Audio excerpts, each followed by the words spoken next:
Phantastes, George MacDonald. Preface. For offering this new edition of my father's Phantastes, my reasons are three.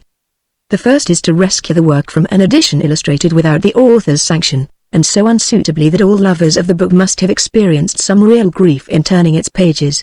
With the copyright I secured also the whole of that edition and turned it into pulp. My second reason is to pay a small tribute to my father by way of personal gratitude for this, his first prose work, which was published nearly 50 years ago.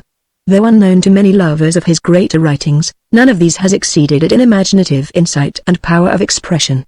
To me it rings with the dominant chord of his life's purpose and work. My third reason is that wider knowledge and love of the book should be made possible. To this end I have been most happy in the help of my father's old friend, who has illustrated the book.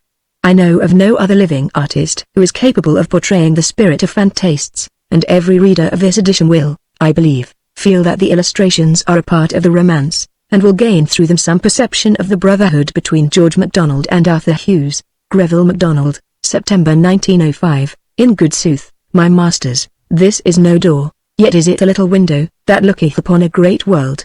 Phantastes from there found all shapes deriving, in new habiliments can quickly dight. Fletcher's Purple Island. S. Lassen Sitcher Zalungenons is a meanhang, Chidok MIT Association, we Trom Deng Keenanides Hazam Menhang, Chido MIT and Volskona Witty signed, Aberorchon Ellen Shinanzas a meanhang, Hodgson's Inselnstrafen Verstanlich, we brush stuck as den Vertschildnet Extendingen, Dies Faha Poesie Kanmelkung, we Music Haben. Daramis Dianata so rain poetisel dies Tubine Zorbras, Eins Versikers, Ein Kindes Tubelnpoltrand Vorths kam rein Michenes Tui ein Trom Bildons as a meanhang. Ein Ensemble Wonderbredinge and Bigabenhitten, Z. B. Ein Demonklis Fantasy, Die Harmonissen Folgen einer Realschaf, Die Naturslubst, in einem echten Mischen Mussels Wunderbar, J. Hymnes Verlunds as a meanhang Jensen, als belebt, Jedero Finandier Art Die Gans Natter Mus Wunderlich MIT der ganzen Geistwelt Gemiset Sein, hier tritt die Zeit der Aneri. Der Gesetzlichkeit Freiliheit, der Natter Stand der Natter, die Zeit von der Welt eingegangen gesetzt und eben darin die Welt der Wahrheit Gerehaus Chaos der Vollenditen sie Hepfang erlichest. Novelis, Chapter 1, A Spirit, The undulating and silent well. And rippling rivulet, and evening gloom. Now deepening the dark shades, for speech assuming. Held commune with him, as if he and it, were all that was, Shelley's Alastor. I awoke one morning with the usual perplexity of mind which accompanies the return of consciousness. As I lay and looked through the eastern window of my room, a faint streak of peach color, dividing a cloud that just rose above the low swell of the horizon, announced the approach of the sun. As my thoughts, which a deep and apparently dreamless sleep had dissolved, began again to assume crystalline forms, the strange events of the foregoing night presented themselves anew to my wondering consciousness. The day before had been my 21st birthday. Among other ceremonies investing me with my legal rights, the keys of an old secretary, in which my father had kept his private papers, had been delivered up to me. As soon as I was left alone, I ordered lights in the chamber where the secretary stood, the first lights that had been there for many a year, for, since my father's death, the room had been left undisturbed. But, as if the darkness had been too long an inmate to be easily expelled, and had dyed with blackness the walls to which, bat-like, it had clung, these tapers served but ill to light up the gloomy hangings, and seemed to throw yet darker shadows into the hollows of the deep-wrought corners. All the further portions of the room lay shrouded in a mystery whose deepest folds were gathered around the dark oak cabinet which I now approached with a strange mingling of reverence and curiosity. Perhaps, like a geologist, I was about to turn up to the light some of the buried strata of the human world, with its fossil remains charred by passion and petrified by tears. Perhaps I was to learn how my father, whose personal history was unknown to me, had woven his web of story, how he had found the world, and how the world had left him. Perhaps I was to find only the records of lands and monies, how gotten and how secured, coming down from strange men, and through troublous times, to me, who knew little or nothing of them all.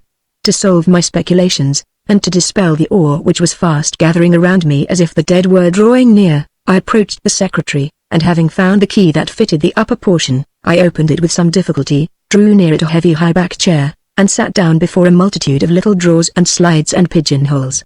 But the door of a little cupboard in the center especially attracted my interest, as if there lay the secret of this long-hidden world. Its key I found. One of the rusty hinges cracked and broke as I opened the door. It revealed a number of small pigeonholes. These, however, being but shallow compared with the depth of those around the little cupboard, the outer ones reaching to the back of the desk. I concluded that there must be some accessible space behind, and found, indeed, that they were formed in a separate framework, which admitted of the whole being pulled out in one piece. Behind, I found a sort of flexible portcullis of small bars of wood laid close together horizontally. After long search, and trying many ways to move it, I discovered at last a scarcely projecting point of steel on one side. I pressed this repeatedly and hard with the point of an old tool that was lying near, till at length it yielded inwards, and the little slide, flying up suddenly, disclosed a chamber empty, except that in one corner lay a little heap of withered rose leaves, whose long-lived scent had long since departed, and, in another, a small packet of papers, tied with a bit of ribbon, whose color had gone with the rose scent.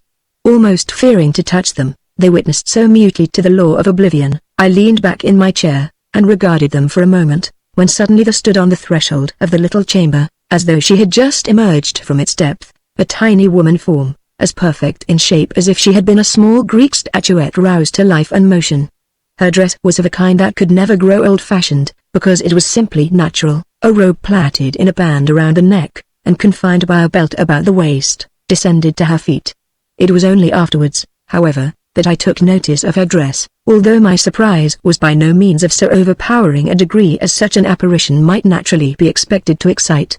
Seeing, however, as I suppose, some astonishment in my countenance, she came forward within a yard of me, and said, in a voice that strangely recalled a sensation of twilight, and reedy river banks, and a low wind, even in this deathly room: "Anados, you never saw such a little creature before, did you?" "No," said I, "and indeed I hardly believe I do now." "Ah, that is always the way with you men, you believe nothing the first time, and it is foolish enough to let mere repetition convince you of what you consider in itself unbelievable.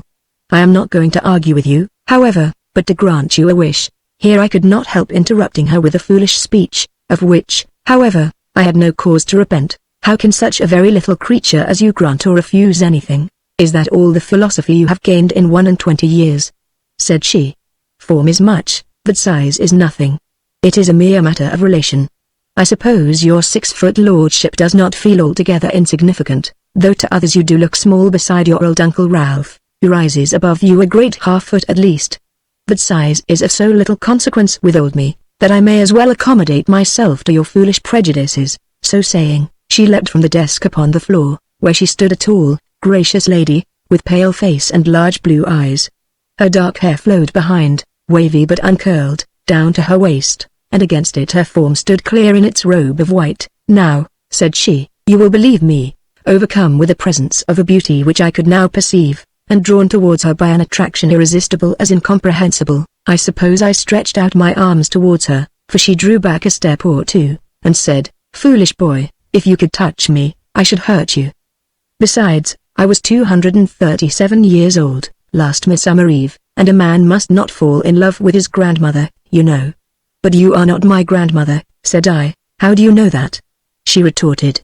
"I dare say you know something of your great-grandfathers a good deal further back than that, but you know very little about your great-grandmothers on either side. Now, to the point. Your little sister was reading a fairy tale to you last night." She was. When she had finished, she said, as she closed the book, "Is there a fairy country, brother?" You replied with a sigh, "I suppose there is, if one could find the way into it." I did, but I meant something quite different from what you seem to think. "Never mind what I seem to think. You shall find the way into fairyland tomorrow. Now look in my eyes." Eagerly I did so. They filled me with an unknown longing. I remembered somehow that my mother died when I was a baby. I looked deeper and deeper, till they spread around me like seas, and I sank in their waters. I forgot all the rest, till I found myself at the window, whose gloomy curtains were withdrawn, and where I stood gazing on a whole heaven of stars, small and sparkling in the moonlight. Below lay a sea, still as death and hoary in the moon, sweeping into bays and around capes and islands. Away, away, I knew not whither. Alas! It was no sea, but a low bog burnished by the moon. "Surely there is such a sea somewhere," said I to myself. A low sweet voice beside me replied, "In fairyland, Anados." I turned, but saw no one. I closed the secretary, and went to my own room, and to bed. All this I recalled as I lay with half-closed eyes. I was soon to find the truth of the lady's promise, that this day I should discover the road into fairyland. Chapter 2. "Where is the stream?" cried he, with tears. "Sayest thou it's not in blue waves above us?" He looked up, and lo! The blue stream was flowing gently over their heads. Novelist, Heinrich von Ofterdingen.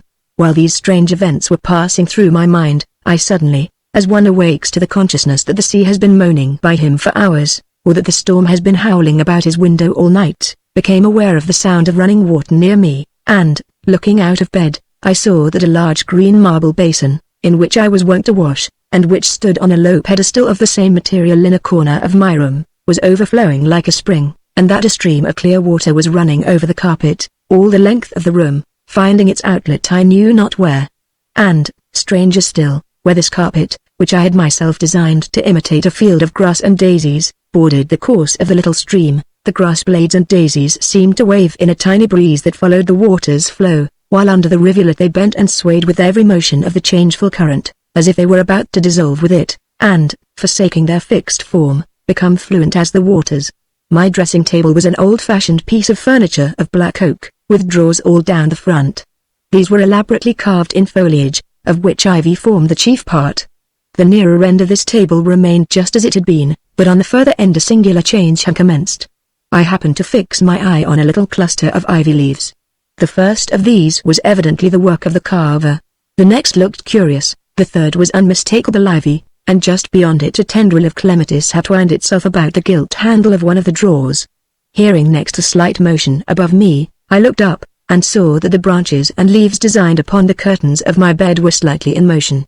Not knowing what change might follow next, I thought it high time to get up, and, springing from the bed, my bare feet alighted upon a cool green sward, and although I dressed in all haste, I found myself completing my toilet under the boughs of a great tree, whose top waved in the golden stream of the sunrise with many interchanging lights, and with shadows of leaf and branch gliding over leaf and branch, as the cool morning wind swung it to and fro, like a sinking sea wave.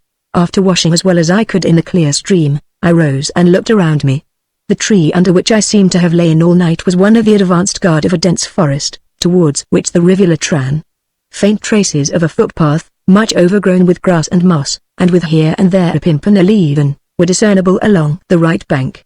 This, thought I, must surely be the path into fairyland, which the lady of last night promised I should so soon find. I crossed the rivulet, and accompanied it, keeping the footpath on its right bank, until it led me, as I expected, into the wood. Here I left it, without any good reason, and with a vague feeling that I ought to have followed its course, I took a more southerly direction. Chapter 3. Man doth usurp all space. Stares thee, in rock, bush, river, in the face, never thine eyes behold a tree. 'Tis no sea thou sayest in the sea. 'Tis but a disguised humanity, to avoid thy fellow, vain thy plan. All that interests a man, is man. Henry Sutton. The trees, which were far apart where I entered, giving free passage to the level rays of the sun, closed rapidly as I advanced, so that ere long their crowded stems barred the sunlight out, forming as it were a thick grating between me and the east. I seemed to be advancing towards a second midnight. In the midst of the intervening twilight, however, before I entered what appeared to be the darkest portion of the forest, I saw a country maiden coming towards me from its very depths. She did not seem to observe me, for she was apparently intent upon a bunch of wild flowers which she carried in her hand. I could hardly see her face, for, though she came direct towards me, she never looked up. But when we met, instead of passing, she turned and walked alongside of me for a few yards, still keeping her face downwards, and busied with her flowers. She spoke rapidly, however, all the time, in a low tone, as if talking to herself, but evidently addressing the purport of her words to me. She seemed afraid of being observed by some lurking foe. "Trust the oak," said she, "trust the oak, and the elm, and the great beech. Take care of the birch, for though she is honest, she is too young not to be changeable. But shun the ash and the alder, for the ash is an ogre, you will know him by his thick fingers, and the alder will smother you with her web of hair, if you let her near you at night." All this was uttered without pause or alteration of tone. Then she turned suddenly and left me, walking still with the same unchanging gait. I could not conjecture what she meant, but satisfied myself with thinking that it would be time enough to find out her meaning when there was need to make use of her warning, and that the occasion would reveal the admonition. I concluded from the flowers that she carried, that the forest could not be everywhere so dense as it appeared from where I was now walking, and I was right in this conclusion. For soon I came to a more open part, and by and by crossed a wide grassy glade, on which were several circles of brighter green. But even here I was struck with the utter stillness. No bird sang. No insect hummed. Not a living creature crossed my way. Yet somehow the whole environment seemed only asleep, and to wear even in sleep an air of expectation. The trees seemed all to have an expression of conscious mystery, as if they said to themselves, "We could, and if we would." They had all a meaning look about them. Then I remembered that night is the fairies' day, and the moon their sun, and I thought everything sleeps and dreams now. When the night comes, it will be different. At the same time I, being a man and a child of the day, felt some anxiety as to how I should fare among the elves and other children of the night who wake when mortals dream, and find their common life in those wondrous hours that flow noiselessly over the moveless death-like forms of men and women and children, lying strewn and parted beneath the weight of the heavy waves of night, which flow on and beat them down, and hold them drowned and senseless, until the ebb tide comes, and the waves sink away, back into the ocean of the dark. But I took courage and went on. Soon, however, I became again anxious, though from another cause. I had eaten nothing that day, and for an hour past had been feeling the want of food. So I grew afraid lest I should find nothing to meet my human necessities in this strange place, but once more I comforted myself with hope and went on. Before noon, I fancied I saw a thin blue smoke rising amongst the stems of larger trees in front of me, and soon I came to an open spot of ground in which stood a little cottage, so built that the stems of 4 great trees formed its corners, while their branches met and intertwined over its roof, heaping a great cloud of leaves over it, up towards the heavens. I wondered at finding a human dwelling in this neighborhood, and yet it did not look altogether human, though sufficiently so to encourage me to expect to find some sort of food. Seeing no door, I went round to the other side, and there I found one, wide open. A woman sat beside it, preparing some vegetables for dinner. This was homely and comforting. As I came near, she looked up, and seeing me, showed no surprise, but bent her head again over her work, and said in a low tone, "Did you see my daughter?" "I believe I did," said I. "Can you give me something to eat, for I am very hungry?" "With pleasure," she replied, in the same tone, "but do not say anything more, till you come into the house, for the ash is watching us." Having said this, she rose and led the way into the cottage, which, I now saw, was built of the stems of small trees set closely together, and was furnished with rough chairs and tables, from which even the bark had not been removed. As soon as she had shut the door and set a chair, "You have fairy blood in you," said she, looking hard at me. "How do you know that? You could not have got so far into this wood if it were not so, and I am trying to find out some trace of it in your countenance." "I think I see it." "What do you see?" "Oh, never mind, I may be mistaken in that, but how then do you come to live here?" "Because I too have fairy blood in me." Here I, in my turn, looked hard at her, and thought I could perceive, notwithstanding the coarseness of her features, and especially the heaviness of her eyebrows, as something unusual. I could hardly call it grace, and yet it was an expression that strangely contrasted with the form of her features. I noticed too that her hands were delicately formed, though brown with work and exposure. "I should be ill," she continued, "if I did not live on the borders of the fairies' country, and now and then eat of their food. And I see by your eyes that you are not quite free of the same need, though, from your education and the activity of your mind, you have felt it less than I. You may be further removed too from the fairy race." I remembered what the lady had said about my grandmothers. Here she placed some bread and some milk before me, with a kindly apology for the homeliness of the fare, with which, however, I was in no humor to quarrel. I now thought it time to try to get some explanation of the strange words both of her daughter and herself. "What did you mean by speaking so about the ash?" She rose and looked out of the little window. My eyes followed her, but as the window was too small to allow anything to be seen from where I was sitting, I rose and looked over her shoulder. I had just time to see, across the open space, on the edge of the denser forest, a single large ash tree, whose foliage showed bluish, amidst the truer green of the other trees around it, when she pushed me back with an expression of impatience and terror, and then almost shut out the light from the window by setting up a large old book in it. "In general," said she, recovering her composure, "there is no danger in the daytime, for then he is sound asleep, but there is something unusual going on in the woods. There must be some solemnity among the fairies tonight, for all the trees are restless, and although they cannot come awake, they see and hear in their sleep.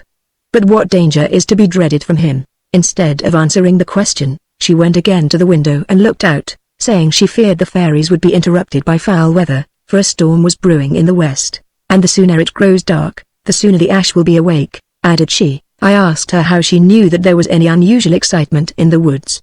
She replied, "Besides the look of the trees, the dog there is unhappy, and the eyes and ears of the white rabbit are redder than usual, and he frisks about as if he expected some fun. If the cat were at home, she would have her back up, for the young fairies pull the sparks out of her tail with bramble thorns, and she knows when they are coming. So do I, in another way." At this instant, a grey cat rushed in like a demon, and disappeared in a hole in the wall. "There, I told you," said the woman. "But what of the ash tree?" said I, returning once more to the subject. Here, however, the young woman, whom I had met in the morning, entered.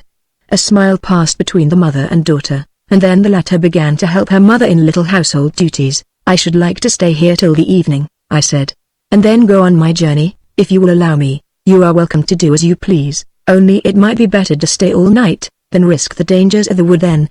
"Where are you going?" "Nay, that I do not know," I replied, "but I wish to see all that is to be seen, and therefore I should like to start just at sundown."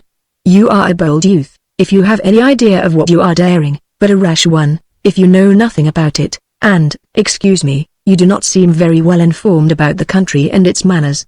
However, no one comes here but for some reason, either known to himself or to those who have charge of him, so you shall do just as you wish."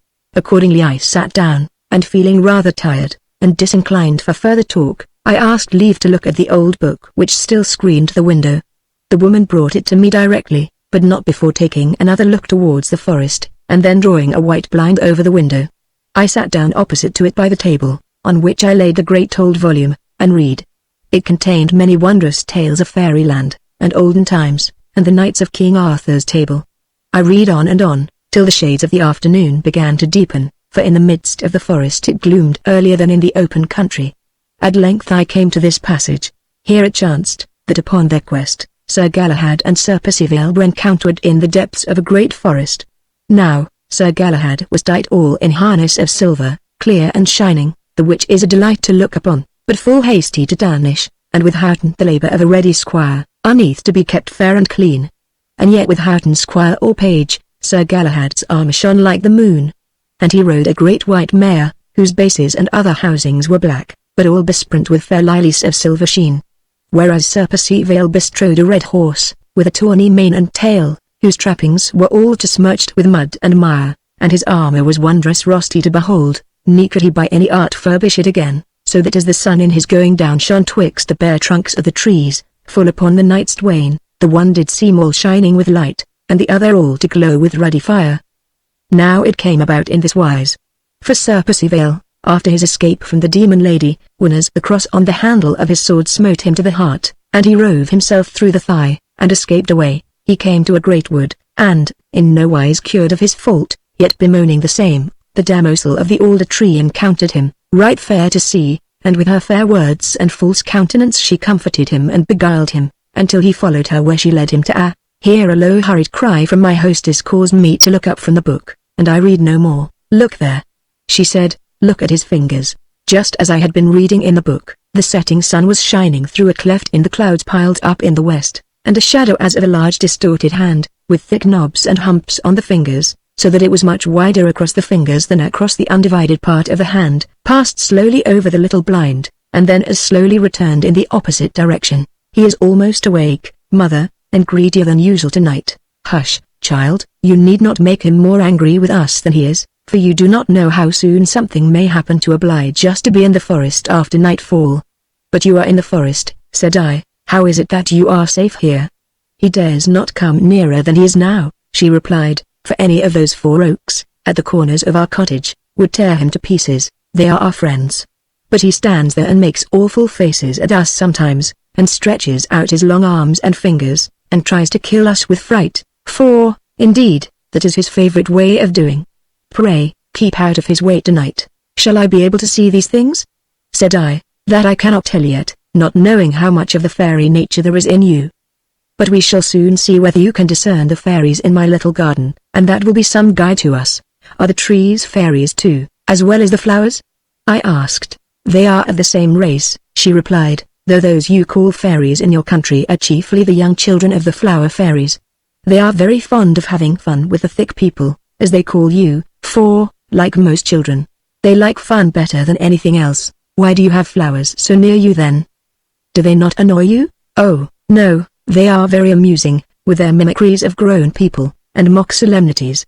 Sometimes they will act a whole play through before my eyes, with perfect composure and assurance, for they are not afraid of me.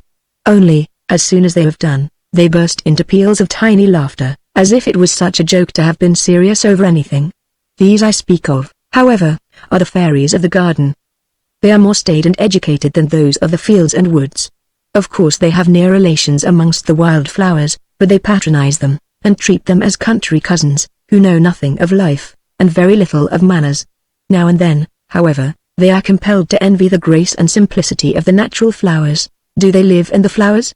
I said. I cannot tell, she replied. There is something in it I do not understand. Sometimes they disappear altogether, even from me, though I know they are near. They seem to die always with the flowers they resemble, and by whose names they are called, but whether they return to life with the fresh flowers, or whether it be new flowers, new fairies, I cannot tell. They have as many sorts of dispositions as men and women, while their moods are yet more variable. 20 different expressions will cross their little faces in half a minute. I often amuse myself with watching them, but I have never been able to make personal acquaintance with any of them. If I speak to one, he or she looks up in my face, as if I were not worth heeding, gives a little laugh, and runs away. Here the woman started, as if suddenly recollecting herself, and said in a low voice to her daughter, "Make haste, go and watch him, and see in what direction he goes." I may as well mention here, that the conclusion I arrived at from the observations I was afterwards able to make, was, that the flowers die because the fairies go away, not that the fairies disappear because the flowers die. The flowers seem a sort of houses for them, or outer bodies, which they can put on or off when they please. Just as you could form some idea of the nature of a man from the kind of house he built, if he followed his own taste, so you could, without seeing the fairies, tell what any one of them is like, by looking at the flower till you feel that you understand it. For just what the flower says to you, would the face and form of the fairy say, only so much more plainly as a face and human figure can express more than a flower. For the house or the clothes, though like the inhabitant or the wearer, cannot be wrought into an equal power of utterance. Yet you would see a strange resemblance, almost oneness, between the flower and the fairy, which you could not describe, but which described itself to you. Whether all the flowers have fairies, I cannot determine, any more than I can be sure whether all men and women have souls. The woman and I continued the conversation for a few minutes longer. I was much interested by the information she gave me, and astonished at the language in which she was able to convey it. It seemed that intercourse with the fairies was no bad education in itself. But now the daughter returned with the news, that the ash had just gone away in a southwesterly direction, and, as my course seemed to lie eastward, she hoped I should be in no danger of meeting him if I departed at once. I looked out of the little window, and there stood the ash tree, to my eyes the same as before, but I believed that they knew better than I did, and prepared to go. I pulled out my purse, but to my dismay there was nothing in it. The woman with a smile bade me not to trouble myself, for money was not of the slightest use there, and as I might meet with people in my journeys whom I could not recognize to be fairies, it was well I had no money to offer, for nothing offended them so much. They would think, she added, that you were making game of them, and that is their peculiar privilege with regard to us. So we went together into the little garden which sloped down towards a lower part of the wood. Here, to my great pleasure, all was life and bustle.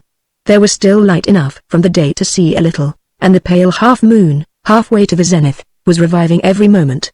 The whole garden was like a carnival, with tiny, gaily decorated forms, in groups, assemblies, processions, pairs or trios, moving stately on, running about wildly, or sauntering hither or thither. From the cups or bells of tall flowers, as from balconies, some looked down on the masses below, now bursting with laughter, now grave as owls, but even in their deepest solemnity, seeming only to be waiting for the arrival of the next laugh. Some were launched on a little marshy stream at the bottom, in boats chosen from the heaps of last year's leaves that lay about, curled and withered. These soon sank with them, whereupon they swam ashore and got others. Those who took fresh rose leaves for their boats floated the longest, but for these they had to fight, for the fairy of the rose tree complained bitterly that they were stealing her clothes, and defended her property bravely. "You can't wear half you've got," said some. "Never you mind, I don't choose you to have them. They are my property. All for the good of the community," said one, and ran off with a great hollow leaf. But the rose fairy sprang after him. What a beauty she was! Only too like a drawing-room young lady, knocked him heels over head as he ran, and recovered her great red leaf. But in the meantime 20 had hurried off in different directions with others just as good, and the little creature sat down and cried, and then, in a pet, sent a perfect pink snowstorm of petals from her tree, leaping from branch to branch, and stamping and shaking and pulling. At last, after another good cry, she chose the biggest she could find, and ran away laughing, to launch her boat amongst the rest. But my attention was first and chiefly attracted by a group of fairies near the cottage, who were talking together around what seemed a last dying primrose. They talked singing, and their talk made a song, something like this. Sister Snowdrop died, before we were born. She came like a bride, in a snowy morn. What's a bride? What is snow? Never tried, do not know. Who told you about her? Little primrose there, cannot do without her. Oh, so sweetly fair, never fear. She will come. Primrose dear, is she dumb? She'll come by and by, you will never see her. She went home to dies. Till the new year, Snowdrop, 'tis no good to invite her. Primrose is very rude. I will bite her. Oh, you naughty pocket. Look, she drops her head, she deserved it, rocket. And she was nearly dead. To your hummock off with you, and swing alone, no one will laugh with you, no, not one. Now let us moan, and cover her all. Primrose is gone, all but the flower. Here is a leaf, lay her upon it, following grief. Pocket has done it, deeper, poor creature. Winter may come, he cannot reach her, that is a hum. She is buried. The beauty, now she is done, that was the duty, now for the fun. And with a wild laugh they sprang away, most of them towards the cottage. During the latter part of the song talk, they had formed themselves into a funeral procession, 2 of them bearing poor Primrose, whose death Pocket had hastened by biting her stalk, upon one of her own great leaves. They bore her solemnly along some distance, and then buried her under a tree. Although I say her eye saw nothing but the withered primrose flower on its long stalk. Pocket, who had been expelled from the company by common consent, went sulkily away towards her hammock, for she was the fairy of the Calciole area, and looked rather wicked. When she reached its stem, she stopped and looked round. I could not help speaking to her, for I stood near her. I said, Pocket, how could you be so naughty? I am never naughty, she said, half crossly, half defiantly, only if you come near my hammock, I will bite you, and then you will go away. Why did you bite poor Primrose? Because she said we should never see Snowdrop, as if we were not good enough to look at her, and she was. The proud thing! Served her right. Oh, Pocket, Pocket, said I. But by this time the party which had gone towards the house, rushed out again, shouting and screaming with laughter. Half of them were on the cat's back, and half held on by her fur and tail, or ran beside her, till, more coming to their help, the furious cat was held fast, and they proceeded to pick the sparks out of her with thorns and pins, which they handled like harpoons. Indeed, there were more instruments at work about her than there could have been sparks in her. One little fellow who held on hard by the tip of the tail, with his feet planted on the ground at an angle of 45 degrees, helping to keep her fast, administered a continuous flow of admonitions to Pussy. Now, Pussy, be patient. You know quite well it is all for your good. You cannot be comfortable with all those sparks in you, and, indeed, I am charitably disposed to believe, here he became very pompous, that they are the cause of all your bad temper, so we must have them all out, every one, else we shall be reduced to the painful necessity of cutting your claws, and pulling out your right teeth. Quiet. Pussy, quiet. But with a perfect hurricane of feline curses, the poor animal broke loose, and dashed across the garden and through the hedge, faster than even the fairies could follow. Never mind, we shall find her again, and by that time she will have laid in a fresh stock of sparks. Hooray! And off they set, after some new mischief. But I will not linger to enlarge on the amusing display of these frolicsome creatures.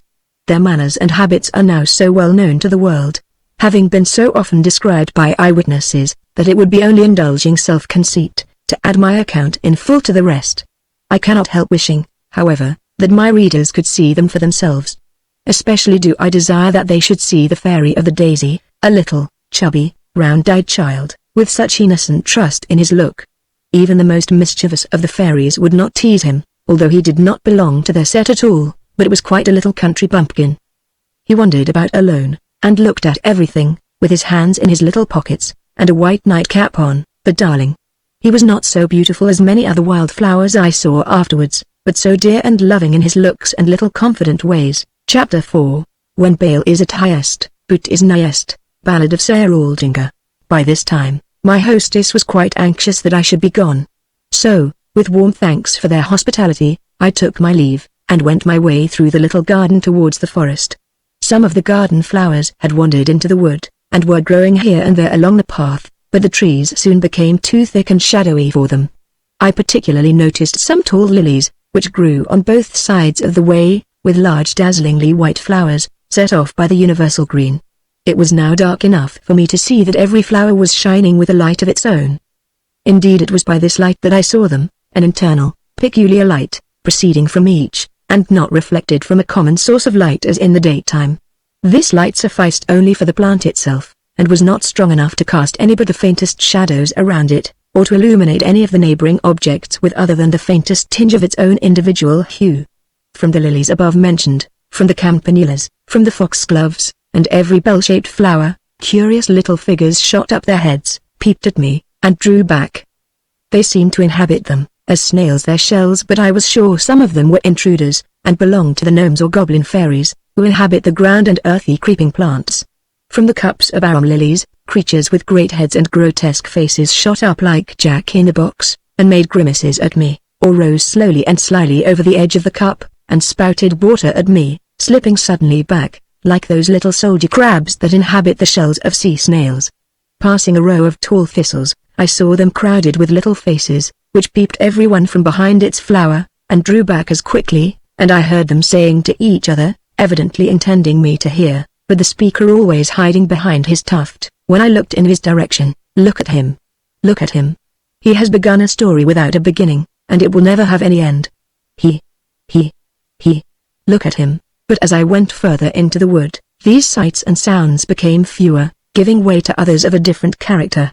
A little forest of wild hyacinths was alive with exquisite creatures, who stood nearly motionless, with drooping necks, holding each by the stem of her flower, and swaying gently with it, whenever a low breath of wind swung the crowded floral belfry. In like manner, though differing of course in form and meaning, stood a group of harebells, like little angels waiting, ready, till they were wanted to go on some yet unknown message. In darker nooks, by the mossy roots of the trees, or in little tufts of grass, each dwelling in a globe of its own green light, weaving a network of grass and its shadows, glowed the glowworms. They were just like the glowworms of our own land, for they are fairies everywhere, worms in the day, and glowworms at night, when their own can appear, and they can be themselves to others as well as themselves. But they had their enemies here. For I saw great strong-armed beetles, hurrying about with most unwieldy haste, awkward as elephant calves, looking apparently for glowworms. For the moment a beetle espied one, through what to it was a forest of grass, or an underwood of moss, it pounced upon it, and bore it away, in spite of its feeble resistance. Wondering what their object could be, I watched one of the beetles, and then I discovered a thing I could not account for. But it is no use trying to account for things in fairyland, and one who travels there soon learns to forget the very idea of doing so, and takes everything as it comes, like a child, who, being in a chronic condition of wonder, is surprised at nothing. What I saw was this. Everywhere, here and there over the ground, lay little, dark-looking lumps of something more like earth than anything else, and about the size of a chestnut. The beetles hunted in couples for these, and having found one of them stayed to watch it, while the other hurried to find a glowworm. By signals, I presume, between them, the latter soon found his companion again. They then took the glowworm and held its luminous tail to the dark earthly pellet, when lo, it shot up into the air like a skyrocket, seldom, however, reaching the height of the highest tree. Just like a rocket too, it burst in the air, and fell in a shower of the most gorgeously colored sparks of every variety of hue, golden and red, and purple and green, and blue and rosy fires crossed and intercrossed each other, beneath the shadowy heads, and between the columnar stems of the forest trees. They never used the same glowworm twice, I observed, but let him go, apparently uninjured by the use they had made of him. In other parts, the whole of the immediately surrounding foliage was illuminated by the interwoven dances in the air of splendidly colored fireflies, which sped hither and thither, turned, twisted, crossed, and recrossed, entwining every complexity of intervolved motion. Here and there, whole mighty trees glowed with an emitted phosphorescent light. You could trace the very course of the great roots in the earth by the faint light that came through, and every twig, and every vein on every leaf was a streak of pale fire. All this time, as I went through the wood, I was haunted with the feeling that other shapes, more like my own size and mien, were moving about at a little distance on all sides of me. But as yet I could discern none of them, although the moon was high enough to send a great many of her rays down between the trees, and these rays were unusually bright and sight-giving, notwithstanding she was only a half-moon. I constantly imagined, however, that forms were visible in all directions except that to which my gaze was turned, and that they only became invisible, or resolved themselves into other woodland shapes, the moment my looks were directed towards them. However this may have been, except for this feeling of presence, the wood seemed utterly bare of anything like human companionship, although my glance often fell on some object which I fancied to be a human form, for I soon found that I was quite deceived, as, the moment I fixed my regard on it, it showed plainly that it was a bush, or a tree, or a rock. Soon a vague sense of discomfort possessed me. With variations of relief, this gradually increased, as if some evil thing were wandering about in my neighborhood, sometimes nearer and sometimes further off, but still approaching. The feeling continued and deepened, until all my pleasure in the shows of various kinds that everywhere betokened the presence of the merry fairies vanished by degrees, and left me full of anxiety and fear, which I was unable to associate with any definite object whatever. At length the thought crossed my mind with horror, can it be possible that the ash is looking for me? Or that, in his nightly wanderings, his path is gradually verging towards mine? I comforted myself, however, by remembering that he had started quite in another direction, one that would lead him, if he kept it, far apart from me, especially as, for the last 2 or 3 hours, I had been diligently journeying eastward.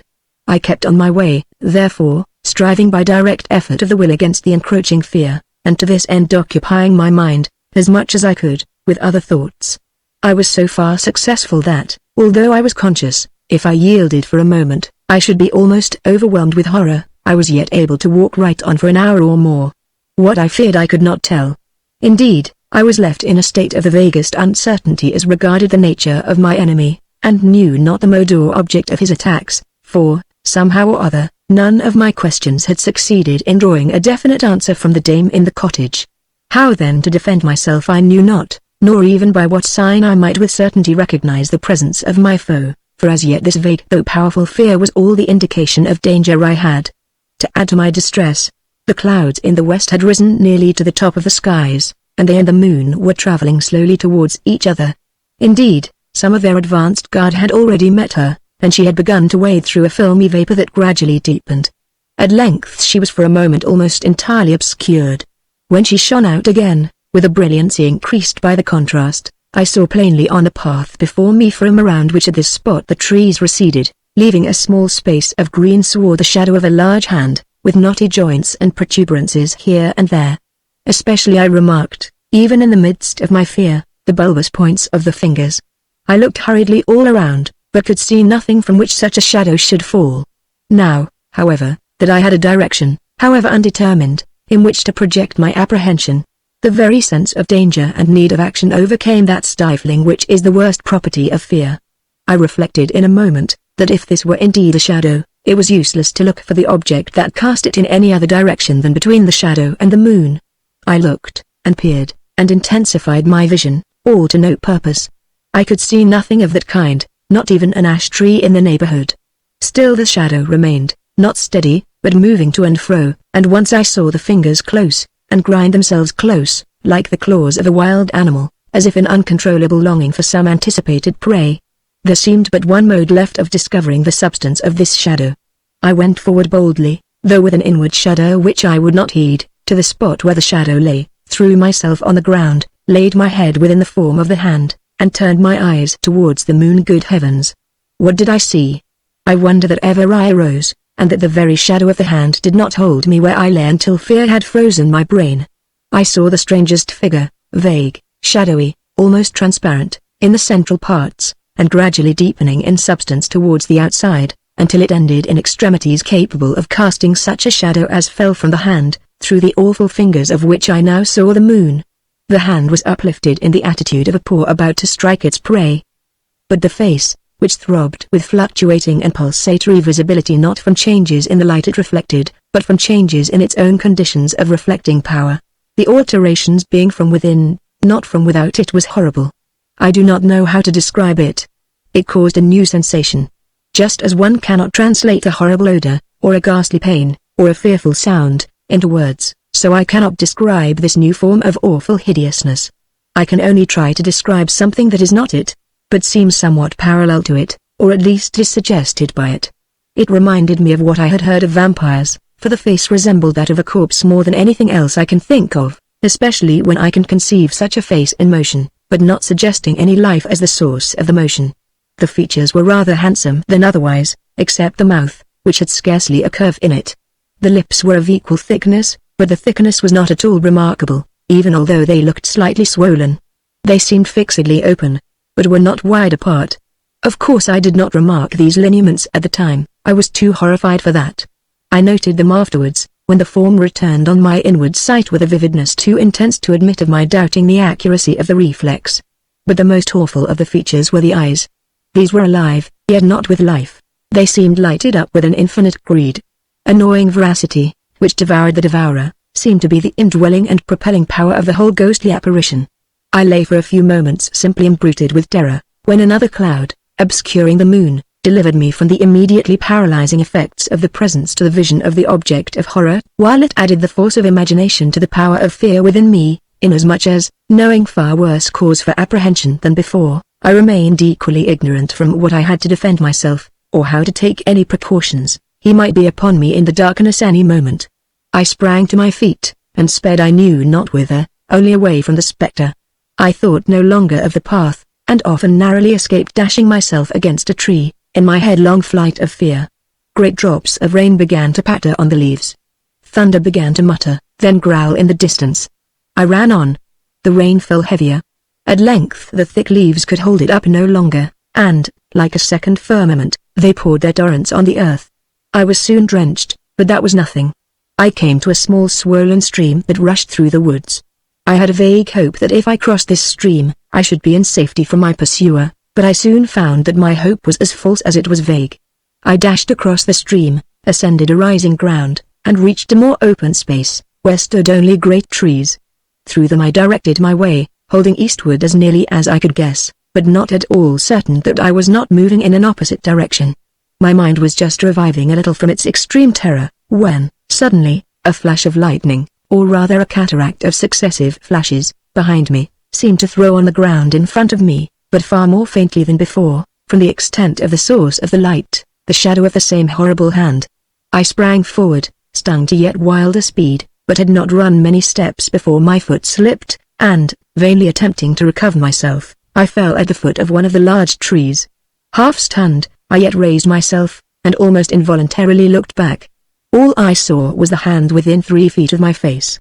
But, at the same moment, I felt 2 large soft arms thrown round me from behind, and a voice like a woman said, "Do not fear the goblin, he dares not hurt you now." With it, the hand was suddenly withdrawn as from a fire, and disappeared in the darkness and the rain.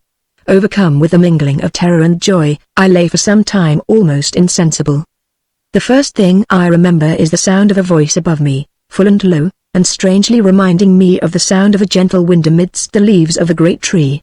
It murmured over and over again, "I may love him, for he is a man, and I am only a beech tree."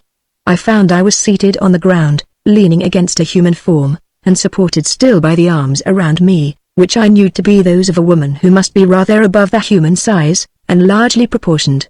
I turned my head, but without moving otherwise, for I feared lest the arms should untwine themselves, and clear, somewhat mournful eyes met mine. At least that is how they impressed me, but I could see very little of color or outline as we sat in the dark and rainy shadow of the tree.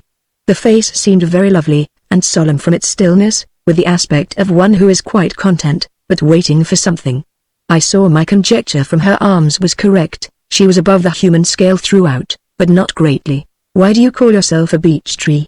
I said. "Because I am one," she replied, in the same low, musical, murmuring voice. "You're a woman," I returned. "Do you think so? Am I very like a woman then?" "You are a very beautiful woman. Is it possible you should not know it?" "I am very glad you think so. I fancy I feel like a woman sometimes. I do so tonight and always when the rain drips from my hair. For there is an old prophecy in our woods that one day we shall all be men and women like you. Do you know anything about it in your region? Shall I be very happy when I am a woman? I fear not, for it is always in nights like these that I feel like one. But I long to be a woman for all that." I had let her talk on, for her voice was like a solution of all musical sounds. I now told her that I could hardly say whether women were happy or not. I knew one who had not been happy, and for my part, I had often longed for fairyland, as she now longed for the world of men. But then neither of us had lived long, and perhaps people grew happier as they grew older. Only I doubted it. I could not help sighing. She felt the sigh, for her arms were still round me. She asked me how old I was. 21, said I. Why, you baby, said she, and kissed me with the sweetest kiss of winds and odors. There was a cool faithfulness in the kiss that revived my heart wonderfully. I felt that I feared the dreadful Ash no more. What did the horrible Ash want with me? I said, I am not quite sure, but I think he wants to bury you at the foot of his tree. But he shall not touch you, my child. Are all the ash trees as dreadful as he? Oh, no. They are all disagreeable selfish creatures. What horrid men they will make, if it be true. But this one has a hole in his heart that nobody knows of but one or two, and he is always trying to fill it up, but he cannot. That must be what he wanted you for. I wonder if he will ever be a man. If he is, I hope they will kill him. How kind of you to save me from him. I will take care that he shall not come near you again. But there are some in the wood more like me, from whom, alas, I cannot protect you. Only if you see any of them very beautiful, try to walk round them. What then? I cannot tell you more. But now I must tie some of my hair about you, and then the ash will not touch you. Here, cut some off. You men have strange cutting things about you. She shook her long hair loose over me, never moving her arms. I cannot cut your beautiful hair. It would be a shame, not cut my hair. It will have grown long enough before any is wanted again in this wild forest. Perhaps it may never be of any use again, not till I am a woman.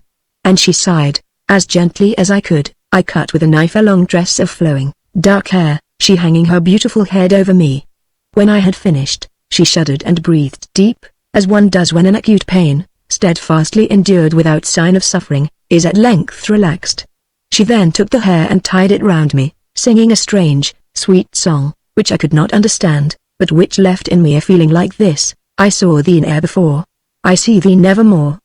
But love, and help, and pain, beautiful one, have made thee mine, till all my years are done.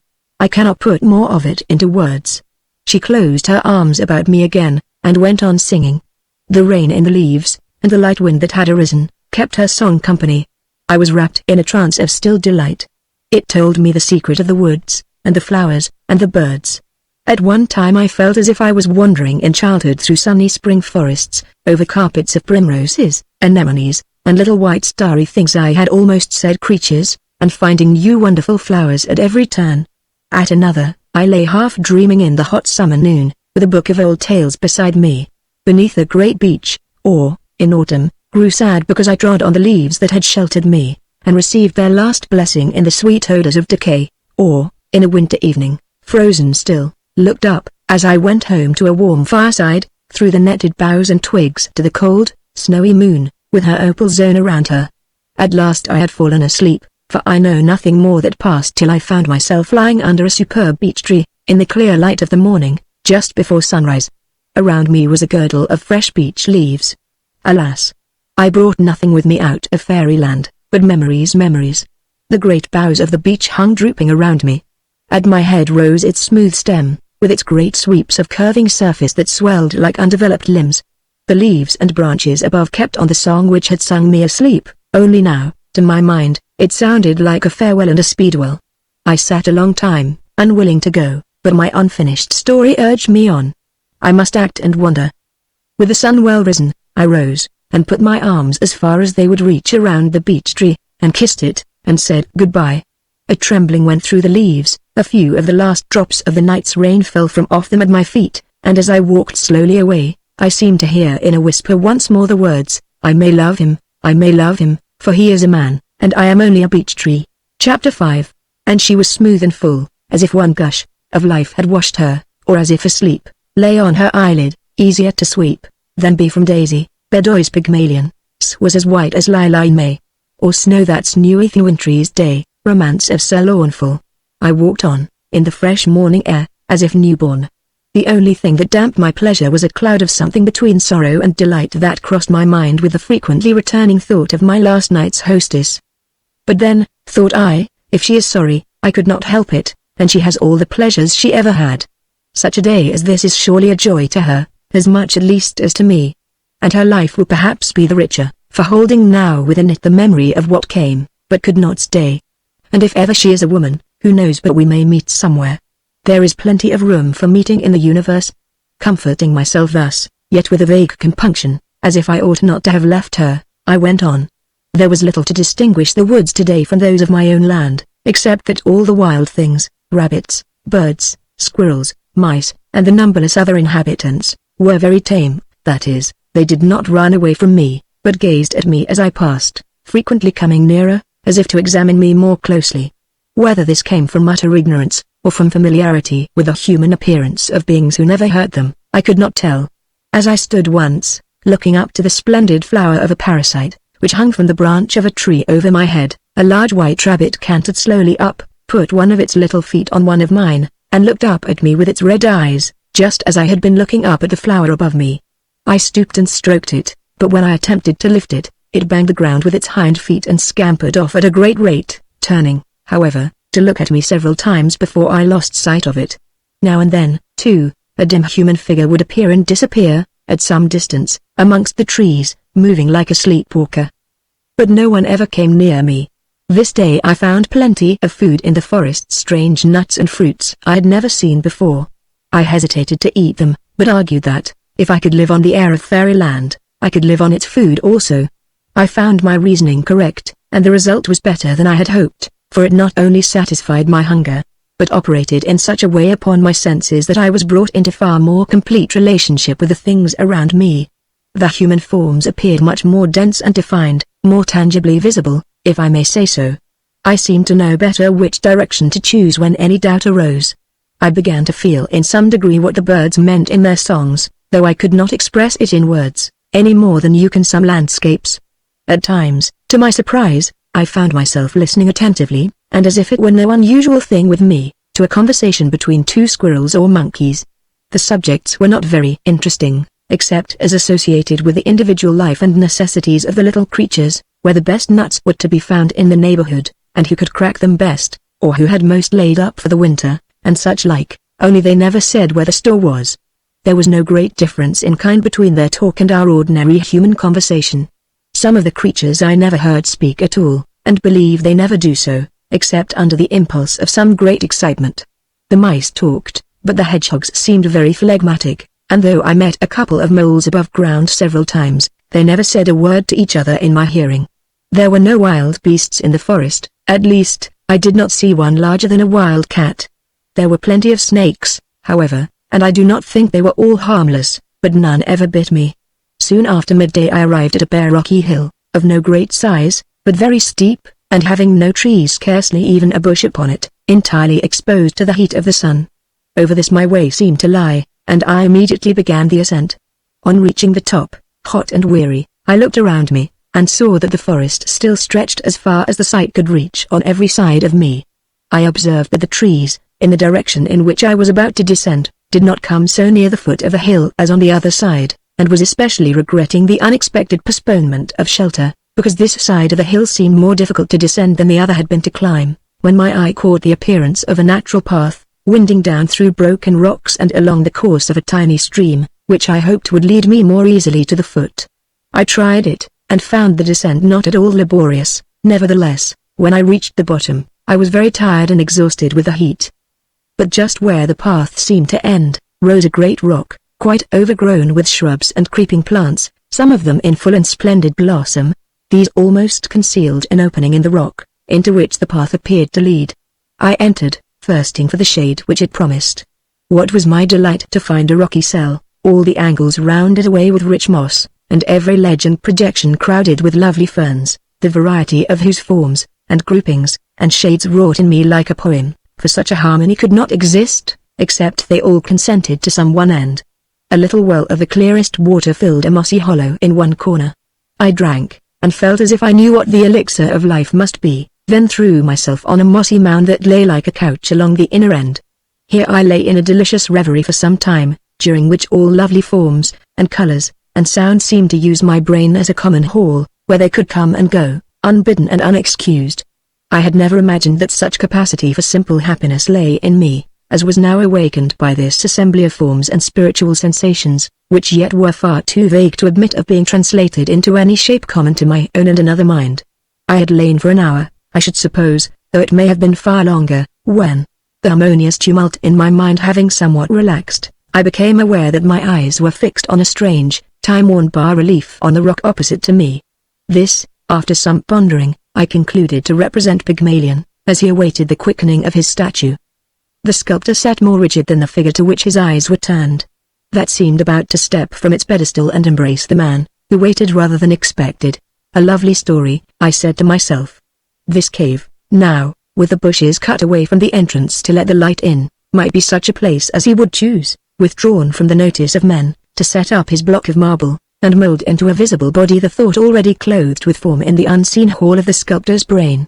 And, indeed, if I mistake not, I said, starting up, as a sudden ray of light arrived at that moment through a crevice in the roof, and lighted up a small portion of the rock, bare of vegetation. This very rock is marble, white enough and delicate enough for any statue, even if destined to become an ideal woman in the arms of the sculptor.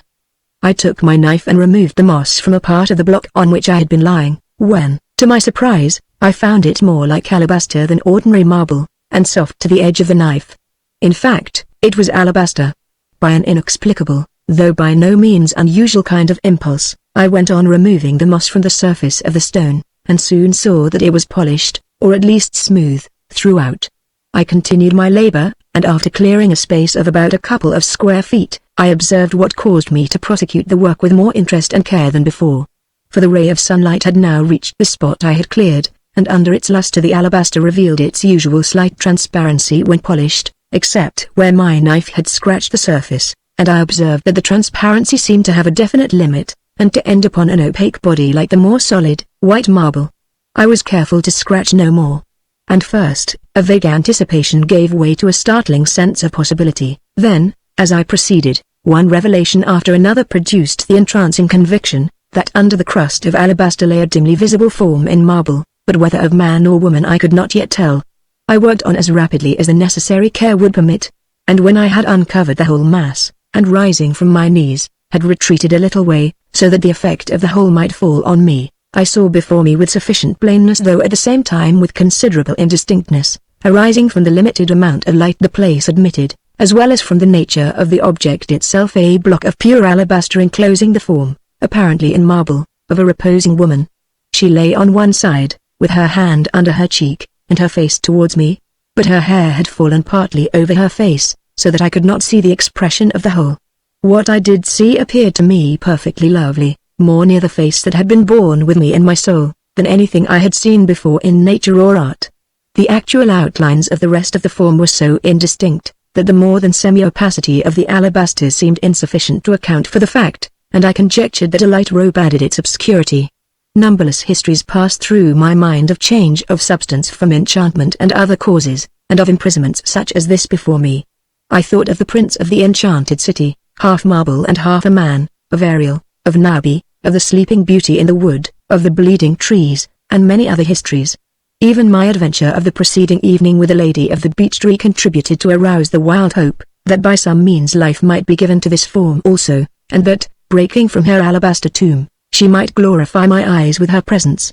For, I argued, who can tell but this cave may be the home of marble, and this, essential marble, that spirit of marble which, present throughout, makes it capable of being molded into any form.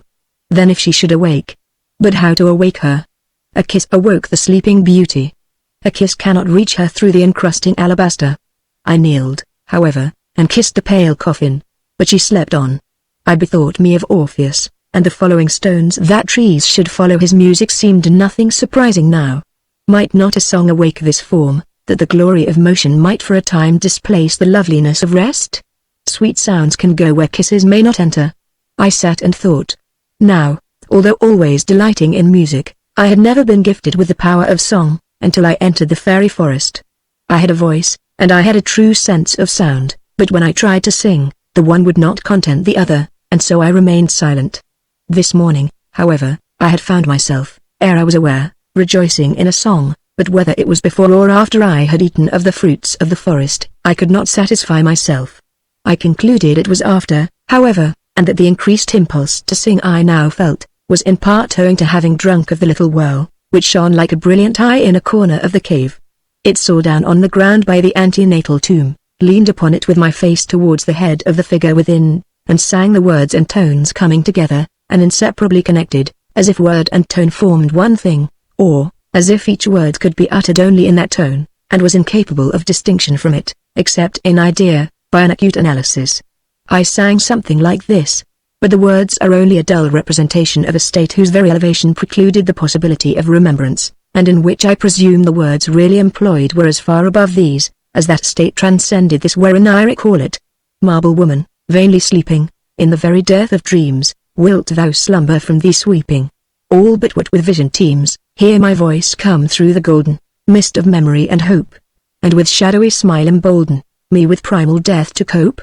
Thee the sculptors all pursuing, have embodied but their own, round their visions, form enduring. Marble vestments thou hast thrown, but thyself, in silence winding, thou hast kept eternally. Thee they found not, many finding, I have found thee. Wake for me. As I sang, I looked earnestly at the face so vaguely revealed before me. I fancied, yet believed it to be but fancy, that through the dim veil of the alabaster, I saw a motion of the head as if caused by a sinking sigh. I gazed more earnestly, and concluded that it was but fancy. Nevertheless I could not help singing again. Rest is now filled full of beauty, and can give thee up, I ween. Come thou forth, for other duty, motion beneath for her queen. Or, if needing years to wake thee, from thy slumbrous solitudes, come, sleepwalking, and betake thee, to the friendly, sleeping woods. Sweeter dreams are in the forest. Round thee storms would never rave. And when need of rest is sorest, glide thou then into thy cave. Or, if still thou choosest rather, marble, be its spell on me. Let thy slumber round me gather. Let another dream with thee. Again I paused, and gazed through the stony shroud, as if, by very force of penetrative sight, I would clear every lineament of the lovely face. And now I thought the hand that had lain under the cheek, had slipped a little downward. But then I could not be sure that I had at first observed its position accurately. So I sang again, for the longing had grown into a passionate need of seeing her alive. Or art thou death, O woman? For since I have set me singing by thy side, life hath forsook the upper sky, and all the outer world hath died. Yea, I am dead, for thou hast drawn my life all downward unto thee, dead moon of love. Let twilight dawn. Awake, and let the darkness flee, cold lady of the lovely stone. Awake, or I shall perish here, and thou be never more alone. My form and I for ages near, but words are vain, reject them all, they utter but a feeble part. Hear thou the depths from which they call, the voiceless longing of my heart. There arose a slightly crashing sound, like a sudden apparition that comes and is gone. A white form, veiled in a light robe of whiteness, burst upwards from the stone, stood, glided forth, and gleamed away towards the woods. For I followed to the mouth of the cave, as soon as the amazement and concentration of delight permitted the nerves of motion again to act, and saw the white form amidst the trees, as it crossed a little glade on the edge of the forest where the sunlight fell full, seeming to gather with intenser radiance on the one object that floated rather than flitted through its lake of beams. I gazed after her in a kind of despair, found, freed, lost. It seemed useless to follow, yet follow I must. I marked the direction she took, and without once looking round to the forsaken cave, I hastened towards the forest. Chapter 6. Let a man beware, when his wishes, fulfilled, rain down upon him, and his happiness is unbounded. Thy red lips, like worms, travel over my cheek, mother will. But as I crossed the space between the foot of the hill and the forest, a vision of another kind delayed my steps. Through an opening to the westward flowed, like a stream, the rays of the setting sun, and overflowed with a ruddy splendor the open space where I was. And riding as it were down this stream towards me, came a horseman in what appeared red armor. From frontlet to tail, the horse likewise shone red in the sunset. I felt as if I must have seen the night before, but as he drew near, I could recall no feature of his countenance. Ere he came up to me, however, I remembered the legend of Sir Percival in the rusty armor, which I had left unfinished in the old book in the cottage. It was of Sir Percival that he reminded me. And no wonder, for when he came close up to me, I saw that, from crest to heel, the whole surface of his armor was covered with a light rust. The golden spurs shone, but the iron greaves glowed in the sunlight. The morning star, which hung from his wrist, glittered and glowed with its silver and bronze. His whole appearance was terrible, but his face did not answer to this appearance. It was sad, even to gloominess, and something of shame seemed to cover it. Yet it was noble and high, though thus beclouded, and the form looked lofty, although the head drooped, and the whole frame was bowed as with an inward grief. The horse seemed to share in his master's dejection, and walked spiritless and slow. I noticed, too, that the white plume on his helmet was discolored and drooping. He has fallen in a joust with spears, I said to myself, yet it becomes not a noble knight to be conquered in spirit because his body hath fallen. He appeared not to observe me, for he was riding past without looking up, and started into a warlike attitude the moment the first sound of my voice reached him. Then a flush, as of shame, covered all of his face that a lifted beaver disclosed. He returned my greeting with distant courtesy, and passed on. But suddenly, he reined up, sat a moment still, and then turning his horse, rode back to where I stood looking after him. I am ashamed, he said, to appear a knight, and in such a guise, but it behoves me to tell you to take warning from me, lest the same evil, in his kind, overtake the singer that has befallen the knight. Hast thou ever read the story of Sir Percival and there, here he shuddered, that his armor rang, Maiden of the Alder Tree? In part, I have, said I, for yesterday, at the entrance of this forest, I found in a cottage the volume wherein it is recorded. Then take heed, he rejoined, for, see my armor I put it off, and as it befell to him, so has it befallen to me. I that was proud am humble now. Yet is she terribly beautiful, beware. Never, he added, raising his head, shall this armor be furbished, but by the blows of knightly encounter, until the last speck has disappeared from every spot where the battle-axe and sword of evildoers, or noble foes, might fall, when I shall again lift my head, and say to my squire, do thy duty once more, and make this armor shine. Before I could inquire further, he had struck spurs into his horse and galloped away, shrouded from my voice in the noise of his armor. For I called after him, anxious to know more about this fearful enchantress, but in vain he heard me not. Yet, I said to myself, I have now been often warned, surely I shall be well on my guard, and I am fully resolved I shall not be ensnared by any beauty, however beautiful. Doubtless, some one man may escape, and I shall be he. So I went on into the wood, still hoping to find, in some one of its mysterious recesses, my lost lady of the marble. The sunny afternoon died into the loveliest twilight. Great bats began to flit about with their own noiseless flight, seemingly purposeless, because its objects are unseen. The monotonous music of the owl issued from all unexpected quarters in the half-darkness around me. The glowworm was alight here and there, burning out into the great universe. The nighthawk heightened all the harmony and stillness with his oft-recurring, discordant jar. Numberless unknown sounds came out of the unknown dusk, but all were of twilight kind, oppressing the heart as with a condensed atmosphere of dreamy undefined love and longing. The odors of night rose, and bathed me in that luxurious mournfulness peculiar to them, as if the plants whence they floated had been watered with bygone tears. Earth drew me towards her bosom, I felt as if I could fall down and kiss her. I forgot I was in fairyland, and seemed to be walking in a perfect night of our own old nursing earth. Great stems rose about me, uplifting a thick multitudinous roof above me of branches, and twigs, and leaves. The bird and insect world uplifted over mine, with its own landscapes, its own thickets, and paths, and glades, and dwellings, its own birdways and insect delights. Great boughs crossed my path, great roots spaced the tree columns, and mightily clasped the earth, strong to lift and strong to uphold. It seemed an old forest, perfect in forest ways and pleasures. And when, in the midst of this ecstasy, I remembered that under some close canopy of leaves, by some giant stem, or in some mossy cave, or beside some leafy well, sat the Lady of the Marble, whom my songs had called forth into the outer world, waiting, might it not be, to meet and thank her deliverer in a twilight which would veil her confusion. The whole night became one dream realm of joy, the central form of which was everywhere present, although unbeheld. Then, remembering how my songs seemed to have called her from the marble, piercing through the pearly shroud of alabaster, why, thought I, should not my voice reach her now, through the ebon night that enwraps her? My voice burst into song so spontaneously that it seemed involuntarily, not a sound, but, echoing in me, vibrates all around, with a blind delight, till it breaks on thee, Queen of Night. Every tree, o'ershadowing with gloom, seems to cover thee, secret, dark, love-stilled. In a holy room, silence filled, let no moon creep up the heaven tonight. I in darksome noon, walking hopefully, seek my shrouded light, grope for thee, darker grow the borders of the dark, through the branches glow. From the roof above, star and diamond sparks, light for love. Scarcely had the last sounds floated away from the hearing of my own ears, when I heard instead a low delicious laugh near me.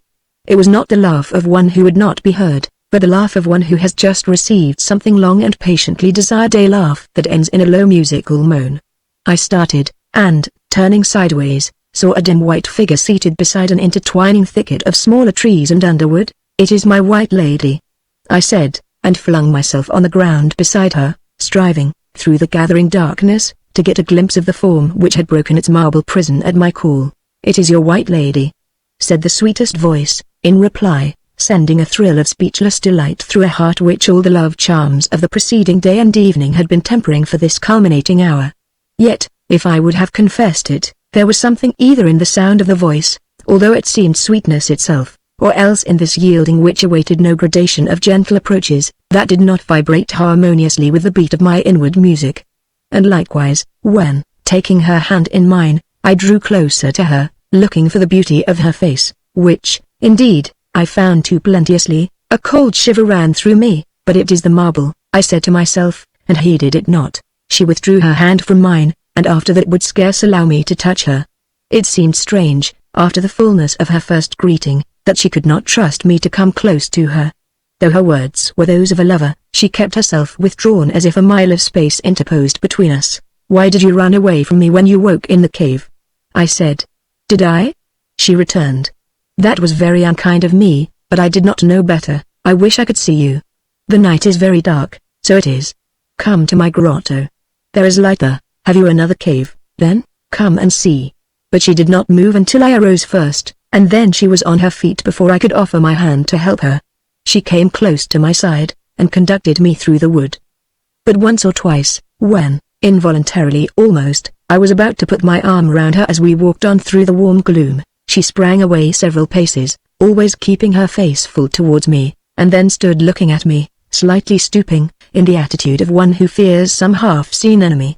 It was too dark to discern the expression of her face.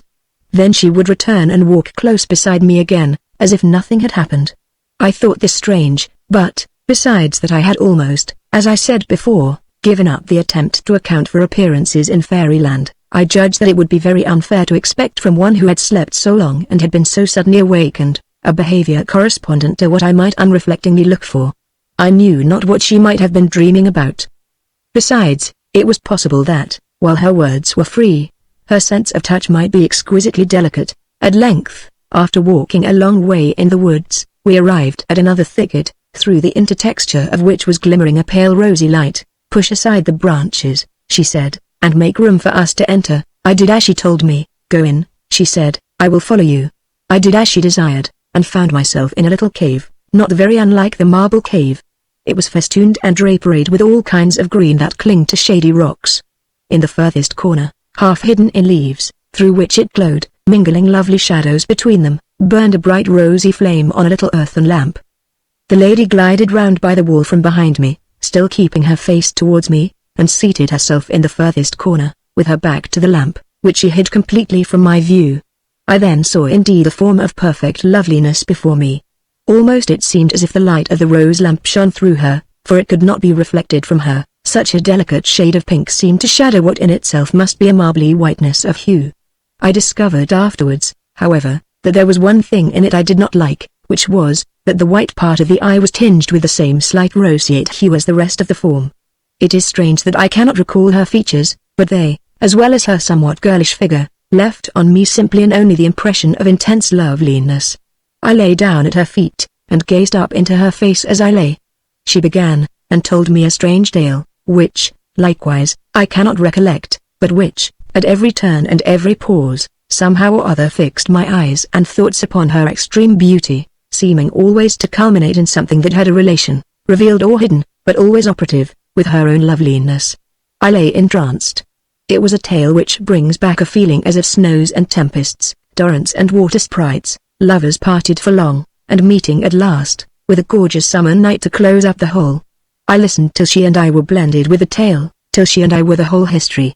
And we had met at last in this same cave of greenery, while the summer night hung round us heavy with love. and the odors that crept through the silence from the sleeping woods were the only signs of an outer world that invaded our solitude.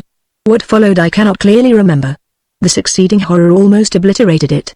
I woke as a grey dawn stole into the cave. The damsel had disappeared, but in the shrubbery, at the mouth of the cave, stood a strange horrible object. It looked like an open coffin set up on one end, only that the part for the head and neck was defined from the shoulder part.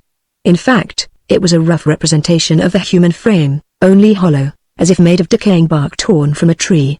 It had arms, which were only slightly seamed, down from the shoulder blade by the elbow, as if the bark had healed again from the cut of a knife. But the arms moved, and the hand and the fingers were tearing asunder a long silky tress of hair. The thing turned round. It had for a face and front those of my enchantress, but now of a pale greenish hue in the light of the morning, and with dead lustreless eyes. In the horror of the moment, another fear invaded me.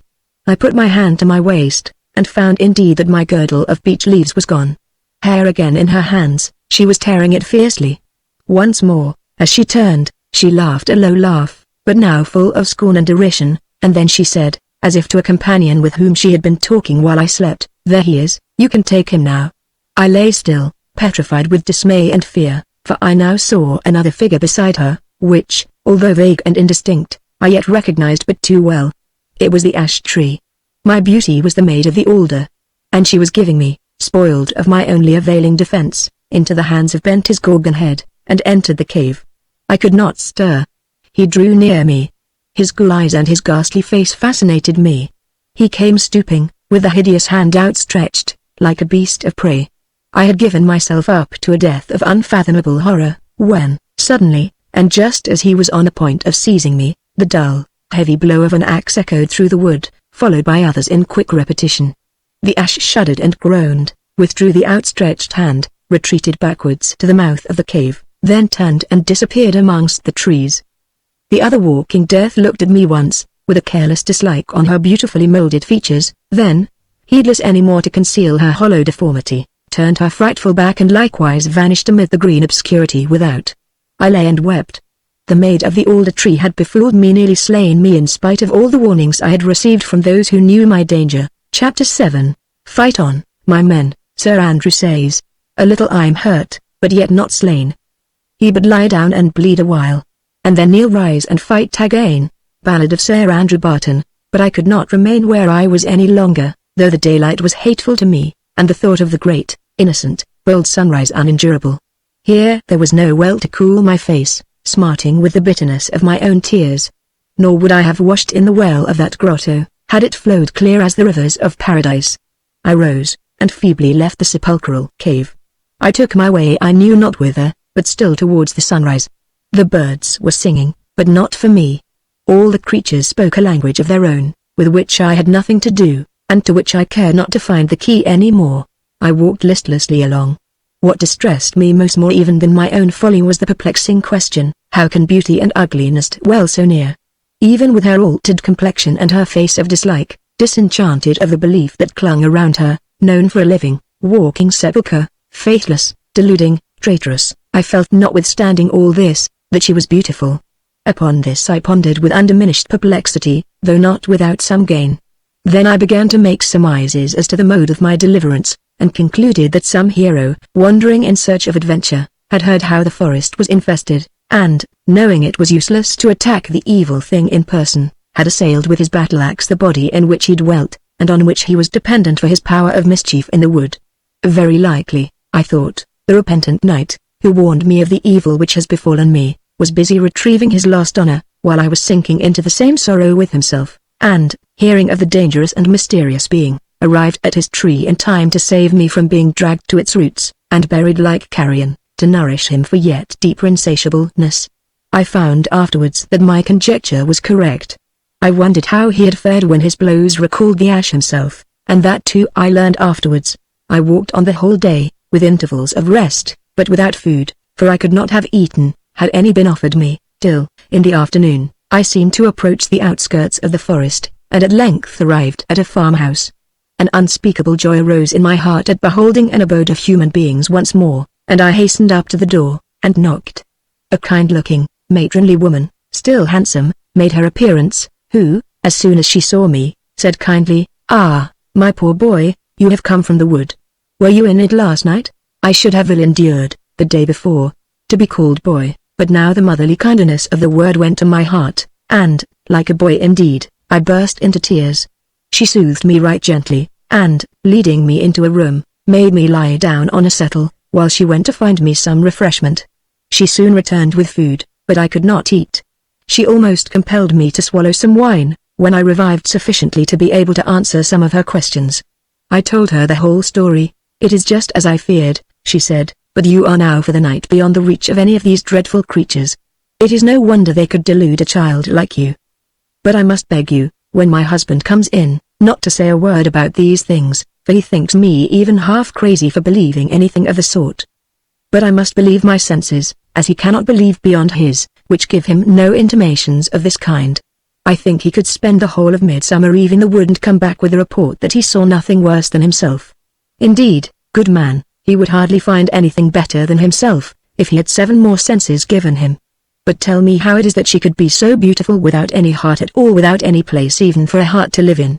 I cannot quite tell, she said, but I am sure she would not look so beautiful if she did not take means to make herself look more beautiful than she is.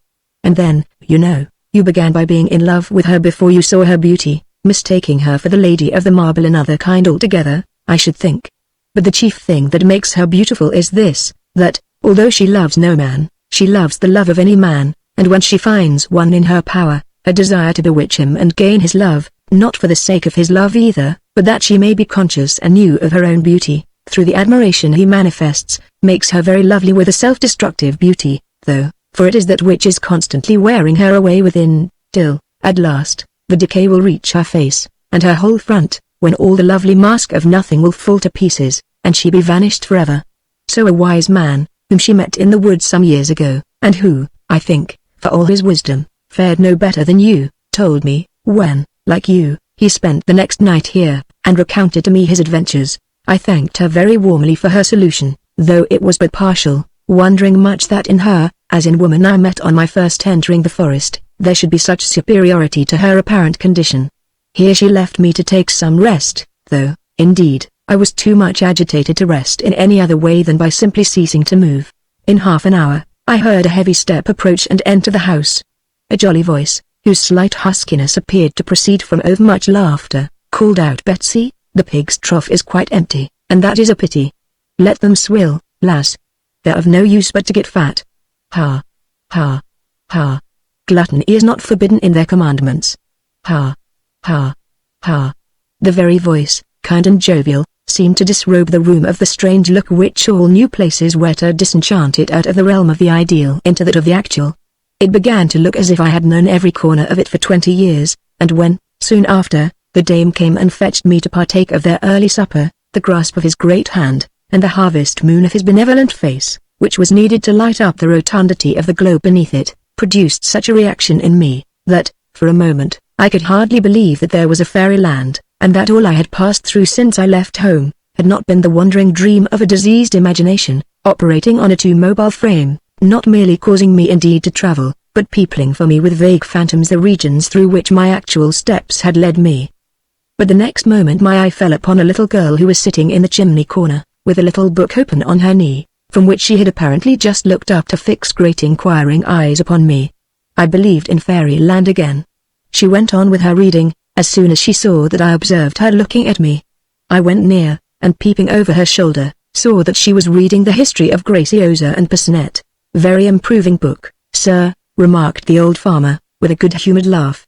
"We are in the very hottest corner of fairyland here. Ha! Ha! Stormy night, last night, sir, was it, indeed?" I rejoined. "It was not so with me.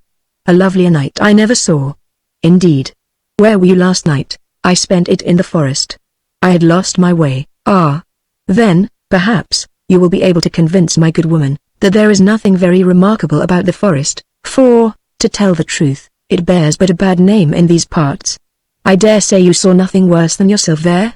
"I hope I did," was my inward reply, but, for an audible one, I contented myself with saying, "Why, I certainly did see some appearances I could hardly account for, but that is nothing to be wondered at in an unknown wild forest, and with the uncertain light of the moon alone to go by." "Very true.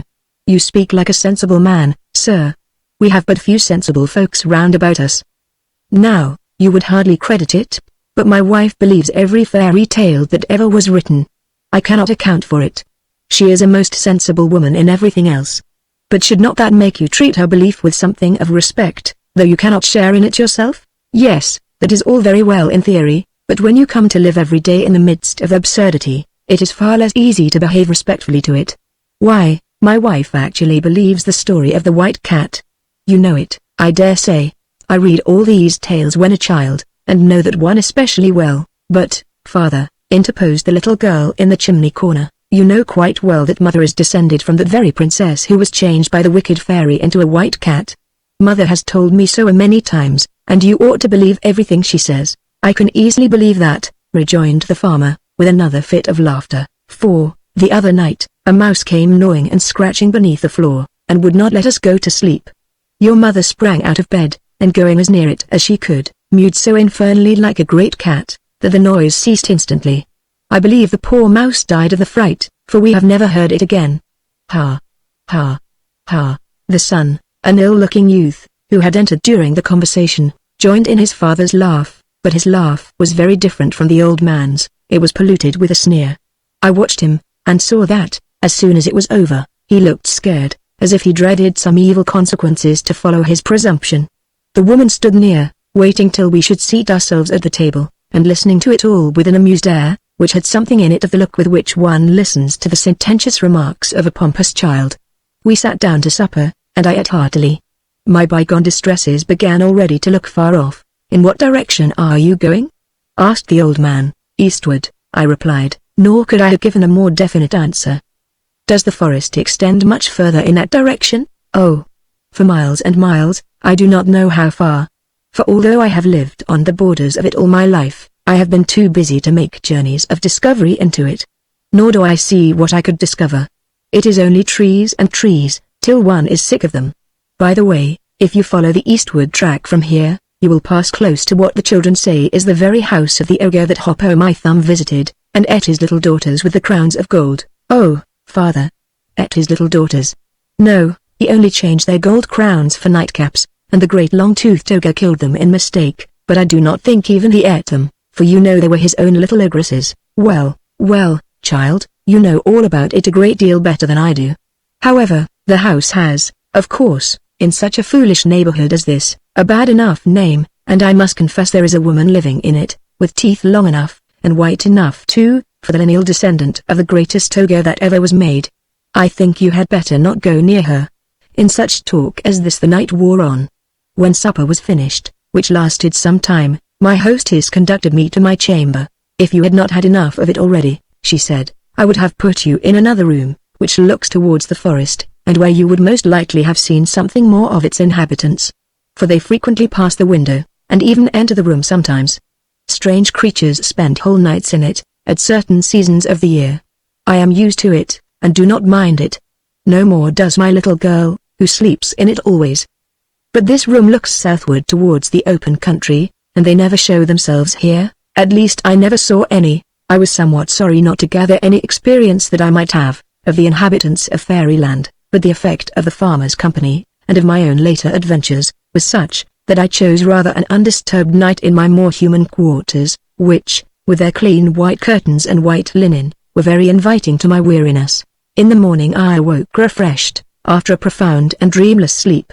The sun was high, when I looked out of the window, shining over a wide, undulating, cultivated country. Various garden vegetables were growing beneath my window. Everything was radiant with clear sunlight. The dewdrops were sparkling their busiest, the cows in a nearby field were eating as if they had not been at it all day yesterday, the maids were singing at their work as they passed to and fro between the outhouses. I did not believe in Fairyland. I went down, and found the family already at breakfast. But before I entered the room where they sat, the little girl came to me, and looked up in my face, as though she wanted to say something to me. I stooped towards her, she put her arms round my neck, and her mouth to my ear, and whispered. A white lady has been flitting about the house all night. No whispering behind doors, cried the farmer, and we entered together. Well, how have you slept? No bogies, eh? Not one, thank you. I slept uncommonly well. I am glad to hear it.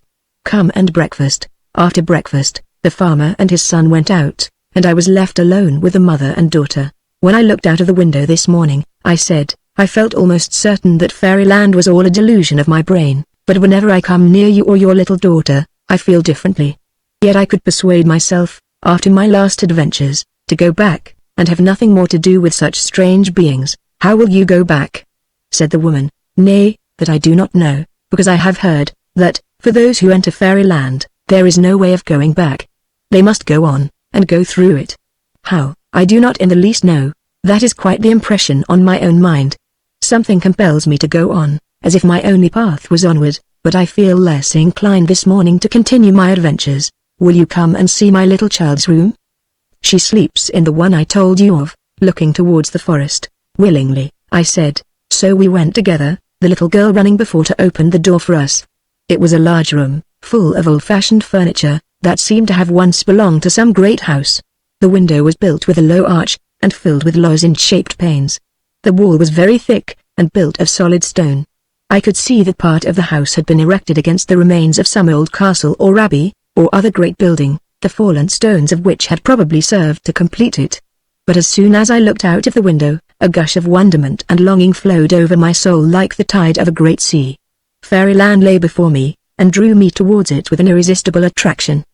The trees bathed their great heads in the waves of the morning, while their roots were planted deep in gloom, save where on the borders the sunshine broke against their stems, or swept in long streams through their avenues, washing with brighter hue all the leaves over which it flowed, revealing the rich brown of the decayed leaves and fallen pine cones, and the delicate greens of the long grasses and tiny forests of moss that covered the channel over which it passed in motionless rivers of light. I turned hurriedly to bid my hostess farewell without further delay. She smiled at my haste, but with an anxious look. You had better not go near the house of the ogre, I think. My son will show you into another path, which will join the first beyond it.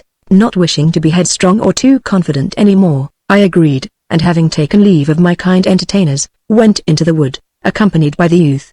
He scarcely spoke as we went along, but he led me through the trees till we struck upon a path. He told me to follow it, and, with a muttered good morning left me. Chapter 8. I am a part of the part, which at first was the whole. Goethe. Mephistopheles in Faust. My spirits rose as I went deeper into the forest, but I could not regain my former elasticity of mind.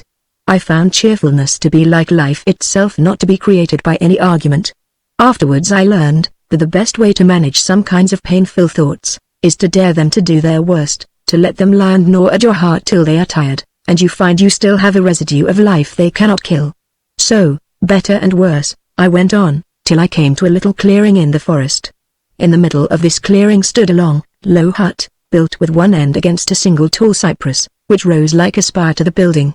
A vague misgiving crossed my mind when I saw it, but I must needs go closer, and look through a little half-open door, near the opposite end from the cypress. Window I saw none. On peeping in, and looking towards the further end, I saw a lamp burning, with a dim, reddish flame, and the head of a woman, bent downwards, as if reading by its light. I could see nothing more for a few moments. At length, as my eyes got used to the dimness of the place, I saw that the part of the rude building near me was used for household purposes, for several rough utensils lay here and there, and a bed stood in the corner. An irresistible attraction caused me to enter. The woman never raised her face, the upper part of which alone I could see distinctly, but, as soon as I stepped within the threshold, she began to read aloud, in a low and not altogether unpleasing voice, from an ancient little volume which she held open with one hand on the table upon which stood the lamp. What she read was something like this. So, then, as darkness had no beginning, neither will it ever have an end. So, then, is it eternal. The negation of aught else, is its affirmation. Where the light cannot come, there abideth the darkness. The light doth but hollow a mine out of the infinite extension of the darkness. And ever upon the steps of the light treadeth the darkness, yea, springeth in fountains and wells amidst it, from the secret channels of its mighty sea. Truly, man is but a passing flame, moving unquietly amid the surrounding rest of night, without which he yet could not be, and whereof he is in part compounded. As I drew nearer, and she read on, she moved a little to turn a leaf of the dark old volume, and I saw that her face was sallow and slightly forbidding. Her forehead was high, and her black eyes repressedly quiet. But she took no notice of me. This end of the cottage, if cottage it could be called, was destitute of furniture, except the table with the lamp, and the chair on which the woman sat. In one corner was a door, apparently of a cupboard in the wall, but which might lead to a room beyond. Still the irresistible desire which had made me enter the building urged me. I must open that door, and see what was beyond it. I approached, and laid my hand on the rude latch. Then the woman spoke, but without lifting her head or looking at me. "You had better not open that door." This was uttered quite quietly, and she went on with her reading, partly in silence, partly aloud, but both modes seemed equally intended for herself alone. The prohibition, however, only increased my desire to see, and as she took no further notice, I gently opened the door to its full width, and looked in. At first, I saw nothing worthy of attention. It seemed a common closet, with shelves on each hand, on which stood various little necessaries for the humble uses of a cottage. In one corner stood 1 or 2 brooms, in another a hatchet and other common tools, showing that it was in use every hour of the day for household purposes. But, as I looked, I saw that there were no shelves at the back, and that an empty space went in further, its termination appearing to be a faintly glimmering wall or curtain, somewhat less, however, than the width and height of the doorway where I stood.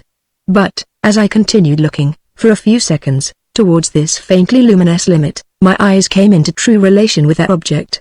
All at once, with such a shiver as when one is suddenly conscious of the presence of another in a room where he has, for hours, considered himself alone, I saw that the seemingly luminous extremity was a sky, as of night, beheld through the long perspective of a narrow, dark passage, through what, or built of what, I could not tell. As I gazed, I clearly discerned 2 or 3 stars glimmering faintly in the distant blue. But, suddenly, and as if it had been running fast from a far distance for this very point, and had turned the corner without abating its swiftness, a dark figure sped into and along the passage from the blue opening at the remote end. I started back and shuddered, but kept looking, for I could not help it. On and on it came, with a speedy approach but delayed arrival, till, at last, through the many gradations of approach, it seemed to come within the sphere of myself, rushed up to me, and passed me into the cottage. All I could tell of its appearance was, that it seemed to be a dark human figure. Its motion was entirely noiseless, and might be called a gliding, were it not that it appeared that of a runner, but with ghostly feet. I had moved back yet a little to let him pass me, and looked round after him instantly. I could not see him. "Where is he?" I said, in some alarm, to the woman, who still sat reading. "There, on the floor, behind you," she said, pointing with her arm half outstretched, but not lifting her eyes. I turned and looked, but saw nothing. Then with a feeling that there was yet something behind me, I looked round over my shoulder, and there, on the ground, lay a black shadow, the size of a man. It was so dark, that I could see it in the dim light of the lamp, which shone full upon it, apparently without thinning at all the intensity of its hue. "I told you," said the woman, "you had better not look into that closet." "What is it?" I said, with a growing sense of horror. "It is only your shadow that has found you," she replied. "Everybody's shadow is ranging up and down looking for him. I believe you call it by a different name in your world. Yours has found you, as every person's is almost certain to do who looks into that closet, especially after meeting one in the forest, whom I dare say you have met." Here, for the first time, she lifted her head, and looked full at me. Her mouth was full of long, white, shining teeth, and I knew that I was in the house of the ogre. I could not speak, but turned and left the house, with the shadow at my heels.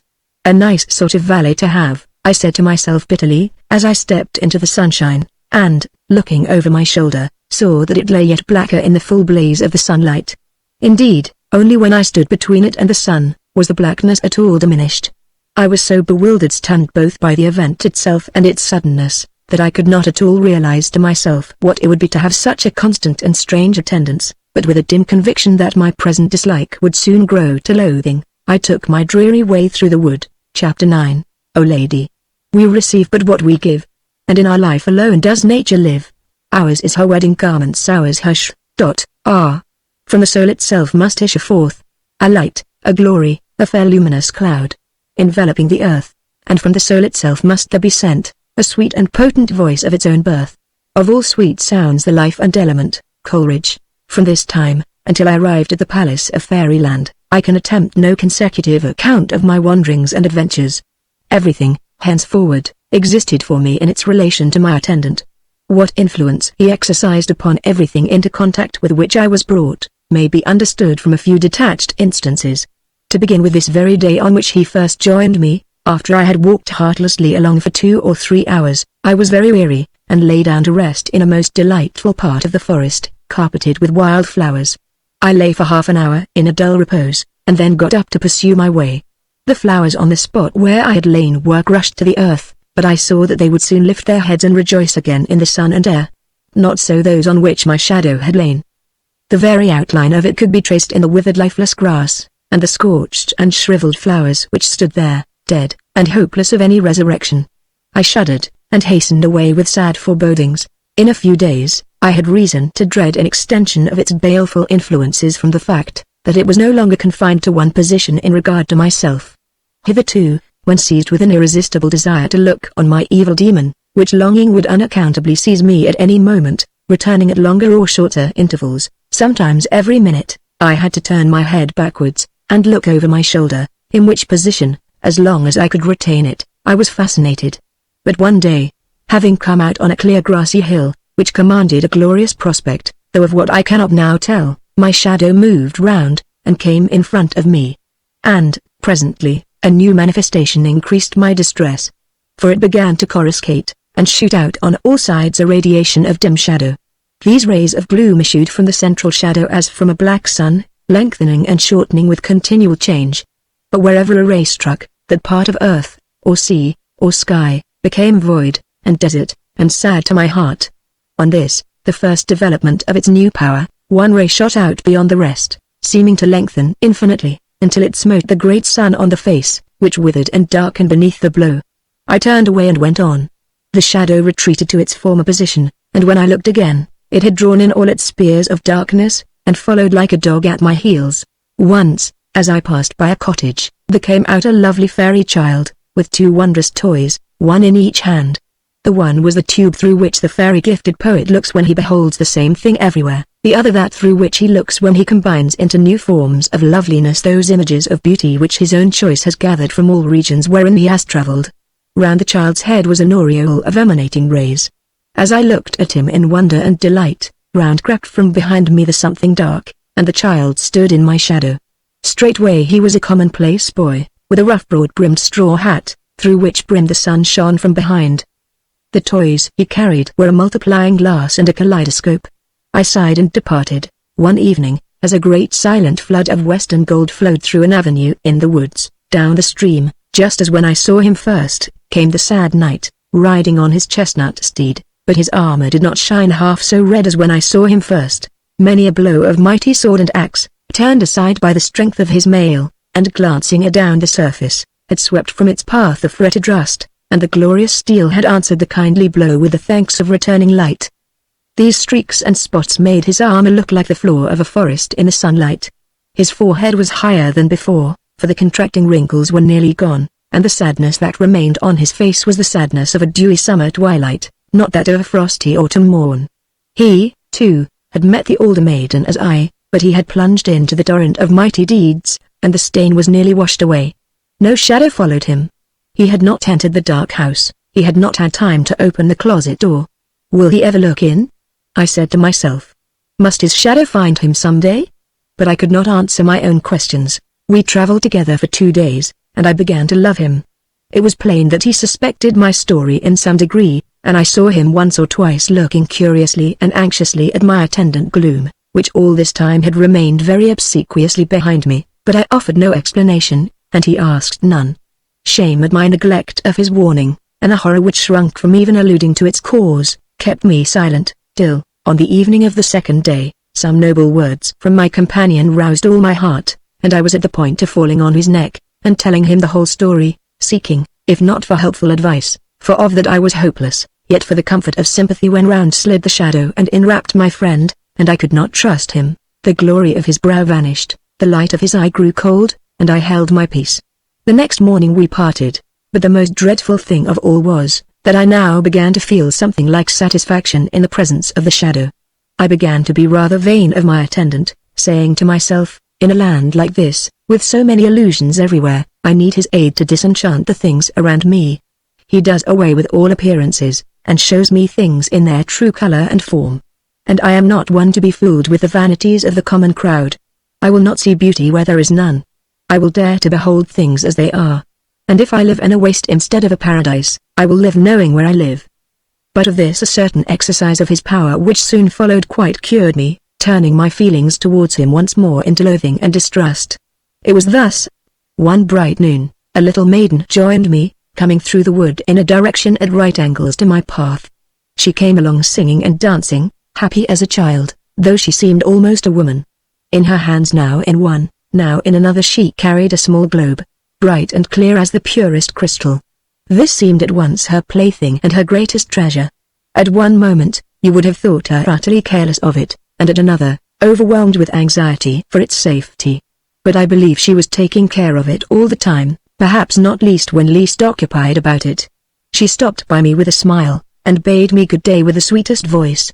I felt a wonderful liking to the child, for she produced on me more the impression of a child, though my understanding told me differently. We talked a little, and then walked on together in the direction I had been pursuing. I asked her about the globe she carried, but getting no definite answer, I held out my hand to take it.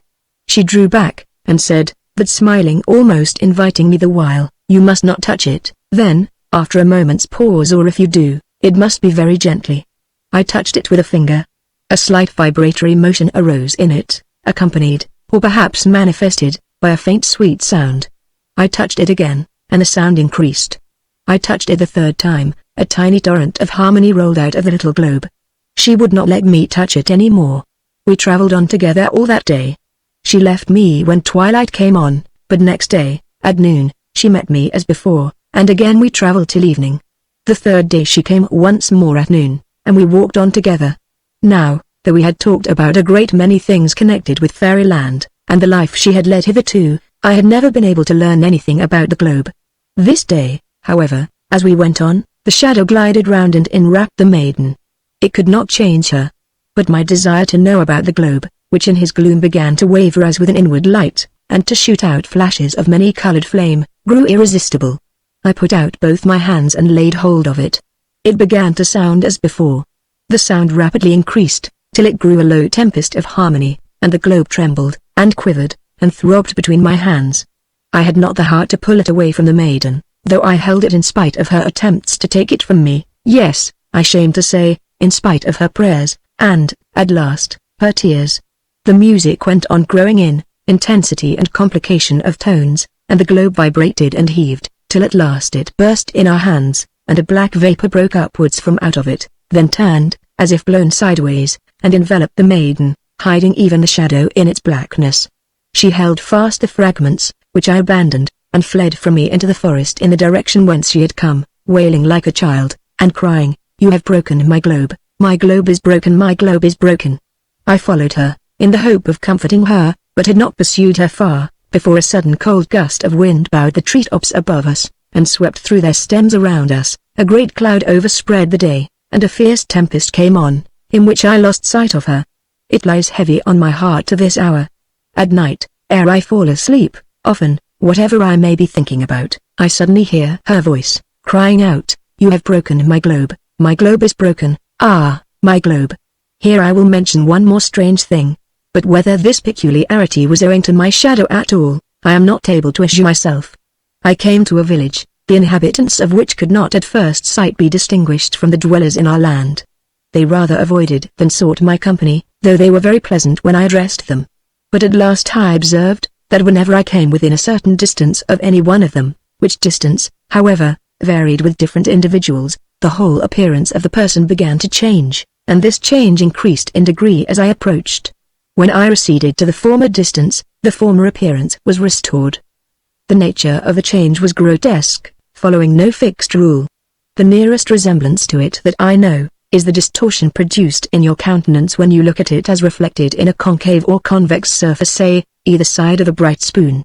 Of this phenomenon I first became aware in rather a ludicrous way. My host's daughter was a very pleasant pretty girl, who made herself more agreeable to me than most of those about me. For some days my companion's shadow had been less obtrusive than usual, and such was the reaction of spirits occasioned by the simple mitigation of torment, that, although I had cause enough besides to be gloomy, I felt light and comparatively happy. My impression is, that she was quite aware of the law of appearances that existed between the people of the place and myself, and had resolved to amuse herself at my expense, for one evening, After some jesting and raillery, she, somehow or other, provoked me to attempt to kiss her. But she was well defended from any assault of the kind. Her countenance became, of a sudden, absurdly hideous. The pretty mouth was elongated and otherwise amplified sufficiently to have allowed of 6 simultaneous kisses. I started back in bewildered dismay. She burst into the merriest fit of laughter, and ran from the room. I soon found that the same undefinable law of change operated between me and all the other villagers, and that, to feel I was in pleasant company, it was absolutely necessary for me to discover and observe the right focal distance between myself and each one with whom I had to do. This done, all went pleasantly enough. Whether, when I happened to neglect this precaution, I presented to them an equally ridiculous appearance, I did not ascertain, but I presume that the alteration was common to the approximating parties. I was likewise unable to determine whether I was a necessary party to the production of this strange transformation, or whether it took place as well, under the given circumstances, between the inhabitants themselves. Chapter 10. From Eden's bowers the full-fed rivers flow, to guide the outcasts to the land of woe. Our earth one little toiling streamlet yields, to guide the wanderers to the happy fields.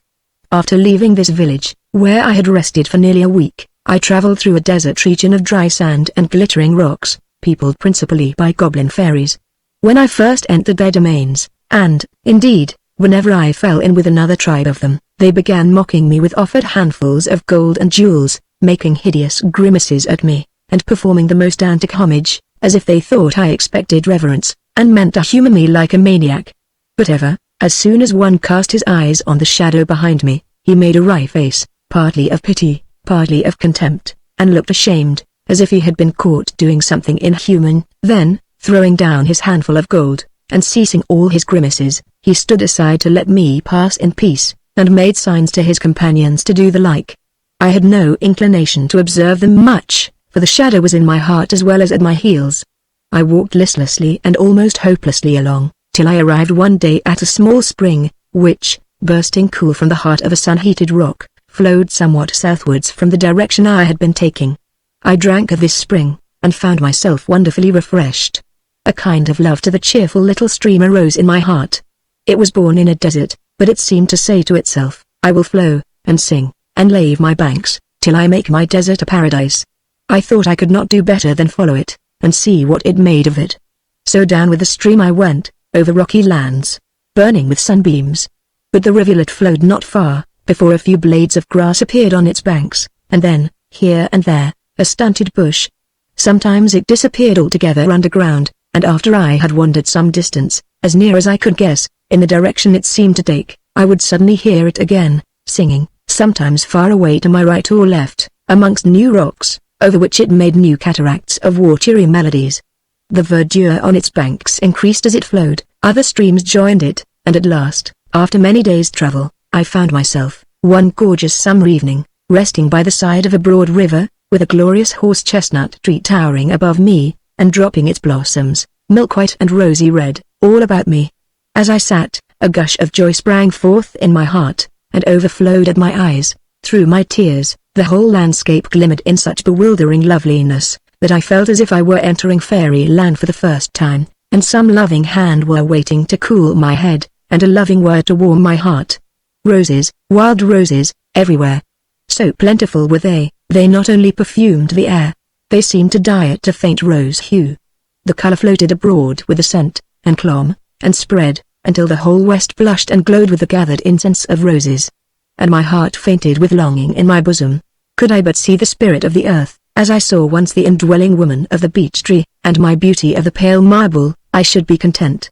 Content! Oh, how gladly would I die the light of her eyes. Yea, I would cease to be, if that would bring me one word of love from the one mouth. The twilight sank around, and enfolded me with sleep. I slept as I had not slept for months. I did not awake till late in the morning, when, refreshed in body and mind, I rose as from the death that wipes out the sadness of life, and then dies itself in the new morrow. Again I followed the stream, now climbing a steep rocky bank that hemmed it in, now wading through long grasses and wild flowers in its path, now through meadows, and anon through woods that crowded down to the very lip of the water. At length, in a nook of the river, gloomy with the weight of overhanging foliage, and still and deep as a soul in which the torrent eddies of pain have hollowed a great gulf, and then, subsiding in violence, have left it full of emotionless, fathomless sorrow. I saw a little boat lying. So still was the water here, that the boat needed no fastening. It lay as if someone had just stepped ashore, and would in a moment return.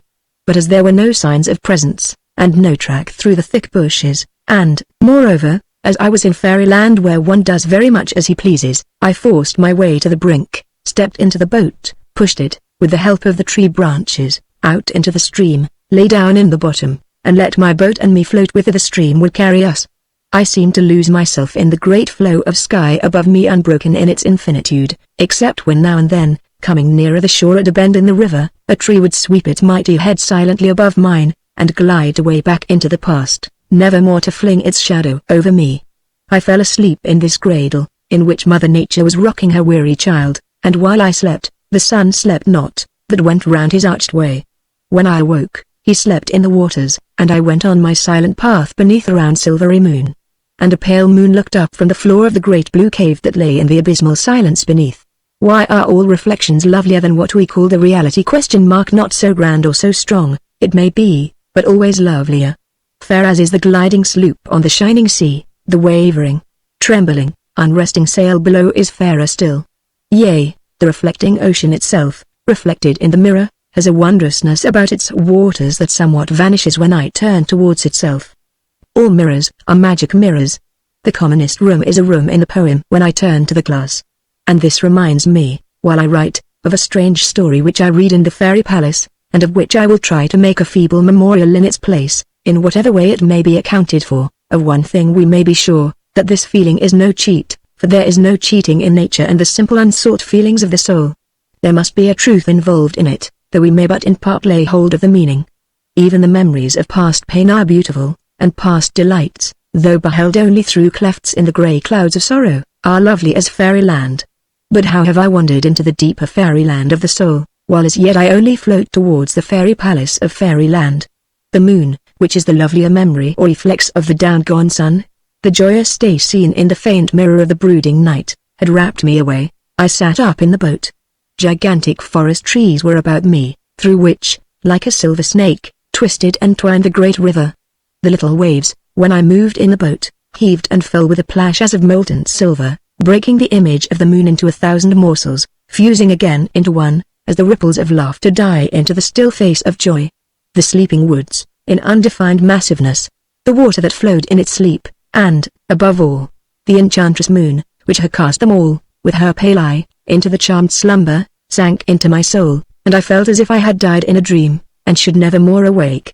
From this I was partly aroused by a glimmering of white, that, through the trees on the left, vaguely crossed my vision, as I gazed upwards. But the trees again hid the object, and at the moment, some strange melodious bird took up its song, and sang, not an ordinary bird song, with constant repetitions of the same melody, but what sounded like a continuous strain, in which one thought was expressed, deepening in intensity as evolved in progress. It sounded like a welcome already overshadowed with the coming farewell. As in all sweetest music, a tinge of sadness was in every note. Nor do we know how much of the pleasures even of life we owe to the intermingled sorrows. Joy cannot unfold the deepest truths, although deepest truth must be deepest joy. Cometh white-robed sorrow, stooping and wan, and flingeth wide the doors she may not enter. Almost we linger with sorrow for very love. As the song concluded, the stream bore my little boat with a gentle sweep round a bend of the river, and lo! On a broad lawn, which rose from the water's edge with a long green slope to a clear elevation from which the trees receded on all sides, stood a stately palace glimmering ghostly in the moonshine. It seemed to be built throughout of the whitest marble. There was no reflection of moonlight from windows, there seemed to be none, so there was no cold glitter, only, as I said, a ghostly shimmer. Numberless shadows tempered the shine, from column and balcony and tower. For everywhere galleries ran along the face of the buildings, wings were extended in many directions, and numberless openings, through which the moonbeams vanished into the interior, and which served both for doors and windows, had their separate balconies in front, communicating with a common gallery that rose on its own pillars. Of course, I did not discover all this from the river, and in the moonlight. But, though I was there for many days, I did not succeed in mastering the inner topography of the building, so extensive and complicated was it. Here I wished to land, but the boat had no oars on board. However, I found that a plank, serving for a seat, was unfastened, and with that I brought the boat to the bank and scrambled on shore. Deep soft turf sank beneath my feet, as I went up the ascent towards the palace. When I reached it, I saw that it stood on a great platform of marble, with an ascent, by broad stairs of the same, all round it. Arrived on the platform, I found there was an extensive outlook over the forest, which, however, was rather veiled and revealed by the moonlight. Entering by a wide gateway, but without gates, into an inner court, surrounded on all sides by great marble pillars supporting galleries above, I saw a large fountain of porphyry in the middle, throwing up a lofty column of water, which fell, with the noise as of the fusion of all sweet sounds, into a basin beneath, overflowing which, it ran into a single channel towards the interior of the building. Although the moon was by this time so low in the west, that not a ray of her light fell into the court, over the height of the surrounding buildings, yet was the court lighted by a second reflex from the sun of other lands. For the top of the column of water, just as it spread to fall, caught the moonbeams, and like a great pale lamp, hung high in the night air, through a dim memory of light, as it were, over the court below. This court was paved in diamonds of white and red marble. According to my custom since I entered fairyland, of taking for a guide whatever I first found moving in any direction, I followed the stream from the basin of the fountain. It led me to a great open door, beneath the ascending steps of which it ran through a low arch and disappeared. Entering here, I found myself in a great hall, surrounded with white pillars, and paved with black and white. This I could see by the moonlight, which, from the other side, streamed through open windows into the hall. Its height I could not distinctly see. As soon as I entered, I had the feeling so common to me in the woods, that there were others there besides myself, though I could see no one, and heard no sound to indicate a presence. Since my visit to the Church of Darkness, my power of seeing the fairies of the higher orders had gradually diminished, until it had almost ceased. But I could frequently believe in their presence while unable to see them. Still, although I had company, and doubtless of a safe kind, it seemed rather dreary to spend the night in an empty marble hall, however beautiful, especially as the moon was near the going down, and it would soon be dark. So I began at the place where I entered, and walked round the hall, looking for some door or passage that might lead me to a more hospitable chamber. As I walked, I was deliciously haunted with the feeling that behind some one of the seemingly innumerable pillars, one who loved me was waiting for me. Then I thought she was following me from pillar to pillar as I went along, but no arms came out of the faint moonlight, and no sigh assured me of her presence. At length I came to an open corridor, into which I turned, notwithstanding that, in doing so, I left the light behind. Along this I walked with outstretched hands, groping my way, till, arriving at another corridor, which seemed to strike off at right angles to that in which I was, I saw at the end a faintly glimmering light, too pale even for moonshine, resembling rather a stray phosphorescence. However, where everything was white, a little light went a great way. So I walked on to the end, and a long corridor it was. When I came up to the light, I found that it proceeded from what looked like silver letters upon a door of ebony, and, to my surprise even in the home of wonder itself, the letters formed the words, "The Chamber of Sir Anados." Although I had as yet no right to the honors of a knight, I ventured to conclude that the chamber was indeed intended for me, and, opening the door without hesitation, I entered. Any doubt as to whether I was right in so doing, was soon dispelled. What to my dark eyes seemed a blaze of light, burst upon me. A fire of large pieces of some sweet-scented wood, supported by dogs of silver, was burning on the hearth, and a bright lamp stood on a table, in the midst of a plentiful meal, apparently awaiting my arrival. But what surprised me more than all, was, that the room was in every respect a copy of my own room. The room whence the little stream from my basin had led me into fairyland. There was the very carpet of grass and moss and daisies, which I had myself designed. The curtains of pale blue silk, that fell like a cataract over the windows, the old-fashioned bed, with the chintz furniture, on which I had slept from boyhood. Now I shall sleep, I said to myself. My shadow dares not come here. I sat down to the table, and began to help myself to the good things before me with confidence. And now I found, as in many instances before, how true the fairy tales are, for I was waited on, all the time of my meal, by invisible hands. I had scarcely to do more than look towards anything I wanted, when it was brought me, just as if it had come to me of itself. My glass was kept filled with the wine I had chosen, until I looked towards another bottle or decanter, when a fresh glass was substituted, and the other wine supplied. When I had eaten and drank more heartily and joyfully than ever since I entered fairyland, the whole was removed by several attendants, of whom some were male and some female, as I thought I could distinguish from the way the dishes were lifted from the table, and the motion with which they were carried out of the room. As soon as they were all taken away, I heard a sound as of the shutting of a door, and knew that I was left alone.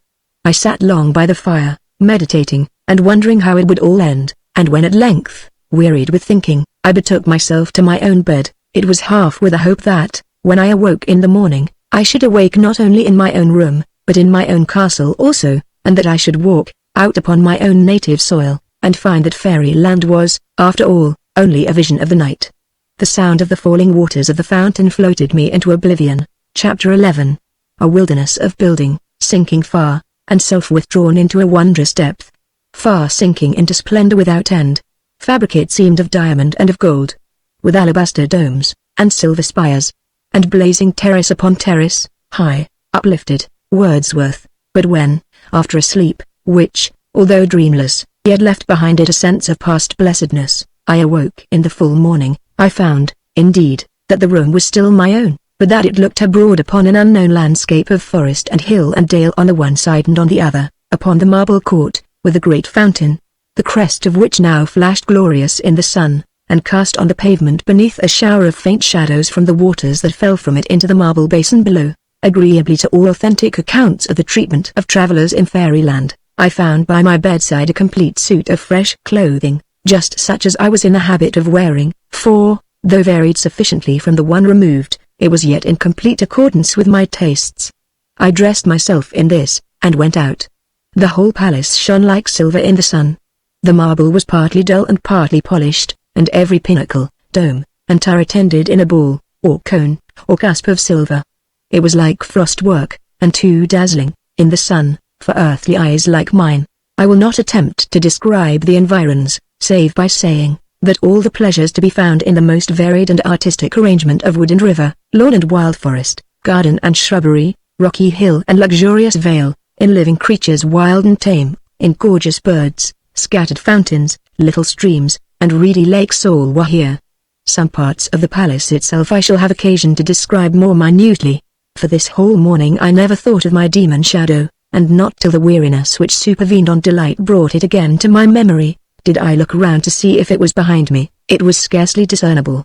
But its presence, however faintly revealed, sent a pang to my heart, for the pain of which, not all the beauties around me could compensate.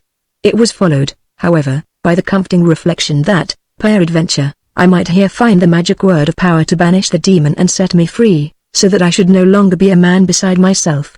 The Queen of Fairyland, thought I, must dwell here, surely she will put forth her power to deliver me, and send me singing through the further gates of her country back to my own land. Shadow of me, I said, which art not me, but which representest thyself to me as me, here I may find a shadow of light which will devour thee, the shadow of darkness. Here I may find a blessing which will fall on thee as a curse, and damn thee to the blackness whence thou hast emerged unbidden. I said this, stretched at length on the slope of the lawn above the river, and as the hope rose within me, the sun came forth from a light fleecy cloud that swept across his face, and hill and dale, and the great river winding on through the still mysterious forest, flashed back his rays as with a silent shout of joy. All nature lived and glowed. The very earth grew warm beneath me, a magnificent dragonfly went past me like an arrow from a bow, and a whole concert of birds burst into choral song. The heat of the sun soon became too intense even for passive support. I therefore rose, and sought the shelter of one of the arcades. Wandering along from one to another of these, wherever my heedless steps led me, and wondering everywhere at the simple magnificence of the building, I arrived at another hall, the roof of which was of a pale blue, spangled with constellations of silver stars, and supported by porphyry pillars of a paler red than ordinary. In this house, I may remark in passing, silver seemed everywhere preferred to gold, and such was the purity of the air, that it showed nowhere signs of tarnishing. The whole of the floor of this hall, except a narrow path behind the pillars, paved with black, was hollowed into a huge basin, many feet deep, and filled with the purest, most liquid and radiant water. The sides of the basin were white marble, and the bottom was paved with all kinds of refulgent stones, of every shape and hue. In their arrangement, you would have supposed, at first sight, that there was no design, for they seemed to lie as if cast there from careless and playful hands, but it was a most harmonious confusion, and as I looked at the play of their colors, especially when the waters were in motion, I came at last to feel as if not one little pebble could be displaced, without injuring the effect of the whole. Beneath this floor of the water, lay the reflection of the blue inverted roof, fretted with its silver stars, like a second deeper sea, clasping and upholding the first. The fairy bath was probably fed from the fountain in the court. Led by an irresistible desire, I undressed, and plunged into the water. It clothed me as with a new sense and its object both in one. The waters lay so close to me, they seemed to enter and revive my heart. I rose to the surface, shook the water from my hair, and swam as in a rainbow, amid the coruscations of the gems below seen through the agitation caused by my motion. Then, with open eyes, I dived, and swam beneath the surface. And here was a new wonder. For the basin, thus beheld, appeared to extend on all sides like a sea, with here and the groups as of ocean rocks, hollowed by ceaseless billows into wondrous caves and grotesque pinnacles. Around the caves grew seaweeds of all hues, and the corals glowed between, while far off, I saw the glimmer of what seemed to be creatures of human form at home in the waters. I thought I had been enchanted, and that when I rose to the surface, I should find myself miles from land, swimming alone upon a heaving sea. But when my eyes emerged from the waters, I saw above me the blue-spangled vault, and the red pillars around. I dived again, and found myself once more in the heart of a great sea. I then arose, and swam to the edge, where I got out easily, for the water reached the very brim, and, as I drew near, washed in tiny waves over the black marble border. I dressed, and went out, deeply refreshed. And now I began to discern faint, gracious forms, here and there throughout the building. Some walked together in earnest conversation. Others strayed alone. Some stood in groups, as if looking at and talking about a picture or a statue. None of them heeded me. Nor were they plainly visible to my eyes. Sometimes a group, or single individual, would fade entirely out of the realm of my vision as I gazed. When evening came, and the moon arose, clear as a round of a horizon sea when the sun hangs over it in the west, I began to see them all more plainly, especially when they came between me and the moon, and yet more especially, when I myself was in the shade. But, even then, I sometimes saw only the passing wave of a white robe, or a lovely arm or neck gleamed by in the moonshine, or white feet went walking alone over the moony sward. Nor, I grieve to say, did I ever come much nearer to these glorious beings, or ever look upon the Queen of the Fairies herself. My destiny ordered otherwise. In this palace of marble and silver, and fountains and moonshine, I spent many days, waited upon constantly in my room with everything desirable, and bathing daily in the fairy bath. All this time I was little troubled with my demon shadow. I had a vague feeling that he was somewhere about the palace, but it seemed as if the hope that I should in this place be finally freed from his hated presence, had sufficed to banish him for a time. How and where I found him, I shall soon have to relate. The third day after my arrival, I found the library of the palace, and here, all the time I remained, I spent most of the middle of the day. For it was, not to mention far greater attractions, a luxurious retreat from the noontide sun. During the mornings and afternoons, I wandered about the lovely neighborhood, or lay, lost in delicious daydreams, beneath some mighty tree on the open lawn. My evenings were by and by spent in a part of the palace, the account of which, and of my adventures in connection with it, I must yet postpone for a little. The library was a mighty hall, lighted from the roof, which was formed of something like glass, vaulted over in a single piece, and stained throughout with a great mysterious picture in gorgeous coloring. The walls were lined from floor to roof with books and books, most of them in ancient bindings, but some in strange new fashions which I had never seen, and which, were I to make the attempt, I could ill describe. All around the walls, in front of the books, ran galleries in rows, communicating by stairs. These galleries were built of all kinds of colored stones, all sorts of marble and granite, with porphyry, jasper, lapis lazuli, agate, and various others, were ranged in wonderful melody of successive colors. Although the material, then, of which these galleries and stairs were built, rendered necessary a certain degree of massiveness in the construction, yet such was the size of the place, that they seemed to run along the walls like cords. Over some parts of the library, descended curtains of silk of various dyes, none of which I ever saw lifted while I was there, and I felt somehow that it would be presumptuous in me to venture to look within them.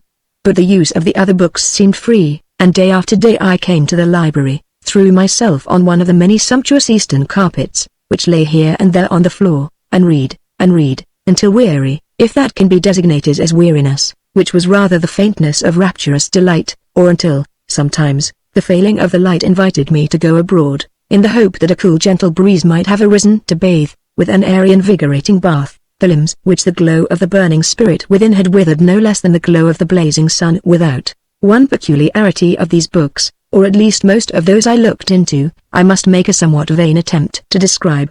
If, for instance, it was a book of metaphysics I opened, I had scarcely read 2 pages before I seemed to myself to be pondering over discovered truth, and constructing the intellectual machine whereby to communicate the discovery to my fellow men. With some books, however, of this nature, it seemed rather as if the process was removed yet a great way further back, and I was trying to find the root of manifestation, the spiritual truth whence a material vision sprang, or to combine 2 propositions, both apparently true, either at once or in different remembered moods, and to find the point in which their invisibly converging lines would unite in one, revealing a truth higher than either and differing from both, though so far from being opposed to either, that it was that whence each derived its life and power. Or if the book was one of travels, I found myself the traveler. New lands, fresh experiences, novel customs, rose around me. I walked, I discovered, I fought, I suffered, I rejoiced in my success. Was it a history? I was the chief actor therein. I suffered my own blame, I was glad in my own praise. With a fiction it was the same. Mine was the whole story. For I took the place of the character who was most like myself, and his story was mine, until, grown weary with a life of years condensed in an hour, or arrived at my deathbed, or the end of the volume, I would awake, with a sudden bewilderment, to the consciousness of my present life, recognizing the walls and roof around me, and finding I joyed or sorrowed only in a book. If the book was a poem, the words disappeared, or took the subordinate position of an accompaniment to the succession of forms and images that rose and vanished with a soundless rhythm, and a hidden rhyme. In one, with a mystical title, which I cannot recall, I read of a world that is not like ours. The wondrous account, in such a feeble, fragmentary way as is possible to me, I would willingly impart. Whether or not it was all a poem, I cannot tell, but, from the impulse I felt, when I first contemplated writing it, to break into rhyme, to which impulse I shall give way if it comes upon me again, I think it must have been, partly at least, in verse. Chapter 12. Chained is the spring. The night wind bold, blows over the hard earth. Time is not more confused and cold, nor keeps more wintry mirth, yet blow, and roll the world about. Blow, time blow, winter's wind, through chinks of time, heaven peepeth out, and spring the frost behind. G.E.M. They who believe in the influences of the stars over the fates of men, are, in feeling at least, nearer the truth than they who regard the heavenly bodies as related to them merely by a common obedience to an external law. All that man sees has to do with man. Worlds cannot be without an intermundane relationship. The community of the center of all creation suggests an interradiating connection and dependence of the parts. Else a grander idea is conceivable than that which is already embodied. The blank, which is only a forgotten life, lying behind the consciousness, and the misty splendor, which is an undeveloped life, lying before it, may be full of mysterious revelations of other connections with the worlds around us, than those of science and poetry. No shining belt or gleaming moon, no red and green glory in a self-encircling twin star, but has a relation with the hidden things of a man's soul, and, it may be, with the secret history of his body as well. They are portions of the living house wherein he abides. Through the realms of the monarch's sun, creeps a world, whose course had begun, on a weary path with a weary pace. Before the earth sprang forth on the race, but many a time the earth had sped, around the path she still must tread, ere the elder planet, on leaden wing, once circled the court of the planet's king. There, in that lonely and distant star, the seasons are not as our seasons are, but many a year hath autumn to dress the trees in their matron loveliness. As long hath old winter in triumph to go, or beauty's dead in his vaults below. And many a year the spring doth wear, combing the icicles from her hair. And summer, dear summer, hath years of June, with large white clouds, and cool showers at noon. And a beauty that grows to a weight like grief, till a burst of tears is the heart's relief. Children, born when winter is king, may never rejoice in the hoping spring, though their own heart buds are bursting with joy. And the child hath grown to the girl or boy, but may die with cold and icy hours, watching them ever in place of flowers. And some who awake from their primal sleep, when the sighs of summer through forests creep, live, and love, and are loved again, seek for pleasure, and find its pain, sink to their last, their forsaken sleeping, with the same sweet odors around them creeping. Now the children, there, are not born as the children are born in worlds nearer to the sun, for they arrive no one knows how. A maiden, walking alone, hears a cry, for even there a cry is the first utterance, and searching about, she findeth, under an overhanging rock, or within a clump of bushes, or, it may be, betwixt grey stones on the side of a hill, or in any other sheltered and unexpected spot, a little child. This she taketh tenderly, and beareth home with joy, calling out, Mother, Mother, if so be that our mother lives, I have got a baby, I have found a child. All the household gathers round to see where is it? What is it like? Where do you find it? And such like questions, abounding. And thereupon she relates the whole story of the discovery, for by the circumstances, such a season of the year, time of the day, condition of the air, and such like, and, especially, the peculiar and never repeated aspect of the heavens and earth at the time, and the nature of the place of shelter wherein it is found, is determined, or at least indicated, the nature of the child thus discovered. Therefore, at certain seasons, and in certain states of the weather, according, in part, to their own fancy, the young women go out to look for children. They generally avoid seeking them, though they cannot help sometimes finding them, in places and with circumstances uncongenial to their peculiar likings. But no sooner is a child found, than its claim for protection and nurture obliterates all feeling of choice in the matter. Chiefly, however, in the season of summer, which lasts so long, coming as it does after such long intervals, and mostly in the warm evenings, about the middle of twilight, and principally in the woods and along the river banks, do the maidens go looking for children just as children look for flowers. And ever as the child grows, yea, more and more as he advances in years, will his face indicate to those who understand the spirit of nature, and her utterances in the face of the world, the nature of the place of his birth, and the other circumstances thereof, whether a clear morning sun guided his mother to the nook whence issued the boy's low cry, or at eve the lonely maiden, for the same woman never finds a second, at least while the first lives, discovers the girl by the glimmer of her white skin, lying in a nest like that of the lark, amid long encircling grasses, and the upward-gazing eyes of the lowly daisies, whether the storm bowed the forest trees around, or the still frost fixed in silence the else flowing and babbling stream. After they grow up, the men and women are but little together. There is this peculiar difference between them, which likewise distinguishes the women from those of the earth. The men alone have arms. The women have only wings. Resplendent wings are they, wherein they can shroud themselves from head to foot in a panoply of glistering glory. By these wings alone, it may frequently be judged in what seasons, and under what aspects, they were born. From those that came in winter, go great white wings, white as snow, the edge of every feather shining like the sheen of silver, so that they flash and glitter like frost in the sun. But underneath, they are tinged with a faint pink or rose color.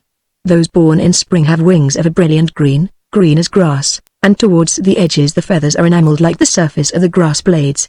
These again are white within. Those that are born in summer have wings of a deep rose color, lined with pale gold. And those born in autumn have purple wings, with a rich brown on the inside. But these colors are modified and altered in all varieties, corresponding to the mood of the day and hour, as well as the season of the year, and sometimes I found the various colors so intermingled, that I could not determine even the season, though doubtless the hieroglyphic could be deciphered by more experienced eyes. One splendor, in particular, I remember wings of deep carmine, with an inner down of a warm grey, around a form of brilliant whiteness. She had been found as the sun went down through a low sea fog, casting crimson along a broad sea path into a little cave on the shore, where a bathing maiden saw her lying. But though I speak of sun and fog, and sea and shore, the world there is in some respects very different from the earth whereon men live. For instance, the waters reflect no forms. To the unaccustomed eye they appear, if undisturbed, like the surface of a dark metal, only that the latter would reflect indistinctly, whereas they reflect not at all, except light which falls immediately upon them. This has a great effect in causing the landscapes to differ from those on the earth. On the stillest evening, no tall ship on the sea sends a long wavering reflection almost to the feet of him on shore. The face of no maiden brightens at its own beauty in a still forest well. The sun and moon alone make a glitter on the surface. The sea is like a sea of death, ready to engulf and never to reveal, a visible shadow of oblivion. Yet the women sport in its waters like gorgeous seabirds. The men more rarely enter them. But, on the contrary, the sky reflects everything beneath it, as if it were built of water like ours. Of course, from its concavity there is some distortion of the reflected objects, yet wondrous combinations of form are often to be seen in the overhanging depth. And then it is not shaped so much like a round dome as the sky of the earth, but, more of an egg shape, rises to a great towering height in the middle, appearing far more lofty than the other. When the stars come out at night, it shows a mighty cupola, fretted with golden fires, wherein there is room for all tempests to rush and rave. One evening in early summer, I stood with a group of men and women on a steep rock that overhung the sea. They were all questioning me about my world and the ways thereof. In making reply to one of their questions, I was compelled to say that children are not born in the earth as with them. Upon this I was assailed with a whole battery of inquiries, which at first I tried to avoid, but, at last, I was compelled, in the vaguest manner I could invent, to make some approach to the subject in question. Immediately a dim notion of what I meant seemed to dawn in the minds of most of the women. Some of them folded their great wings all around them, as they generally do when in the least offended, and stood erect and motionless. One spread out her rosy pinions, and flashed from the promontory into the gulf at its foot. A great light shone in the eyes of one maiden, who turned and walked slowly away, with her purple and white wings half dispread behind her. She was found, the next morning, dead beneath a withered tree on a bare hillside, some miles inland. They buried her where she lay, as is their custom, for, before they die, they instinctively search for a spot like the place of their birth, and having found one that satisfies them, they lie down, fold their wings around them, if they be women, or cross their arms over their breasts, if they are men, just as if they were going to sleep, and so sleep indeed. The sign or cause of coming death is an indescribable longing for something, they know not what, which seizes them, and drives them into solitude, consuming them within, till the body fails. When a youth and a maiden look too deep into each other's eyes, this longing seizes and possesses them, but instead of drawing nearer to each other, they wander away, each alone, into solitary places, and die of their desire. But it seems to me, that thereafter they are born babes upon our earth, where, if, when grown, they find each other, it goes well with them, if not, it will seem to go ill. But of this I know nothing. When I told them that the women on the earth had not wings like them, but arms, they stared, and said how bold and masculine they must look, not knowing that their wings, glorious as they are but undeveloped arms. But see the power of this book, that, while recounting what I can recall of its contents, I write as if myself had visited the far-off planet, learnt its ways and appearances, and conversed with its men and women. And so, while writing, it seemed to me that I had. The book goes on with the story of a maiden, who, born at the close of autumn, and living in a long, to her endless winter, set out at last to find the regions of spring, for, as in our earth, the seasons are divided over the globe. It begins something like this. She watched them dying for many a day, dropping from off the old trees away, one by one, or else in a shower, crowding over the withered flower, for as if they had done some grievous wrong. The sun, that had nursed them and loved them so long, grew weary of loving, and, turning back, hastened away on his southern track, and helplessly hung each shriveled leaf, faded away with an idle grief, and the gusts of wind, sad autumn's sighs, mournfully swept through their families, casting away with a helpless moan, all that he yet might call his own, as the child, when his bird is gone for ever, flingeth the cage on the wandering river, and the giant trees, as bare as death, slowly bowed to the great wind's breath, and groaned with trying to keep from groaning, amidst the young trees bending and moaning, and the ancient planet's mighty sea, was heaving and falling most restlessly, and the tops of the waves were broken and white, tossing about to ease their might, and the river was striving to reach the main, and the ripple was hurrying back again. Nature lived in sadness now. Sadness lived on the maiden's brow, as she watched, with a fixed, half-conscious sigh, one lonely leaf that trembled on high, till it dropped at last from the desolate bough. Sorrow, oh, sorrow! 'Tis winter now, and her tears gushed forth, though it was but a leaf, for little will loose the swollen fountain of grief. When up to the lip the water goes, it needs but a drop, and it overflows. Oh! Many and many a dreary year must pass away ere the buds appear. Many a night of darksome sorrow yield to the light of a joyless morrow, ere birds again, on the clothed trees, shall fill the branches with melodies. She will dream of meadows with wakeful streams, of wavy grass in the sunny beams, of hidden wells that soundless spring, hoarding their joy as a holy thing, of founts that tell it all day long, to the listening woods, with exultant song. She will dream of evenings that die into nights, where each sense is filled with its own delights, and the soul is still as the vaulted sky, lulled with an inner harmony, and the flowers give out to the dewy night, changed into perfume, the gathered light, and the darkness sinks upon all their host, till the sun sail up on the eastern coast, she will wake and see the branches bare, weaving a net in the frozen air. The story goes on to tell how, at last, weary with winteriness, she traveled towards the southern regions of her globe, to meet the spring on its slow way northwards, and how, after many sad adventures, many disappointed hopes, and many tears, bitter and fruitless, she found at last, one stormy afternoon, in a leafless forest, a single snowdrop growing betwixt the borders of the winter and spring. She lay down beside it and died. I almost believe that a child, pale and peaceful as a snowdrop, was born in the earth within a fixed season from that stormy afternoon. Chapter 13. I saw a ship sailing upon the sea, deeply laden as ship could be. But not so deep as in love I am, for I care not whether I sink or swim. Old ballad. But love is such a mystery, I cannot find it out. For when I think I'm best resolved, I then am in most doubt. Sir John Suckling. One story I will try to reproduce. But, alas, it is like trying to reconstruct a forest out of broken branches and withered leaves. In the fairy book, everything was just as it should be, though whether in words or something else, I cannot tell. It glowed and flashed the thoughts upon the soul, with such a power that the medium disappeared from the consciousness, and it was occupied only with the things themselves. My representation of it must resemble a translation from a rich and powerful language, capable of embodying the thoughts of a splendidly developed people, into the meager and half-articulate speech of a savage tribe. Of course, while I read it, I was Cosmo, and his history was mine. Yet, all the time, I seemed to have a kind of double consciousness, and the story a double meaning. Sometimes it seemed only to represent a simple story of ordinary life, perhaps almost of universal life, wherein two souls, loving each other and longing to come nearer, do, after all, but behold each other as in a glass darkly, as through the hard rock go the branching silver veins, as into the solid land run the creeks and gulfs from the unresting sea, as the lights and influences of the upper world sink silently through the earth's atmosphere, so doth fairy invade the world of men, and sometimes startle the common eye with an association as of cause and effect, when between the two no connecting links can be traced. Cosmo von Weisthal was a student at the University of Prague. Though of a noble family, he was poor, and prided himself upon the independence that poverty gives, for what will not a man pride himself upon, when he cannot get rid of it?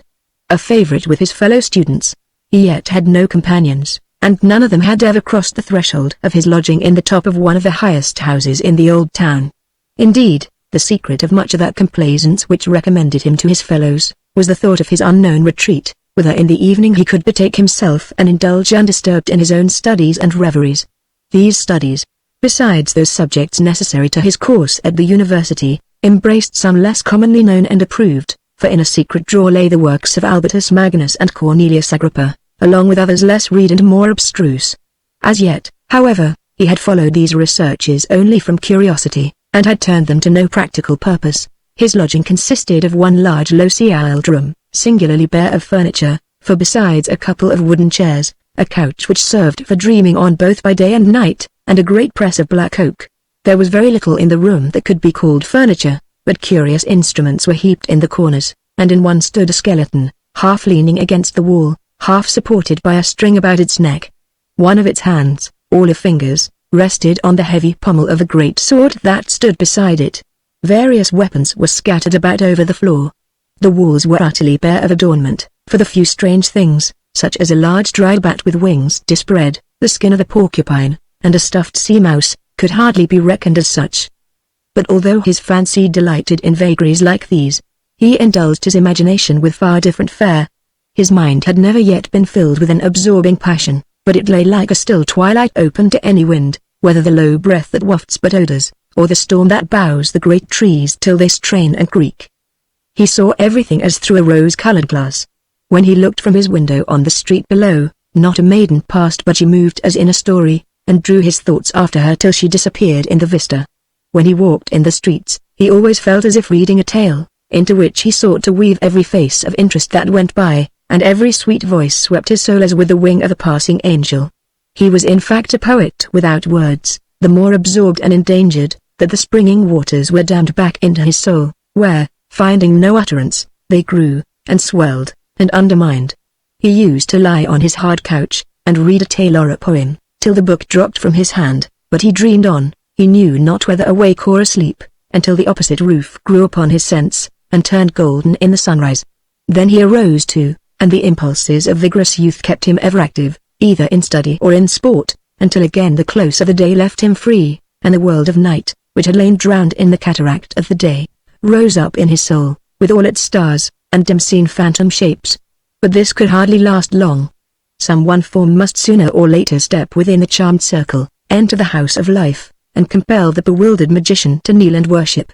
One afternoon, towards dusk, he was wandering dreamily in one of the principal streets, when a fellow student roused him by a slap on the shoulder, and asked him to accompany him into a little back alley to look at some old armor which he had taken a fancy to possess. Cosmo was considered an authority in every matter pertaining to arms, ancient or modern. In the use of weapons, none of the students could come near him, and his practical acquaintance with some had principally contributed to establish his authority in reference to all. He accompanied him willingly. They entered a narrow alley, and thence a dirty little court, where a low arched door admitted them into a heterogeneous assemblage of everything musty, and dusty, and old, that could well be imagined. His verdict on the armor was satisfactory, and his companion at once concluded the purchase. As they were leaving the place, Cosmo's eye was attracted by an old mirror of an elliptical shape, which leaned against the wall, covered with dust. Around it was some curious carving, which he could see but very indistinctly by the glimmering light which the owner of the shop carried in his hand. It was this carving that attracted his attention, at least so it appeared to him. He left the place, however, with his friend, taking no further notice of it. They walked together to the main street, where they parted and took opposite directions. No sooner was Cosmo left alone, than the thought of the curious old mirror returned to him. A strong desire to see it more plainly arose within him, and he directed his steps once more towards the shop. The owner opened the door when he knocked, as if he had expected him. He was a little, old, withered man, with a hooked nose, and burning eyes constantly in a slow restless motion, and looking here and there as if after something that eluded them. Pretending to examine several other articles, Cosmo at last approached the mirror, and requested to have it taken down. "Take it down yourself, master, I cannot reach it," said the old man. Cosmo took it down carefully, when he saw that the carving was indeed delicate and costly, being both of admirable design and execution, containing withal many devices which seemed to embody some meaning to which he had no clue.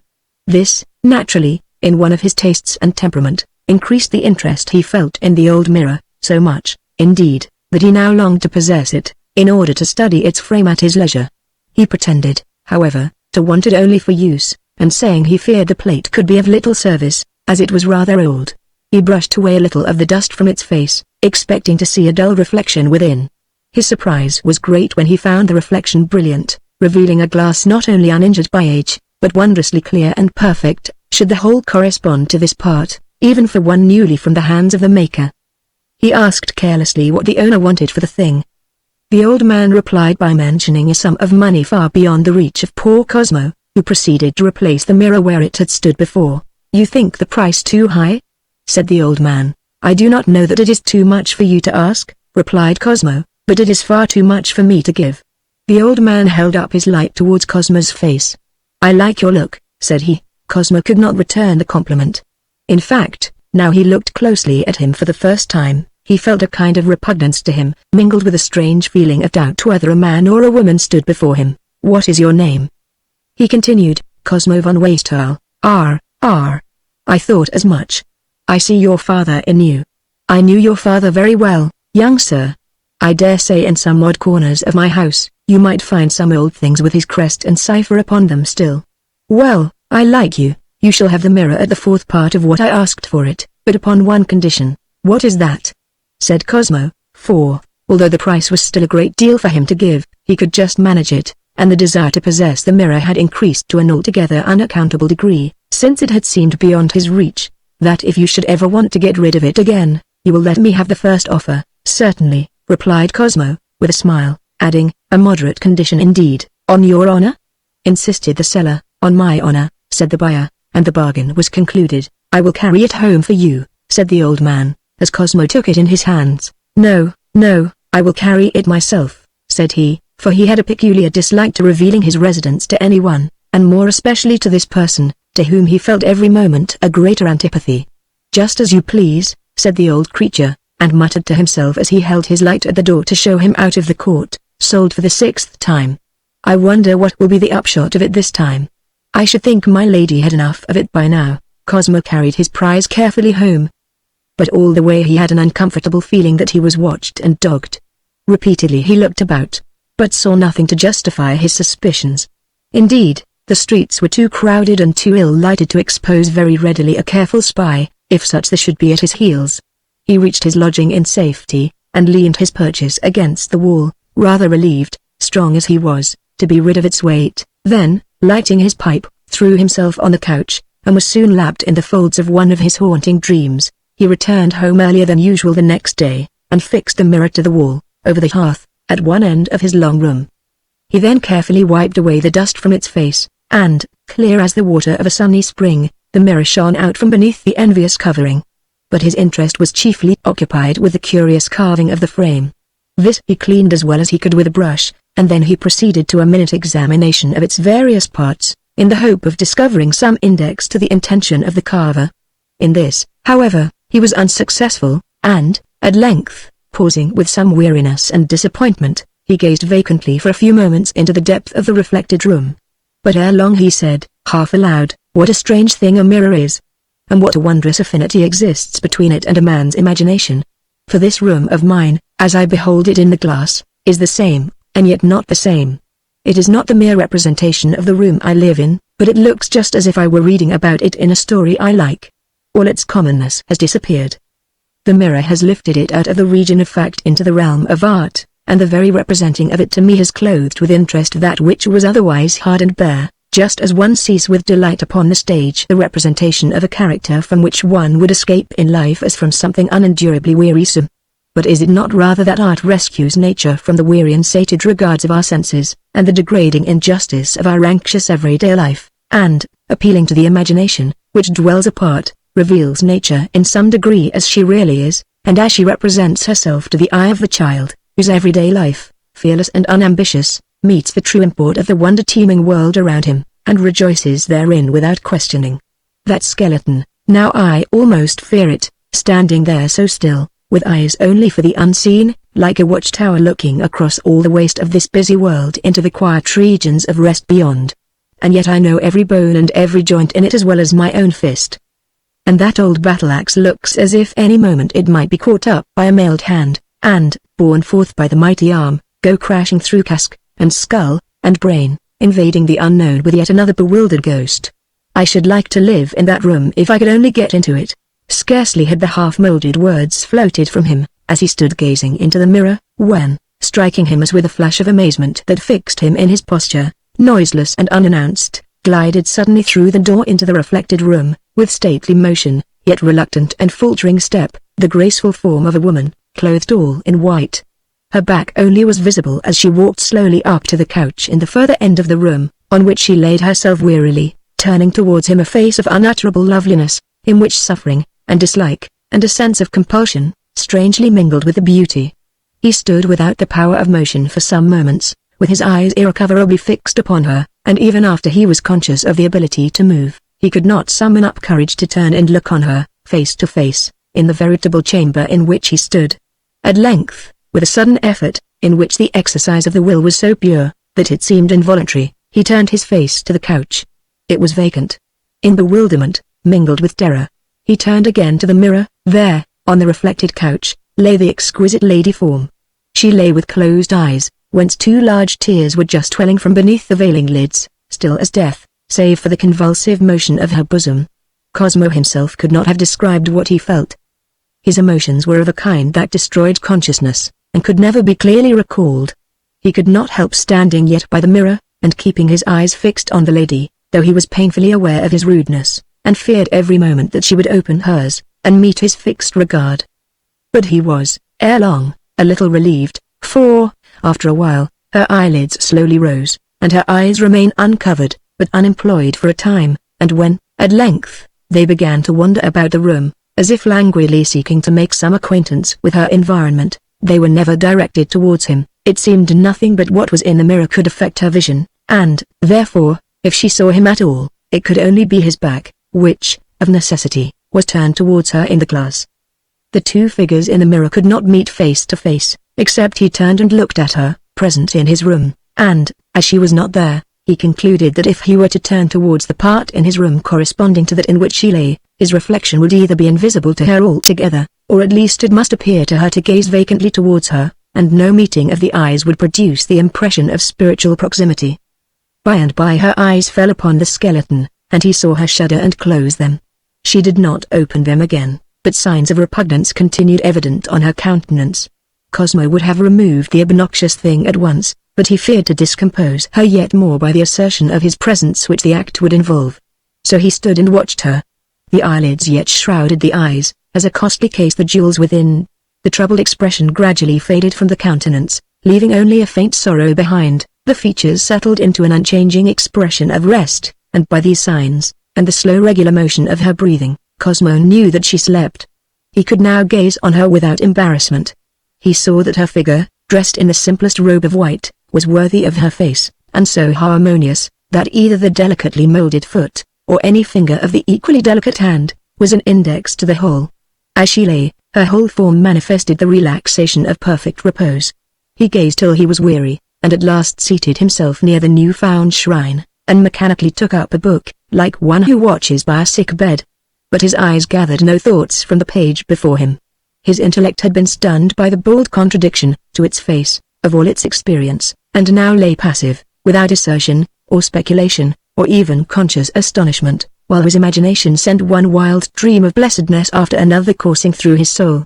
How long he sat he knew not, but at length he roused himself, rose, and, trembling in every portion of his frame, looked again into the mirror. She was gone. The mirror reflected faithfully what his room presented, and nothing more.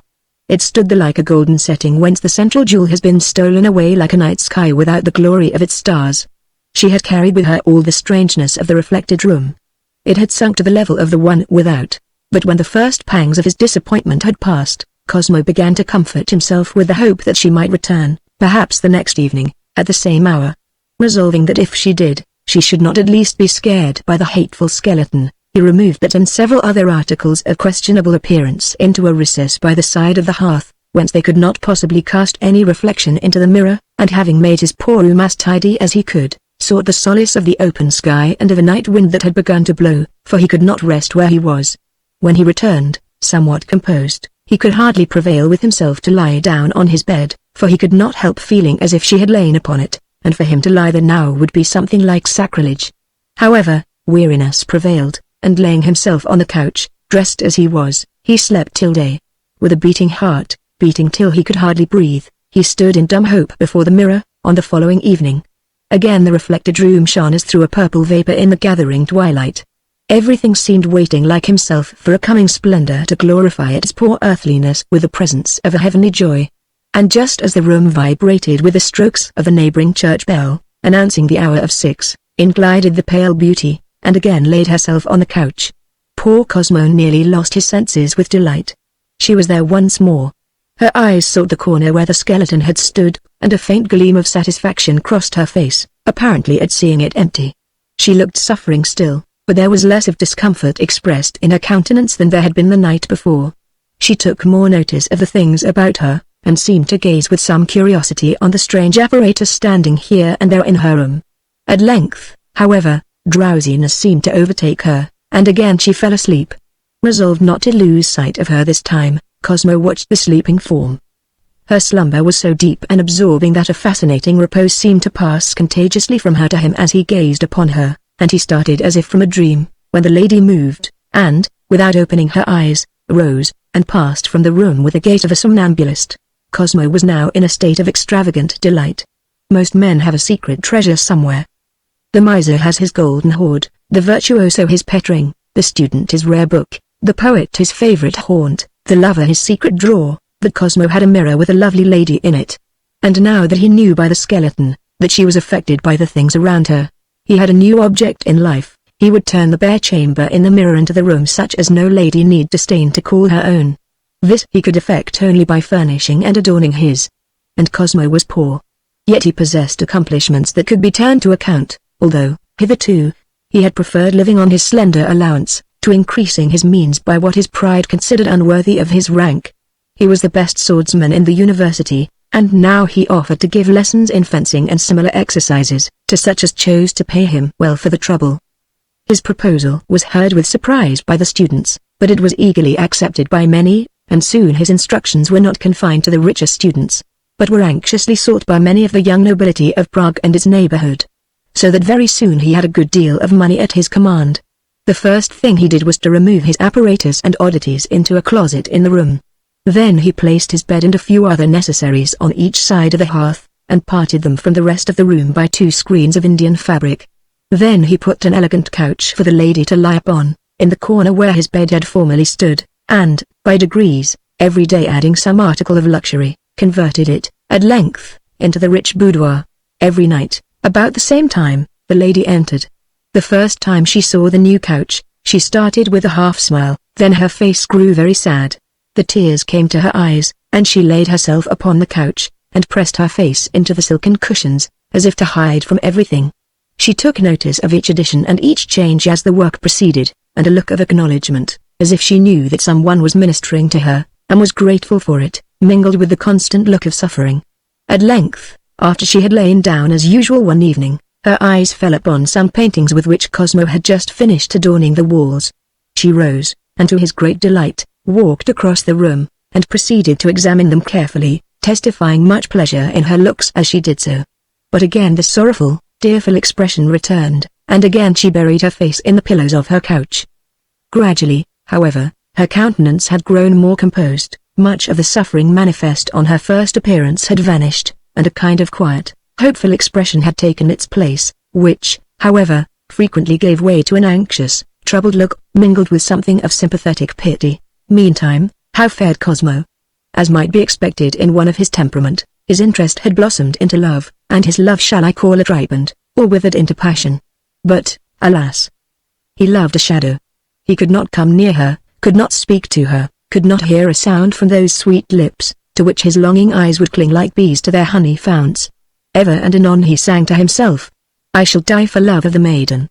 And ever he looked again, and died not, though his heart seemed ready to break with intensity of life and longing. And the more he did for her, the more he loved her, and he hoped that, although she never appeared to see him, yet she was pleased to think that one unknown would give his life to her. He tried to comfort himself over his separation from her, by thinking that perhaps some day she would see him and make signs to him, and that would satisfy him, for, thought he, is not this all that a loving soul can do to enter into communion with another? Nay, how many who love never come nearer than to behold each other as in a mirror, seem to know and yet never know the inward life, never enter the other soul, and part at last, with but the vaguest notion of the universe on the borders of which they have been hovering for years. If I could but speak to her, and knew that she heard me, I should be satisfied. Once he contemplated painting a picture on the wall, which should, of necessity, convey to the lady a thought of himself, but, though he had some skill with the pencil, he found his hand tremble so much when he began the attempt, that he was forced to give it up. Who lives, he dies, who dies, he is alive. One evening, as he stood gazing on his treasure, he thought he saw a faint expression of self-consciousness on her countenance, as if she surmised that passionate eyes were fixed upon her. This grew, till at last the red blood rose over her neck, and cheek, and brow. Cosmo's longing to approach her became almost delirious. This night she was dressed in an evening costume, resplendent with diamonds. This could add nothing to her beauty, but it presented it in a new aspect, enabled her loveliness to make a new manifestation of itself in a new embodiment.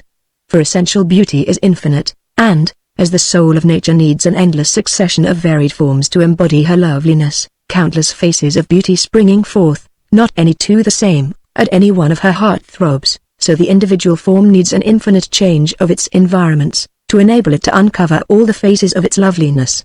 Diamonds glittered from amidst her hair, half hidden in its luxuriance, like stars through dark rain clouds, and the bracelets on her white arms flashed all the colors of a rainbow of lightnings, as she lifted her snowy hands to cover her burning face.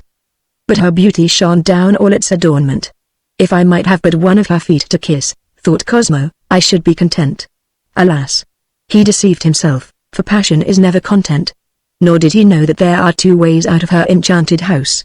But, suddenly, as if the pang had been driven into his heart from without, revealing itself first in pain, and afterwards in definite form, the thought darted into his mind, she has a lover somewhere. Remembered words of his bring the color on her face now. I am nowhere to her. She lives in another world all day, and all night, after she leaves me. Why does she come and make me love her, till I, a strong man, am too faint to look upon her more." He looked again, and her face was pale as a lily. A sorrowful compassion seemed to rebuke the glitter of the restless jewels, and the slow tears rose in her eyes. She left her room sooner this evening than was her wont.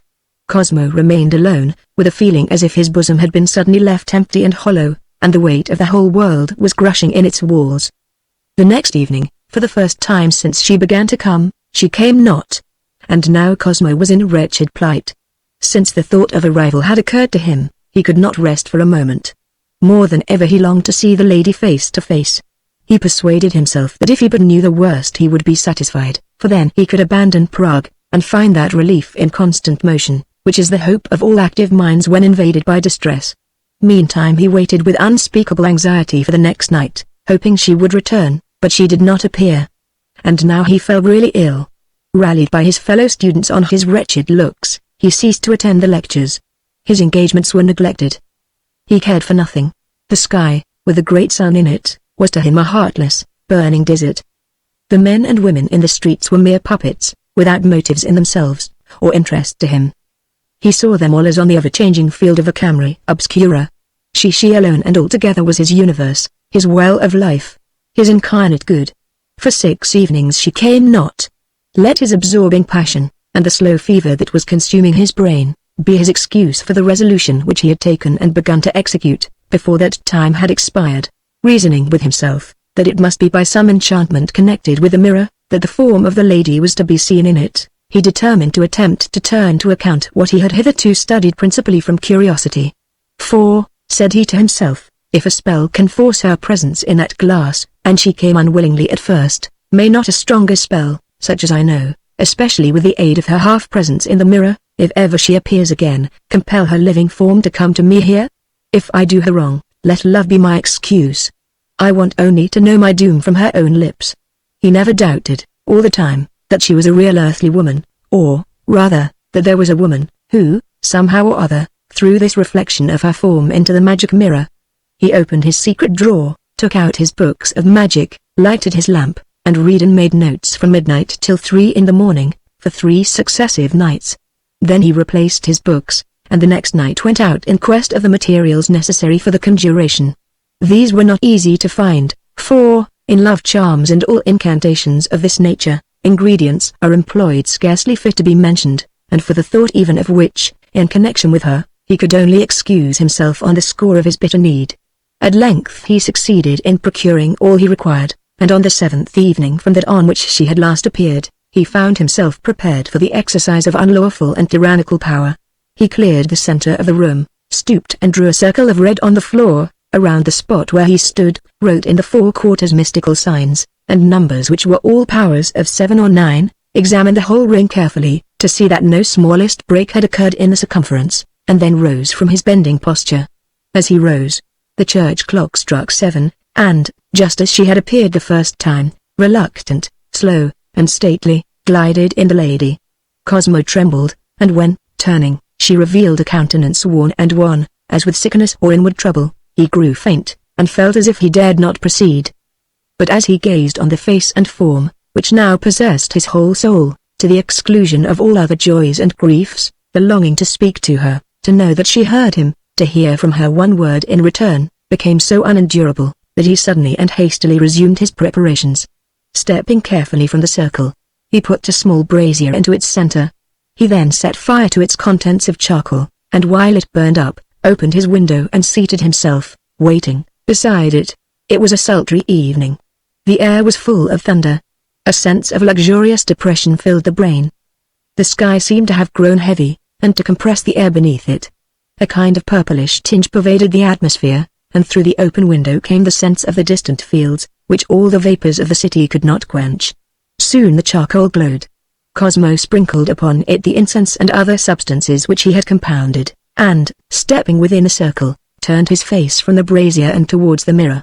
Then, fixing his eyes upon the face of the lady, he began with a trembling voice to repeat a powerful incantation. He had not gone far, before the lady grew pale, and then, like a returning wave, the blood washed all its banks with its crimson tide, and she hid her face in her hands. Then he passed to a conjuration stronger yet. The lady rose and walked uneasily to and fro in her room.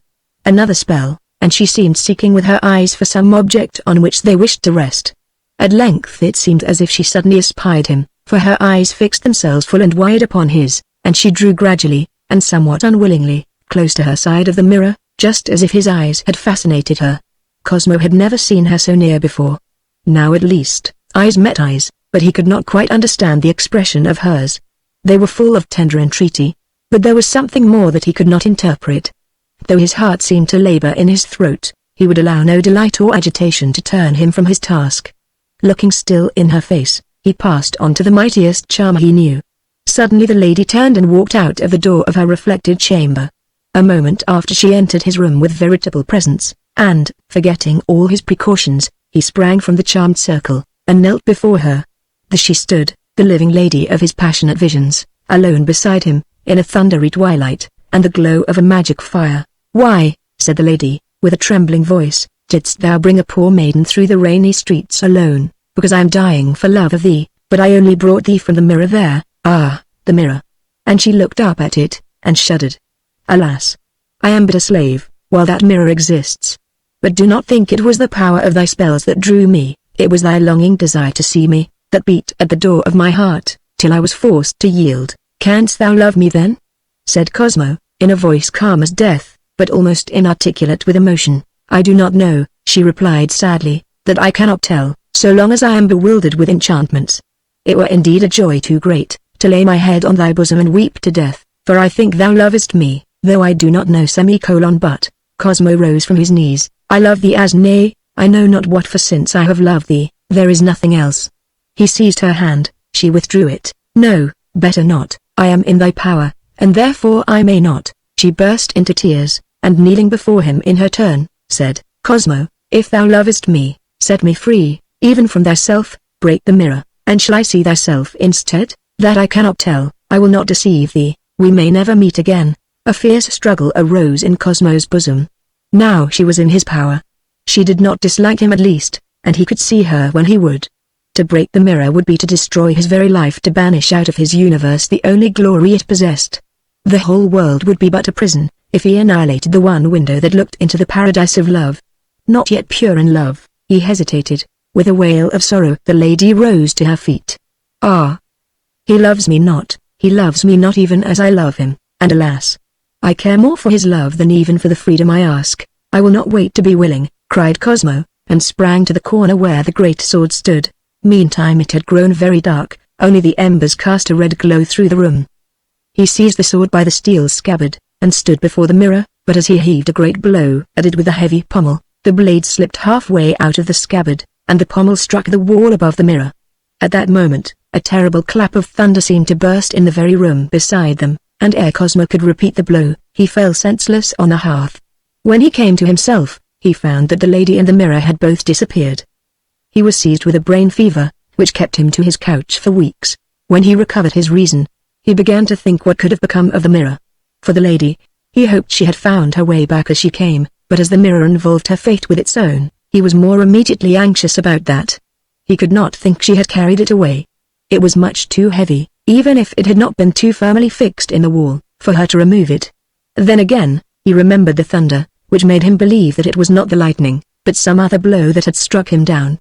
He concluded that, either by supernatural agency, he having exposed himself to the vengeance of the demons in leaving the circle of safety, or in some other mode, the mirror had probably found its way back to its former owner, and, horrible to think of, might have been by this time once more disposed of, delivering up the lady into the power of another man, who, if he used his power no worse than he himself had done, might yet give Cosmo abundant cause to curse the selfish indecision which prevented him from shattering the mirror at once. Indeed, to think that she whom he loved, and who had prayed to him for freedom, should be still at the mercy, in some degree, of the possessor of the mirror, and was at least exposed to his constant observation, was in itself enough to madden a chary lover. Anxiety to be well retarded his recovery, but at length he was able to creep abroad. He first made his way to the old broker's, pretending to be in search of something else. A laughing sneer on the creature's face convinced him that he knew all about it, but he could not see it amongst his furniture, or get any information out of him as to what had become of it.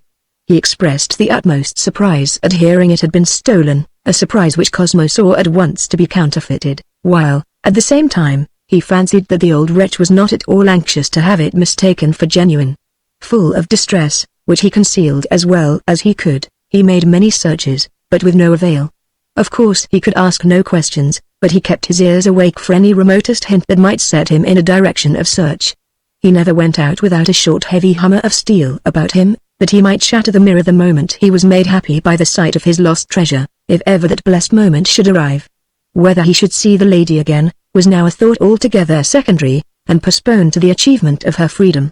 He wandered here and there, like an anxious ghost, pale and haggard, gnawed ever at the heart, by the thought of what he might be suffering all from his fault. One night, he mingled with the crowd that filled the rooms of one of the most distinguished mansions in the city, for he accepted every invitation, that he might lose no chance, however poor, of obtaining some information that might expedite his discovery. Here he wandered about, listening to every stray word that he could catch, in the hope of a revelation. As he approached some ladies who were talking quietly in a corner, one said to another, "Have you heard of a strange illness of the Princess von Hohenweiss?" "Yes, she has been ill for more than a year now. It is very sad for so fine a creature to have such a terrible malady. She was better for some weeks lately, but within the last few days the same attacks have returned, apparently accompanied with more suffering than ever. It is altogether an inexplicable story. Is there a story connected with her illness? I have only heard imperfect reports of it, but it is said that she gave offense some 18 months ago to an old woman who had held an office of trust in the family, and who, after some incoherent threats, disappeared. This peculiar affection followed soon after.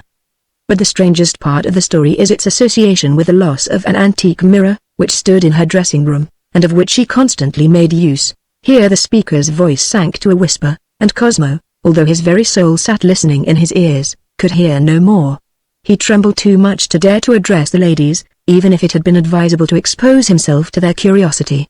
The name of the princess was well known to him, but he had never seen her, except indeed it was she, which now he hardly doubted, who had knelt before him on that dreadful night. Fearful of attracting attention, for, from the weak state of his health, he could not recover an appearance of calmness, he made his way to the open air, and reached his lodgings, glad in this, that he at least knew where she lived, although he never dreamed of approaching her openly, even if he should be happy enough to free her from her hateful bondage. He hoped, too, that as he had unexpectedly learned so much, the other and far more important part might be revealed to him ere long. "Have you seen Steinwald lately?" "No, I have not seen him for some time. He is almost a match for me at the rapier, and I suppose he thinks he needs no more lessons. I wonder what has become of him. I want to see him very much. Let me see, the last time I saw him he was coming out of that old broker's den, to which, if you remember, you accompanied me once, to look at some armor. That is fully 3 weeks ago." This hint was enough for Cosmo.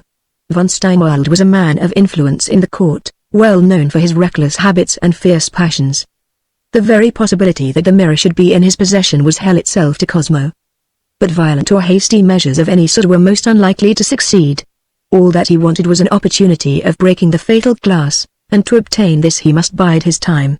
He revolved many plans in his mind, but without being able to fix upon any. At length, one evening, as he was passing the house of von Steinwald, he saw the windows more than usually brilliant.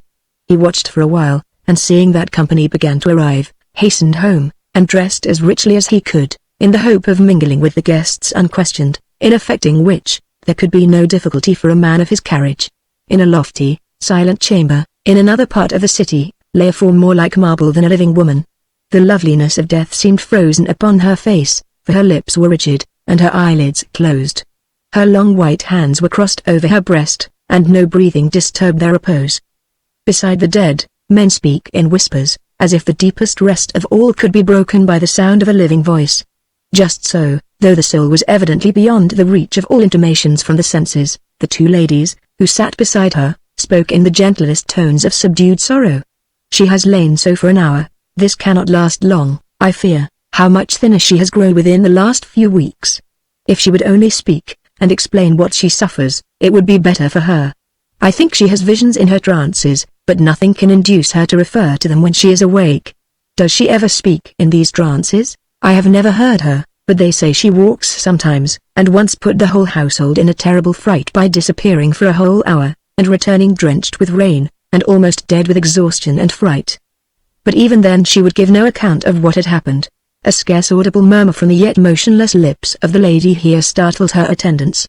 After several ineffectual attempts at articulation, the word Cosmo burst from her. Then she lay still as before, but only for a moment.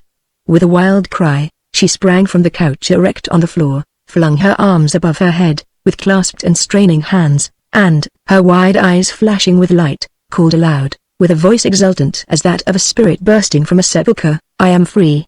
I am free! I thank thee!" Then she flung herself on the couch, and sobbed, then rose, and paced wildly up and down the room, with gestures of mingled delight and anxiety. Then turning to her motionless attendants, "Quick, Lisa, my cloak and hood. Then lower, I must go to him. Make haste, Lisa. You may come with me, if you will." In another moment they were in the street, hurrying along towards one of the bridges over the Moldau. The moon was near the zenith, and the streets were almost empty. The princess soon outstripped her attendant, and was halfway over the bridge, before the other reached it. "Are you free, lady? The mirror is broken. Are you free?" The words were spoken close beside her, as she hurried on. She turned, and there, leaning on the parapet in a recess of the bridge, stood Cosmo, in a splendid dress, but with a white and quivering face. "Cosmo!" "I am free and thy servant forever. I was coming to you now, and I to you, for death made me bold, but I could get no further. Have I atoned at all? Do I love you a little truly? Ah, I know now that you love me, my Cosmo, but what do you say about death?" He did not reply. His hand was pressed against his side. She looked more closely. The blood was welling from between the fingers. She flung her arms around him with a faint bitter wail. When Lisa came up, she found her mistress kneeling above a one-dead face, which smiled on in the spectral moonbeams. And now I will say no more about these wondrous volumes, though I could tell many a tale out of them, and could, perhaps, vaguely represent some entrancing thoughts of a deeper kind which I found within them. From many a sultry noon till twilight, did I sit in that grand hall, buried and risen again in these old books. And I trust I have carried away in my soul some of the exhalations of their undying leaves. In after hours of deserved or needful sorrow, portions of what I read have often come to me again, with an unexpected comforting, which was not fruitless, even though the comfort might seem in itself groundless and vain. Chapter 14, Your Gallery. We passed through, not without much content, in many singularities, but we saw not that which my daughter came to look upon. The state of her mother, Winter's Tale. It seemed to me strange, that all this time I had heard no music in the fairy palace. I was convinced there must be music in it, but that my sense was as yet too gross to receive the influence of those mysterious motions that beget sound. Sometimes I felt sure, from the way the few figures of which I got such transitory glimpses passed me, or glided into vacancy before me, that they were moving to the law of music, and, in fact, several times I fancied for a moment that I heard a few wondrous tones coming I knew not whence. But they did not last long enough to convince me that I had heard them with the bodily sense. Such as they were, however, they took strange liberties with me, causing me to burst suddenly into tears, of which there was no presence to make me ashamed, or casting me into a kind of trance of speechless delight, which, passing as suddenly, left me faint and longing for more. Now, on an evening, before I had been a week in the palace, I was wandering through one lighted arcade and corridor after another. At length I arrived, through a door that closed behind me, in another vast hall of the palace. It was filled with a subdued crimson light, by which I saw that slender pillars of black, built close to walls of white marble, rose to a great height, and then, dividing into innumerable divergent arches, supported a roof, like the walls, of white marble, upon which the arches intersected intricately, forming a fretting of black upon the white, like the network of a skeleton leaf. The floor was black. Between several pairs of the pillars upon every side, the place of the wall behind was occupied by a crimson curtain of thick silk, hanging in heavy and rich folds. Behind each of these curtains burned a powerful light, and these were the sources of the glow that filled the hall. A peculiar delicious odor pervaded the place. As soon as I entered, the old inspiration seemed to return to me, for I felt a strong impulse to sing, or rather, it seemed as if someone else was singing a song in my soul, which wanted to come forth at my lips, embodied in my breath. But I kept silence, and feeling somewhat overcome by the red light and the perfume, as well as by the emotion within me, and seeing at one end of the hall a great crimson chair, more like a throne than a chair, beside a table of white marble, I went to it, and, throwing myself in it, gave myself up to a succession of images of bewildering beauty, which passed before my inward eye, in a long and occasionally crowded train. Here I sat for hours, I suppose, till, returning somewhat to myself, I saw that the red light had paled away, and felt a cool gentle breath gliding over my forehead. I rose and left the hall with unsteady steps, finding my way with some difficulty to my own chamber, and faintly remembering, as I went, that only in the marble cave, before I found the sleeping statue, had I ever had a similar experience. After this, I repaired every morning to the same hall, where I sometimes sat in the chair and dreamed deliciously, and sometimes walked up and down over the black floor. Sometimes I acted within myself a whole drama, during one of these perambulations, sometimes walked deliberately through the whole epic of a tale, sometimes ventured to sing a song, though with a shrinking fear of I knew not what. I was astonished at the beauty of my own voice as it rang through the place, or rather crept undulating, like a serpent of sound, along the walls and roof of this superb music hall. Entrancing verses arose within me as of their own accord, chanting themselves to their own melodies, and requiring no addition of music to satisfy the inward sense. But, ever in the pauses of these, when the singing mood was upon me, I seemed to hear something like the distant sound of multitudes of dancers, and felt as if it was the unheard music, moving their rhythmic motion, that within me blossomed in verse and song. I felt, too, that could I but see the dance, I should, from the harmony of complicated movements, not of the dancers in relation to each other merely, but of each dancer individually in the manifested plastic power that moved the consenting harmonious form, understand the whole of the music on the billows of which they floated and swung. At length, one night, suddenly, when this feeling of dancing came upon me, I bethought me of lifting one of the crimson curtains, and looking if, perchance, behind it there might not be hid some other mystery, which might at least remove a step further the bewilderment of the present one. Nor was I altogether disappointed. I walked to one of the magnificent draperies, lifted a corner, and peeped in. There, burned a great, crimson, globe-shaped light, high in the cubical center of another hall, which might be larger or less than that in which I stood, for its dimensions were not easily perceived, seeing that floor and roof and walls were entirely of black marble. The roof was supported by the same arrangement of pillars radiating in arches, as that of the first hall, only, here, the pillars and arches were of dark red. But what absorbed my delighted gaze, was an innumerable assembly of white marble statues, of every form, and in multitudinous posture, filling the hall throughout. These stood, in the ruddy glow of the great lamp, upon pedestals of jet black. Around the lamp shone in golden letters, plainly legible from where I stood, the two words, "Touch not." There was in all this, however, no solution to the sound of dancing, and now I was aware that the influence on my mind had ceased. I did not go in that evening, for I was weary and faint, but I hoarded up the expectation of entering, as of a great coming joy. Next night I walked, as on the preceding, through the hall. My mind was filled with pictures and songs, and therewith so much absorbed, that I did not for some time think of looking within the curtain I had last night lifted. When the thought of doing so occurred to me first, I happened to be within a few yards of it. I became conscious, at the same moment, that the sound of dancing had been for some time in my ears. I approached the curtain quickly, and, lifting it, entered the black hall. Everything was still as death. I should have concluded that the sound must have proceeded from some other more distant quarter, which conclusion its faintness would, in ordinary circumstances, have necessitated from the first, but there was a something about the statues that caused me still to remain in doubt. As I said, each stood perfectly still upon its black pedestal, but there was about every one a certain air, not of motion, but as if it had just ceased from movement, as if the rest were not altogether of the marbly stillness of thousands of years. It was as if the peculiar atmosphere of each had yet a kind of invisible tremulousness, as if its agitated wavelets had not yet subsided into a perfect calm. I had the suspicion that they had anticipated my appearance, and had sprung, each, from the living joy of the dance, to the death silence and blackness of its isolated pedestal, just before I entered. I walked across the central hall to the curtain opposite the one I had lifted, and, entering there, found all the appearances similar, only that the statues were different, and differently grouped. Neither did they produce on my mind that impression of motion just expired, which I had experienced from the others. I found that behind every one of the crimson curtains was a similar hall, similarly lighted, and similarly occupied. The next night, I did not allow my thoughts to be absorbed as before with inward images, but crept stealthily along to the furthest curtain in the hall, from behind which, likewise, I had formerly seemed to hear the sound of dancing. I drew aside its edge as suddenly as I could, and, looking in, saw that the utmost stillness pervaded the vast place. I walked in, and passed through it to the other end. There I found that it communicated with a circular corridor, divided from it only by 2 rows of red columns.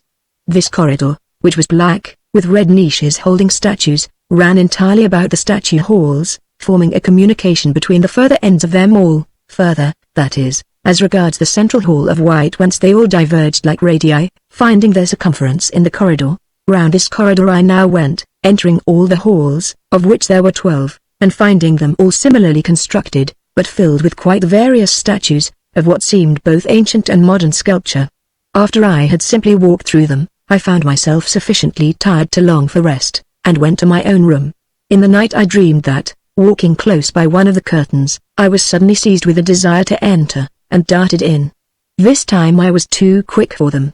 All the statues were in motion, statues no longer, but men and women, all shapes of beauty that ever sprang from the brain of the sculptor, mingled in the convolutions of a complicated dance. Passing through them to the further end, I almost started from my sleep on beholding, not taking part in the dance with the others, nor seemingly endued with life like them, but standing in marble coldness and rigidity upon a black pedestal in the extreme left corner, my lady of the cave, the marble beauty who sprang from her tomb or her cradle at the call of my songs. While I gazed in speechless astonishment and admiration, a dark shadow, descending from above like the curtain of a stage, gradually hid her entirely from my view. I felt with a shudder that this shadow was perchance my missing demon, whom I had not seen for days. I awoke with a stifled cry, of course. The next evening I began my journey through the halls, for I knew not to which my dream had carried me, in the hope of proving the dream to be a true one, by discovering my marble beauty upon her black pedestal. At length, on reaching the 10th hall, I thought I recognized some of the forms I had seen dancing in my dream, and to my bewilderment, when I arrived at the extreme corner on the left, there stood, the only one I had yet seen, a vacant pedestal. It was exactly in the position occupied, in my dream, by the pedestal on which the white lady stood. Hope beat violently in my heart. Now, said I to myself, if yet another part of the dream would but come true, and I should succeed in surprising these forms in their nightly dance, it might be the rest would follow, and I should see on the pedestal my marble queen. Then surely if my songs sufficed to give her life before, when she lay in the bonds of alabaster, much more would they be sufficient then to give her volition and motion, when she alone of assembled crowds of marble forms, would be standing rigid and cold. But the difficulty was, to surprise the dancers. I had found that a premeditated attempt at surprise, though executed with the utmost care and rapidity, was of no avail. And, in my dream, it was effected by a sudden thought suddenly executed. I saw, therefore, that there was no plan of operation offering any probability of success, but this, to allow my mind to be occupied with other thoughts, as I wandered around the great center hall, and so wait till the impulse to enter one of the others should happen to arise in me just at the moment when I was close to one of the crimson curtains. For I hoped that if I entered any one of the 12 halls at the right moment, that would as it were give me the right of entrance to all the others, seeing they all had communication behind. I would not diminish the hope of the right chance, by supposing it necessary that a desire to enter should awake within me, precisely when I was close to the curtains of the 10th hall. At first the impulses to see recurred so continually, in spite of the crowded imagery that kept passing through my mind, that they formed too nearly a continuous chain, for the hope that any one of them would succeed as a surprise. But as I persisted in banishing them, they recurred less and less often, and after 2 or 3, at considerable intervals, had come when the spot where I happened to be was unsuitable, the hope strengthened, that soon one might arise just at the right moment, namely, when, in walking round the hall, I should be close to one of the curtains. At length the right moment and the impulse coincided. I darted into the 9th hall. It was full of the most exquisite moving forms. The whole space wavered and swam with the involutions of an intricate dance. It seemed to break suddenly as I entered, and all made 1 or 2 bounds towards their pedestals, but, apparently on finding that they were thoroughly overtaken, they returned to their employment, for it seemed with them earnest enough to be called such, without further heeding me. Somewhat impeded by the floating crowd, I made what haste I could towards the bottom of the hall, whence, entering the corridor, I turned towards the 10th. I soon arrived at the corner I wanted to reach, for the corridor was comparatively empty, but, although the dancers here, after a little confusion, altogether disregarded my presence, I was dismayed at beholding, even yet, a vacant pedestal. But I had a conviction that she was near me. And as I looked at the pedestal, I thought I saw upon it, vaguely revealed as if through overlapping folds of drapery, the indistinct outlines of white feet. yet there was no sign of drapery or concealing shadow whatever. But I remember the descending shadow in my dream. And I hoped still in the power of my songs, thinking that what could dispel alabaster, might likewise be capable of dispelling what concealed my beauty now, even if it were the demon whose darkness had overshadowed all my life. Chapter 15. Alexander. When will you finish Campus, Apels? Never finish, for always in absolute beauty there is somewhat above art, Lily's Campus. And now, what song should I sing to unveil my Isis, if indeed she was present unseen? I hurried away to the white hall of fantasy, heedless of the innumerable forms of beauty that crowded my way. These might cross my eyes, but the unseen filled my brain. I wandered long, up and down the silent space, no songs came. My soul was not still enough for songs. Only in the silence and darkness of the soul's night, do those stars of the inward firmament sink to its lower surface from the singing realms beyond, and shine upon the conscious spirit. Here all effort was unavailing. If they came not, they could not be found. Next night, it was just the same. I walked through the red glimmer of the silent hall, but lonely as there I walked, as lonely trod my soul up and down the halls of the brain. At last I entered one of the statue halls. The dance had just commenced, and I was delighted to find that I was free of their assembly. I walked on till I came to the sacred corner. There I found the pedestal just as I had left it, with the faint glimmers of white feet still resting on the dead black. As soon as I saw it, I seemed to feel a presence which longed to become visible, and, as it were, called to me to gift it with self-manifestation, that it might shine on me. The power of song came to me. But the moment my voice, though I sang low and soft, stirred the air of the hall, the dancers started, the quick interweaving crowd shook, lost its form, divided, each figure sprang to its pedestal, and stood, a self-evolving life no more, but a rigid, lifelike, marble shape, with the whole form composed into the expression of a single state or act. Silence rolled like a spiritual thunder through the grand space. My song had ceased, scared at its own influences. But I saw in the hand of one of the statues close by me, a harp whose chords yet quivered. I remembered that as she bounded past me, her harp had brushed against my arm, so the spell of the marble had not enfolded it. I sprang to her, and with a gesture of entreaty, laid my hand on the harp. The marble hand, probably from its contact with the uncharmed harp, had strength enough to relax its hold, and yield the harp to me. No other motion indicated life. Instinctively I struck the chords and sang. And not to break upon the record of my song, I mention here, that as I sang the first 4 lines, the loveliest feet became clear upon the black pedestal, and ever as I sang, it was as if a veil were being lifted up from before the form, but an invisible veil, so that the statue appeared to grow before me, not so much by evolution, as by infinitesimal degrees of added height. And, while I sang, I did not feel that I stood by a statue, as indeed it appeared to be, but that a real woman's soul was revealing itself by successive stages of embodiment, and consequent manifestation and expression, feet of beauty, firmly planting, arches white on rosy heel, whence the life spring, throbbing, panting, pulses upward to reveal, fairest things no least despising. Foot and earth meet tenderly. 'Tis the woman, resting, rising, upward to sublimity. Rise the limbs, sedately sloping, strong and gentle, full and free, soft and slow, like certain hoping, drawing nigh the broad firm knee, up to speech. As up to roses, pants the life from leaf to flower, so each blending change discloses, nearer still, expression's power, lo. Fair sweeps, white surges, twining, up and outward fearlessly, temple columns, close combining. Lift a holy mystery, heart of mine. What strange surprises, mount aloft on such a stair, some great vision upward rises. Curving, bending, floating fair, bands and sweeps, and hill and hollow, lead my fascinated eye. Some apocalypse will follow. Some new world of deity, as owned unseen, and outward swelling, with new thoughts and wonders rife, queenly majesty foretelling.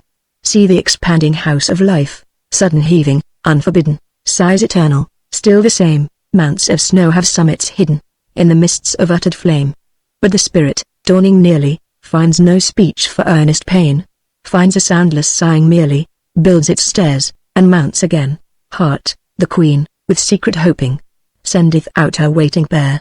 Hands, blind hands, half blindly groping, half enclasping visions rare, and the great arms, heartways bending, might of beauty, drawing home, there returning, and reblending, where from roots of love they roam. Build thy slopes of radiance beamy, spirit, fair with womanhood, tower thy precipice, white gleamy. Climb unto the hour of good, dumb space will be rent asunder. Now the shining column stands, ready to be crowned with wonder, by the builder's joyous hands. All the lines abroad are spreading, like a fountain's falling race. Lo, the chin, first feature, dreading. Airy foot to rest the face, speech is nigh. Oh, see the blushing, sweet approach of lip and breath. Round the mouth dim silence, hushing, waits to die ecstatic death. Span across in treble curving, bow of promise, upper lip, set them free, with gracious swerving. Let the wing words float and dip, dumb art thou? O love immortal, more than words thy speech must be. Childless yet the tender portal, of the home of melody. Now the nostrils open fearless, proud in calm unconsciousness. Sure it must be something peerless, that the great ban would express, deepens, crowds some meaning tender. In the pure, dear lady face, lo, a blinding burst of splendor exclamation mark, 'tis the free soul's issuing grace. Two calm lakes of molten glory, circling round unfathomed deeps, lightning flashes, transitory. Cross the gulfs where darkness sleeps, this the gate, at last, of gladness. To the outward striving me, in a reign of light and sadness, out its loves and longings flee. With a presence I am smitten, dumb, with a foreknown surprise, presence greater yet than written, even in the glorious eyes, through the gulfs, with inward gazes. I may look till I am lost, wandering deep in spirit mazes, in a sea without a coast. Windows open to the glorious, time and space, oh, far beyond, woman, ah. Thou art victorious, and I perish, overfond, springs aloft the yet unspoken, in the forehead's endless grace, full of silences unbroken, infinite, unfeatured face, domes above, the mount of wonder, height and hollow wrapped in night, hiding in its caverns under, woman nations in their might, passing forms, the highest human, faints away to the divine, features none, of man or woman, can unveil the holiest shine, sideways, groove porches only, visible to passing eye. Stand the silent, doorless, lonely, entrance gates of melody, but all sounds fly in as boldly. Groan and song, and kiss and cry, at their galleries, lifted coldly.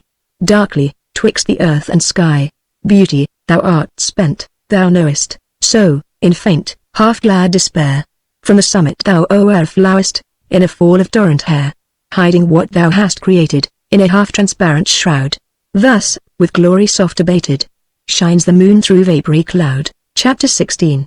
F and the Styx, which ninefold her enfoldeth, hems not Seer's daughter in its flow, but she grasps the upper lever holdeth, her, sad Orcus, down below. Schiller, Das Ideal und das Leben. Ever as I sang, the veil was uplifted, ever as I sang, the signs of life grew, till, when the eyes dawned upon me, it was with that sunrise of splendor which my feeble song attempted to re-embody.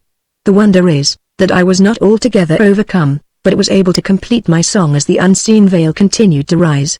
This ability came solely from the state of mental elevation in which I found myself.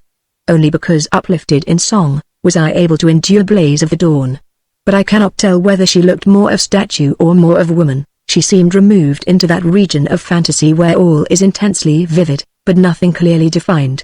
At last, as I sang of her descending hair, the glow of soul faded away, like a dying sunset. A lamp within had been extinguished, and the house of life shone blank in the winter morn. She was a statue once more but visible, and that was much gained.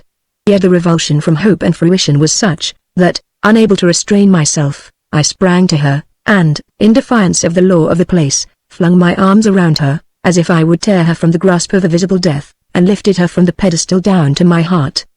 But no sooner had her feet ceased to be in contact with the black pedestal, than she shuddered and trembled all over. Then, writhing from my arms, before I could tighten their hold, she sprang into the corridor, with a reproachful cry, "You should not have touched me," darted behind one of the exterior pillars of the circle, and disappeared. I followed almost as fast, but ere I could reach the pillar, the sound of a closing door, the saddest of all sounds sometimes, fell on my ear, and, arriving at the spot where she had vanished, I saw, lighted by a pale yellow lamp which hung above it, a heavy, rough door, altogether unlike any others I had seen in the palace, for they were all of ebony, or ivory, or covered with silver plates, or of some odorous wood, and very ornate, whereas this seemed of old oak, with heavy nails and iron studs. Notwithstanding the precipitation of my pursuit, I could not help reading, in silver letters beneath the lamp, No one enters here without the leave of the queen. But what was the queen to me, when I followed my white lady? I dashed the door to the wall and sprang through. Lo! I stood on a waste windy hill. Great stones like tombstones stood all about me. No door, no palace was to be seen. A white figure gleamed past me, wringing her hands, and crying, "Ah! You should have sung to me, you should have sung to me," and disappeared behind one of the stones. I followed. A cold gust of wind met me from behind the stone, and when I looked, I saw nothing but a great hole in the earth, into which I could find no way of entering. Had she fallen in? I could not tell. I must wait for the daylight. I sat down and wept, for there was no help. Chapter 17. First, I thought, almost despairing. This must crush my spirit now. Yet I bore it, and am bearing, only do not ask me how. Hein. When the daylight came, it brought the possibility of action, but with it little of consolation. With the first visible increase of light, I gazed into the chasm, but could not, for more than an hour, see sufficiently well to discover its nature. At last I saw it was almost a perpendicular opening, like a roughly excavated well, only very large. I could perceive no bottom, and it was not till the sun actually rose, that I discovered a sort of natural staircase, in many parts little more than suggested, which led round and round the gulf, descending spirally into its abyss. I saw at once that this was my path, and without a moment's hesitation, glad to quit the sunlight, which stared at me most heartlessly, I commenced my tortuous descent. It was very difficult. In some parts I had to cling to the rocks like a bat. In one place, I dropped from the track down upon the next returning spire of the stair, which being broad in this particular portion, and standing out from the wall at right angles, received me upon my feet safe, though somewhat stupefied by the shock. After descending a great way, I found the stair ended at a narrow opening which entered the rock horizontally. Into this I crept, and, having entered, had just room to turn round. I put my head out into the shaft by which I had come down, and surveyed the course of my descent. Looking up, I saw the stars, although the sun must by this time have been high in the heavens. Looking below, I saw that the sides of the shaft went sheer down, smooth as glass, and far beneath me, I saw the reflection of the same stars I had seen in the heavens when I looked up. I turned again, and crept inwards some distance, when the passage widened, and I was at length able to stand and walk upright. Wider and loftier grew the way, new paths branched off on every side, great open halls appeared, till at last I found myself wandering on through an underground country, in which the sky was of rock, and instead of trees and flowers, there were only fantastic rocks and stones. And ever as I went, darker grew my thoughts, till at last I had no hope whatever of finding the white lady. I no longer called her to myself my white lady. Whenever a choice was necessary, I always chose the path which seemed to lead downwards. At length I began to find that these regions were inhabited. From behind a rock a peal of harsh grating laughter, full of evil humor, rang through my ears, and, looking round, I saw a queer, goblin creature, with a great head and ridiculous features, just such as those described, in German histories and travels, as kobolds. "What do you want with me?" I said. He pointed at me with a long forefinger, very thick at the root, and sharpened to a point, and answered, he. "What do you want here?"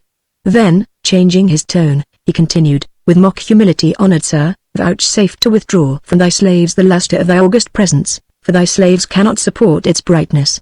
A second appeared, and struck in, "You are so big, you keep the sun from us. We can't see for you, and we're so cold." Thereupon arose, on all sides, the most terrific uproar of laughter, from voices like those of children in volume, but scrannel and harsh as those of decrepit age, though, unfortunately, without its weakness. The whole pandemonium of fairy devils, of all varieties of fantastic ugliness, both in form and feature, and of all sizes from 1 to 4 feet, seemed to have suddenly assembled about me. At length, after a great babble of talk among themselves, in a language unknown to me, and after seemingly endless gesticulation, consultation, elbow nudging, and unmitigated peals of laughter, they formed into a circle about one of their number, who scrambled upon a stone, and, much to my surprise, and somewhat to my dismay, began to sing, in a voice corresponding in its nature to his talking one, from beginning to end, the song with which I had brought the light into the eyes of the white lady. He sang the same air too, and, all the time, maintained a face of mock entreaty and worship, accompanying the song with the travestied gestures of one playing on the lute. The whole assembly kept silence, except at the close of every verse, when they roared, and danced, and shouted with laughter, and flung themselves on the ground, in real or pretended convulsions of delight. When he had finished, the singer threw himself from the top of the stone, turning heels over head several times in his descent, and when he did alight, it was on the top of his head, on which he hopped about, making the most grotesque gesticulations with his legs in the air. Inexpressible laughter followed, which broke up in a shower of tiny stones from innumerable hands. They could not materially injure me, although they cut me on the head and face. I attempted to run away, but they all rushed upon me, and, laying hold of every part that afforded a grasp, held me tight.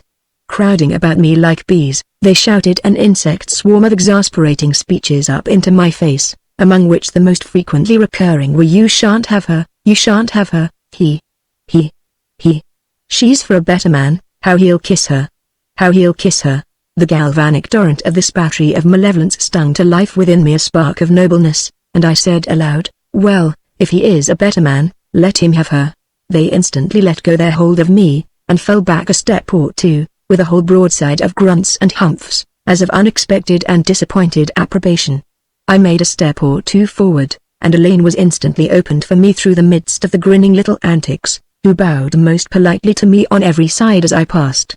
After I had gone a few yards, I looked back, and saw them all standing quite still, looking after me, like a great school of boys, till suddenly one turned round, and with a loud whoop, rushed into the midst of the others.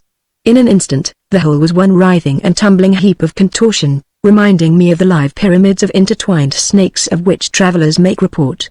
As soon as one was worked out of the mass, he bounded off a few paces, and then, with a somersault and a run, threw himself gyrating into the air, and descended with all his weight on the summit of a heaving and struggling chaos of fantastic figures. I left them still busy at this fierce and apparently aimless amusement. And as I went, I sang, "If a nobler waits for thee, I will weep aside. It is well that thou shouldst be of the nobler bride, for if love builds up the home, where the heart is free, homeless yet the heart must roam, that has not found thee, one must suffer. I, for her, yield in her my part, take her, thou art worthier, still I be still, my heart, gift unknotten, largesse high, of a frustrate will, but to yield it lovingly, is a something still." Then a little song arose of itself in my soul, and I felt for the moment, while it sank sadly within me, as if I was once more walking up and down the white hall of fantasy in the fairy palace. But this lasted no longer than the song, as will be seen. "Do not vex thy violet, perfume to afford, else no odor thou wilt get, from its little hoard. In thy lady's gracious eyes, look not thou too long, else from them the glory flies, and thou dost her wrong. Come not thou too near the maid, clasp her not too wild, else the splendor is allayed, and thy heart beguiled." A crash of laughter, more discordant and deriding than any I had yet heard, invaded my ears. Looking on in the direction of the sound, I saw a little elderly woman, much taller, however, than the goblins I had just left, seated upon a stone by the side of the path. She rose, as I drew near, and came forward to meet me. She was very plain and commonplace in appearance, without being hideously ugly. Looking up in my face with a stupid sneer, she said, "Isn't it a pity you haven't a pretty girl to walk all alone with you through this sweet country? How different everything would look, wouldn't it? Strange that one can never have what one would like best. How the roses would bloom and all that, even in this infernal hole. Wouldn't they, Anados? Her eyes would light up the old cave, wouldn't they?" "That depends on who the pretty girl should be," replied I. "Not so very much matter that," she answered. "Look here." I had turned to go away as I gave my reply, but now I stopped and looked at her. As a rough unsightly bud might suddenly blossom into the most lovely flower, or rather, as a sunbeam bursts through a shapeless cloud, and transfigures the earth, so burst a face of resplendent beauty, as it were through the unsightly visage of the woman, destroying it with light as it dawned through it. A summer sky rose above me, grey with heat, across a shining slumberous landscape, looked from afar the peaks of snow-capped mountains, and down from a great rock beside me fell a sheet of water mad with its own delight. "Stay with me," she said, lifting up her exquisite face, and looking full in mine. I drew back. Again the infernal laugh grated upon my ears, again the rocks closed in around me, and the ugly woman looked at me with wicked, mocking hazel eyes. "You shall have your reward," said she. "You shall see your white lady again." "That lies not with you," I replied, and turned and left her. She followed me with shriek upon shriek of laughter. As I went on my way, I may mention here, that although there was always light enough to see my path and a few yards on every side of me, I never could find out the source of this sad sepulchral illumination. Chapter 18. In the wind's uproar, the sea's raging grim, and the sighs that are born in him, Hine. From dreams of bliss shall men awake, one day, but not to weep. The dreams remain, they only break. The Mirror of the Sleep, Jean Paul, Hesperus.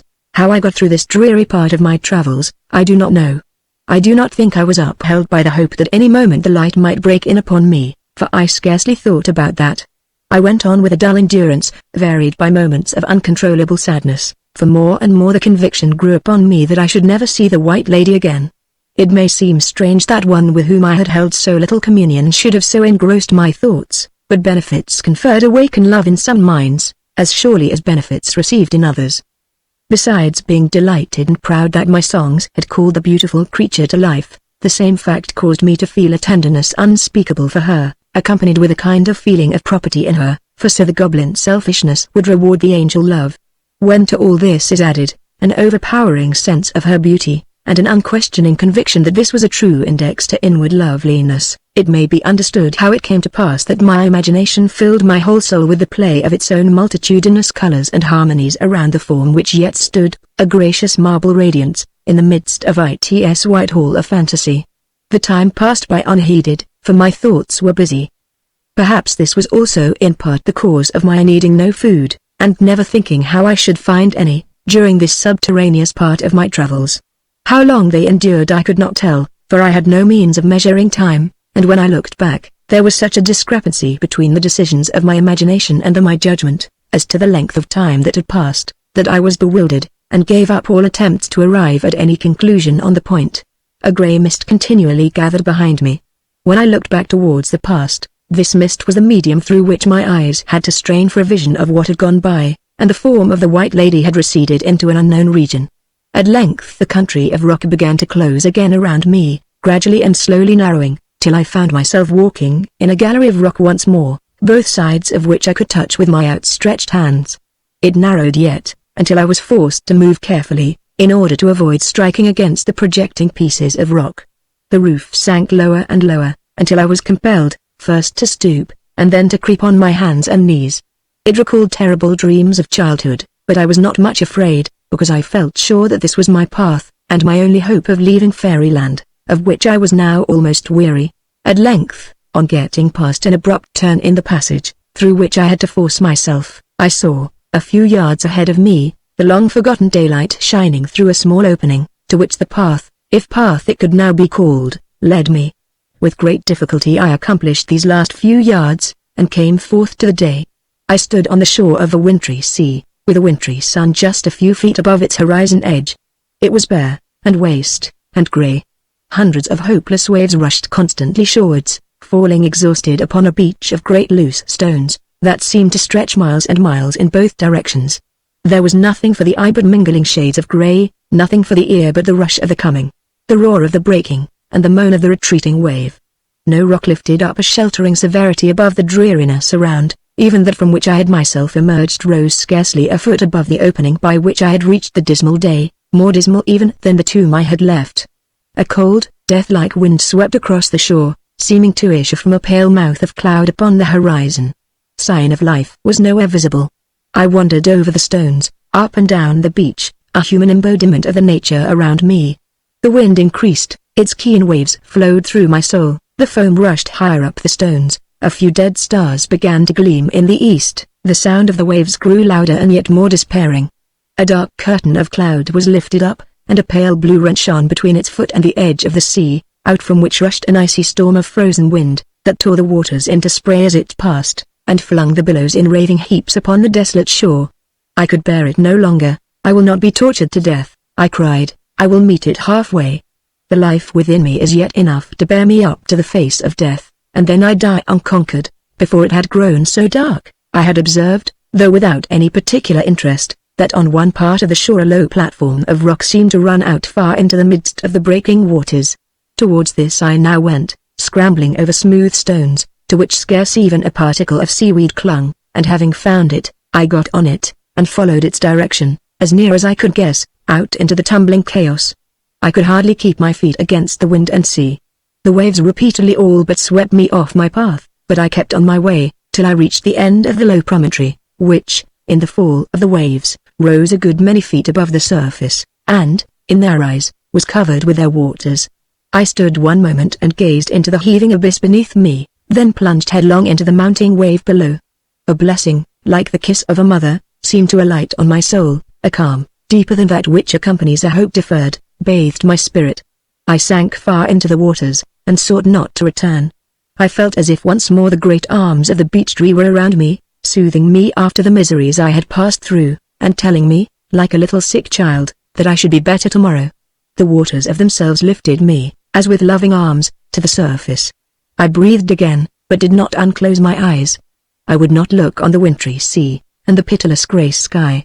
Thus I floated, till something gently touched me. It was a little boat floating beside me.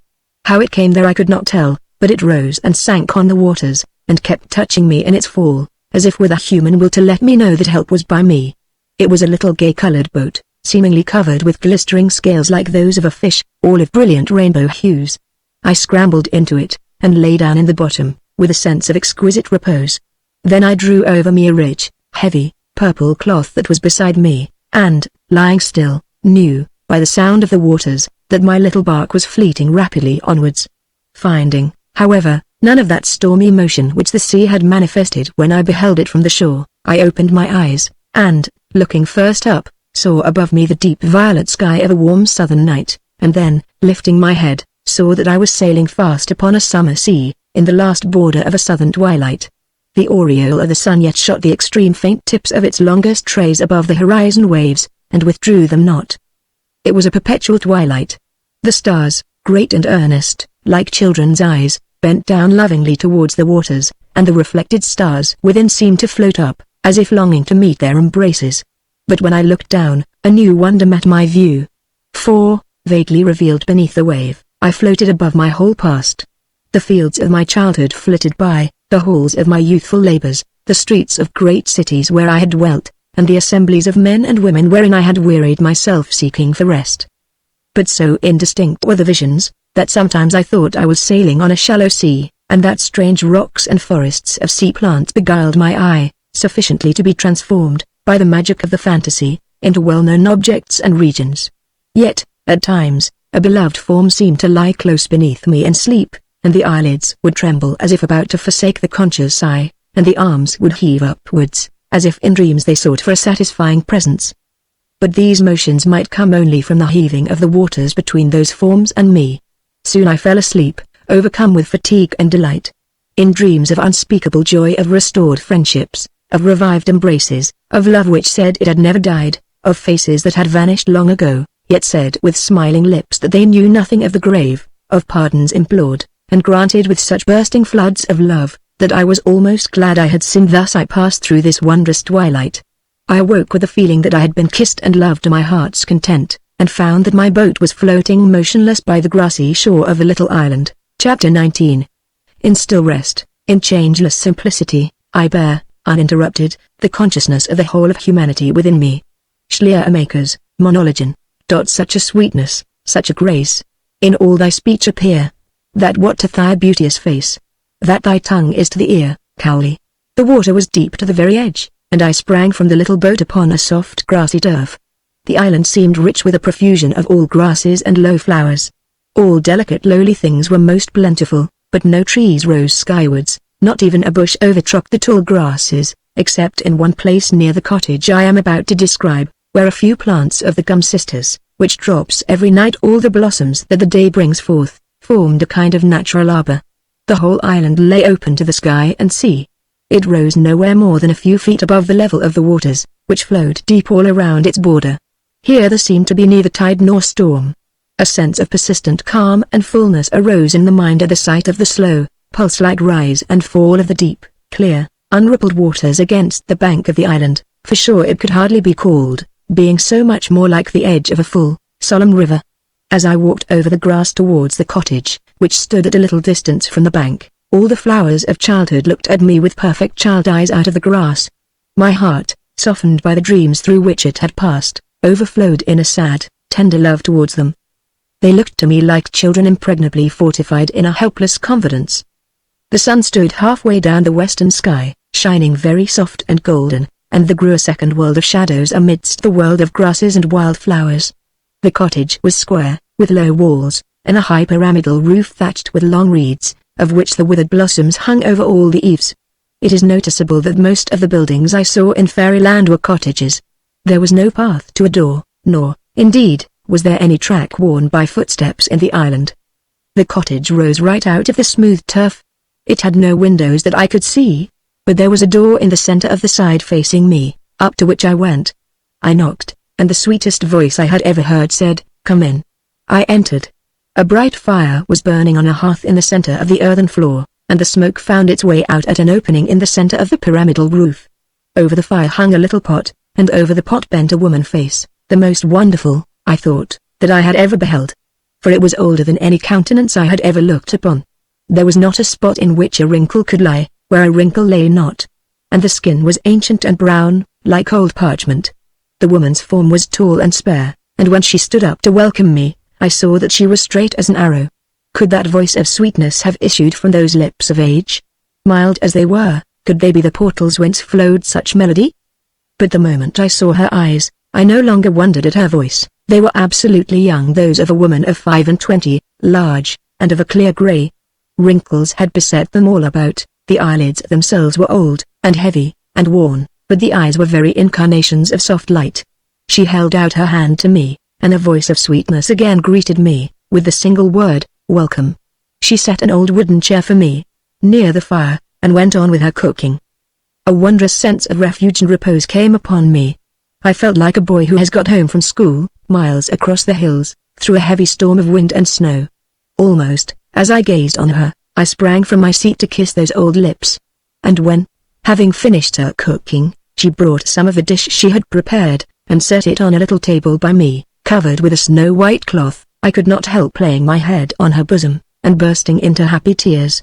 She put her arms round me, saying, "Poor child, poor child." As I continued to weep, she gently disengaged herself, and, taking a spoon, put some of the food, I did not know what it was, to my lips, entreating me most endearingly to swallow it. To please her, I made an effort, and succeeded. She went on feeding me like a baby, with one arm round me, till I looked up in her face and smiled. Then she gave me the spoon and told me to eat, for it would do me good. I obeyed her, and found myself wonderfully refreshed.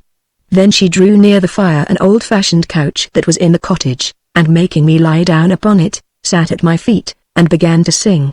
Amazing store of old ballads rippled from her lips, over the pebbles of ancient dunes, and the voice that sang was sweet as the voice of a tuneful maiden that singeth ever from very fullness of song. The songs were almost all sad, but with a sound of comfort. One I can faintly recall. It was something like this: "Sir, I live all through the churchyard road. Sing, all alone I lie. Little recked he where he yode. All alone, up in the sky. Swerved his courser, and plunged with fear. All alone I lie. His cry might have wakened the dead men near. All alone, up in the sky. The very dead that lay at his feet. Lapped in the mouldy winding sheet. But he curbed him and spurred him, until he stood, still in his place, like a horse of wood. With nostrils uplift, and eyes wide and wan. But the sweat in streams from his fetlocks ran. A ghost grew out of the shadowy air, and sat in the midst of her moony hair. In her gleamy hair she sat and wept. In the dreamful moon they lay and slept. The shadows above, and the bodies below, lay and slept in the moonbeams slow, and she sang, like the moan of an autumn wind, over the stubble left behind. Alas, how easily things go wrong, a sight too much, or a kiss too long, and there follows a mist and a weeping rain, and life is never the same again. Alas, how hardly things go right, 'tis hard to watch on a summer night. For the sigh will come and the kiss will stay, and the summer night is a winter day. Oh, lovely ghosts, my heart is woes, to see thee weeping and wailing so. Oh, lovely ghost, said the fearless knight, can the sword of a warrior set it right, or prayer of bedesman, praying mild, as a cup of water a feverish child, soothe thee at last, in dreamless mood, to sleep the sleep a dead lady should? Thine eyes they fill me with longing sore, as if I had known thee forevermore. Oh, lovely ghost, I could leave the day, to sit with thee in the moon away, if thou wouldst trust me, and lay thy head, to rest on a bosom that is not dead. The lady sprang up with a strange ghost cry, and she flung her white ghost arms on high, and she laughed a laugh that was not gay, and it lengthened out till it died away. And the dead beneath turned and moaned, and the yew trees above they shuddered and groaned. Will he love me twice with a love that is vain? Will he kill the poor ghost yet again? I thought thou wert good, but I said, and wept, can I have dreamed who have not slept? And I knew, alas, or ever I would, whether I dreamed, or thou wert good. When my baby died, my brain grew wild, I awoke, and found I was with my child. If thou art the ghost of my Adelaide, how is it? Thou wert but a village maid, and thou seemest an angel lady white, though thin, and wan, and past delight. The lady smiled a flickering smile, and she pressed her temples hard the while. Thou say'st that death for a woman can do more than knighthood for a man. But show me the child thou callest mine. Is she out tonight in the ghost's sunshine? In St. Peter's Church she is playing on at hide and seek with Apostle John, when the moonbeams right through the window go, where the 12 are standing in glorious show. She says the rest of them do not stir, but one comes down to play with her. Then I can go where I list, and weep, for good St. John my child will keep. Thy beauty filleth the very air. Never saw I a woman so fair. Come, if thou darest, and sit by my side, but do not touch me, or woe will betide. Alas, I am weak, I might well know, this gladness betokens some further woe, yet come. It will come. I will bear it. I can, for thou lovest me yet though but as a man. The knight dismounted in earnest speed. Away through the tombstones thundered the steed, and fell by the outer wall, and died. But the night he kneeled by the lady's side, kneeled beside her in wondrous bliss, wrapped in an everlasting kiss, though never his lips come the lady nigh, and his eyes alone on her beauty lie, all the night long, till the cock crew loud. He kneeled by the lady, lapped in her shroud, and what they said, I may not say. Dead night was sweeter than living day, how she made him so blissful glad, who made her and found her so ghostly sad. I may not tell, but it needs no touch, to make them blessed who love so much. Come every night, my ghost, to me, and one night I will come to thee. 'Tis good to have a ghostly wife. She will not tremble at clang of strife. She will only hearken, amid the din, behind the door, if he cometh in, and this is how Sir Aglaveil often walked in the moonlight pale, and oft when the crescent but thinned the gloom, full-orbed moonlight filled his room, and through beneath his chamber door, fell a ghostly gleam on the outer floor, and they that passed, in fear averred, that murmured words they often heard. 'Twas then that the eastern crescent shone, through the chancel window, and good St. John played with the ghost child all the night, and the mother was free till the morning light, and sped through the dawning night, to stay with Aglaveil till the break of day, and their love was a rapture, lone and high, and dumb as the moon in the topmost sky. One night Sir Aglaveil, weary, slept, and dreamed a dream wherein he wept. A warrior he was, not often wept he, but this night he wept full bitterly. He woke beside him the ghost girl shone, out of the dark, 'twas the eve of St. John. He had dreamed a dream of a still, dark wood, where the maiden of old beside him stood, but a mist came down, and caught her away, and he sought her in vain through the pathless day, till he wept with the grief that can do no more, and thought he had dreamt the dream before. From bursting heart the weeping flowed on, and lo, beside him the ghost girl shone like the light on a harbor's breast, over the sea of his dreams' unrest, shone like the wondrous, nameless boon, that the heart seeks ever, night or noon. Warnings forgotten, when needed most, he clasped to his bosom the radiant ghost. She wailed aloud, and faded, and sank, with upturned white face, cold and blank. In his arms lay the corpse of the maiden pale, and she came no more to Sir Aglaveil. Only a voice, when winds were wild, sobbed and wailed like a chidden child. Alas, how easily things go wrong, a sight too much, or a kiss too long, and there follows a mist and a weeping rain, and life is never the same again. This was one of the simplest of her songs, which, perhaps, is the cause of my being able to remember it better than most of the others. While she sung, I was in Elysium, with the sense of a rich soul upholding, embracing, and overhanging mine, full of all plenty and bounty. I felt as if she could give me everything I wanted, as if I should never wish to leave her, but would be content to be sung to and fed by her, day after day, as years rolled by. At last I fell asleep while she sang. When I awoke, I knew not whether it was night or day. The fire had sunk to a few red embers, which just gave light enough to show me the woman standing a few feet from me, with her back towards me, facing the door by which I had entered. She was weeping, but very gently and plentifully. The tears seemed to come freely from her heart. Thus she stood for a few minutes, then, slowly turning at right angles to her former position, she faced another of the four sides of the cottage. I now observed, for the first time, that here was a door likewise, and that, indeed, there was one in the center of every side of the cottage. When she looked towards the second door, her tears ceased to flow, but sighs took their place. She often closed her eyes as she stood, and every time she closed her eyes, a gentle sigh seemed to be born in her heart, and to escape at her lips. But when her eyes were open, her sighs were deep and very sad, and shook her whole frame. Then she turned towards the third door, and a cry of fear or suppressed pain broke from her, but she seemed to hearten herself against the dismay, and to front it steadily, for, although I often heard a slight cry, and sometimes a moan, yet she never moved or bent her head, and I felt sure that her eyes never closed. Then she turned to the fourth door, and I saw her shudder, and then stand still as a statue, till at last she turned towards me and approached the fire. I saw that her face was white as death. But she gave one look upwards, and smiled the sweetest, most child-innocent smile, then heaped fresh wood on the fire, and, sitting down by the blaze, drew her wheel near her, and began to spin. While she spun, she murmured a low strange song, to which the hum of the wheel made a kind of infinite symphony. At length she paused in her spinning and singing, and glanced towards me, like a mother who looks whether or not her child gives signs of waking. She smiled when she saw that my eyes were open. I asked her whether it was day yet. She answered, "It is always day here, so long as I keep my fire burning." I felt wonderfully refreshed, and a great desire to see more of the island awoke within me. I rose, and saying that I wished to look about me, went towards the door by which I had entered. "Stay a moment," said my hostess, with some trepidation in her voice. "Listen to me. You will not see what you expect when you go out of that door. Only remember this, whenever you wish to come back to me, enter wherever you see this mark." She held up her left hand between me and the fire. Upon the palm, which appeared almost transparent, I saw, in dark red, a mark like this, greater than which I took care to fix in my mind. She then kissed me, and bade me goodbye with a solemnity that awed me, and bewildered me too, seeing I was only going out for a little ramble in an island, which I did not believe larger than could easily be compassed in a few hours' walk at most. As I went she resumed her spinning.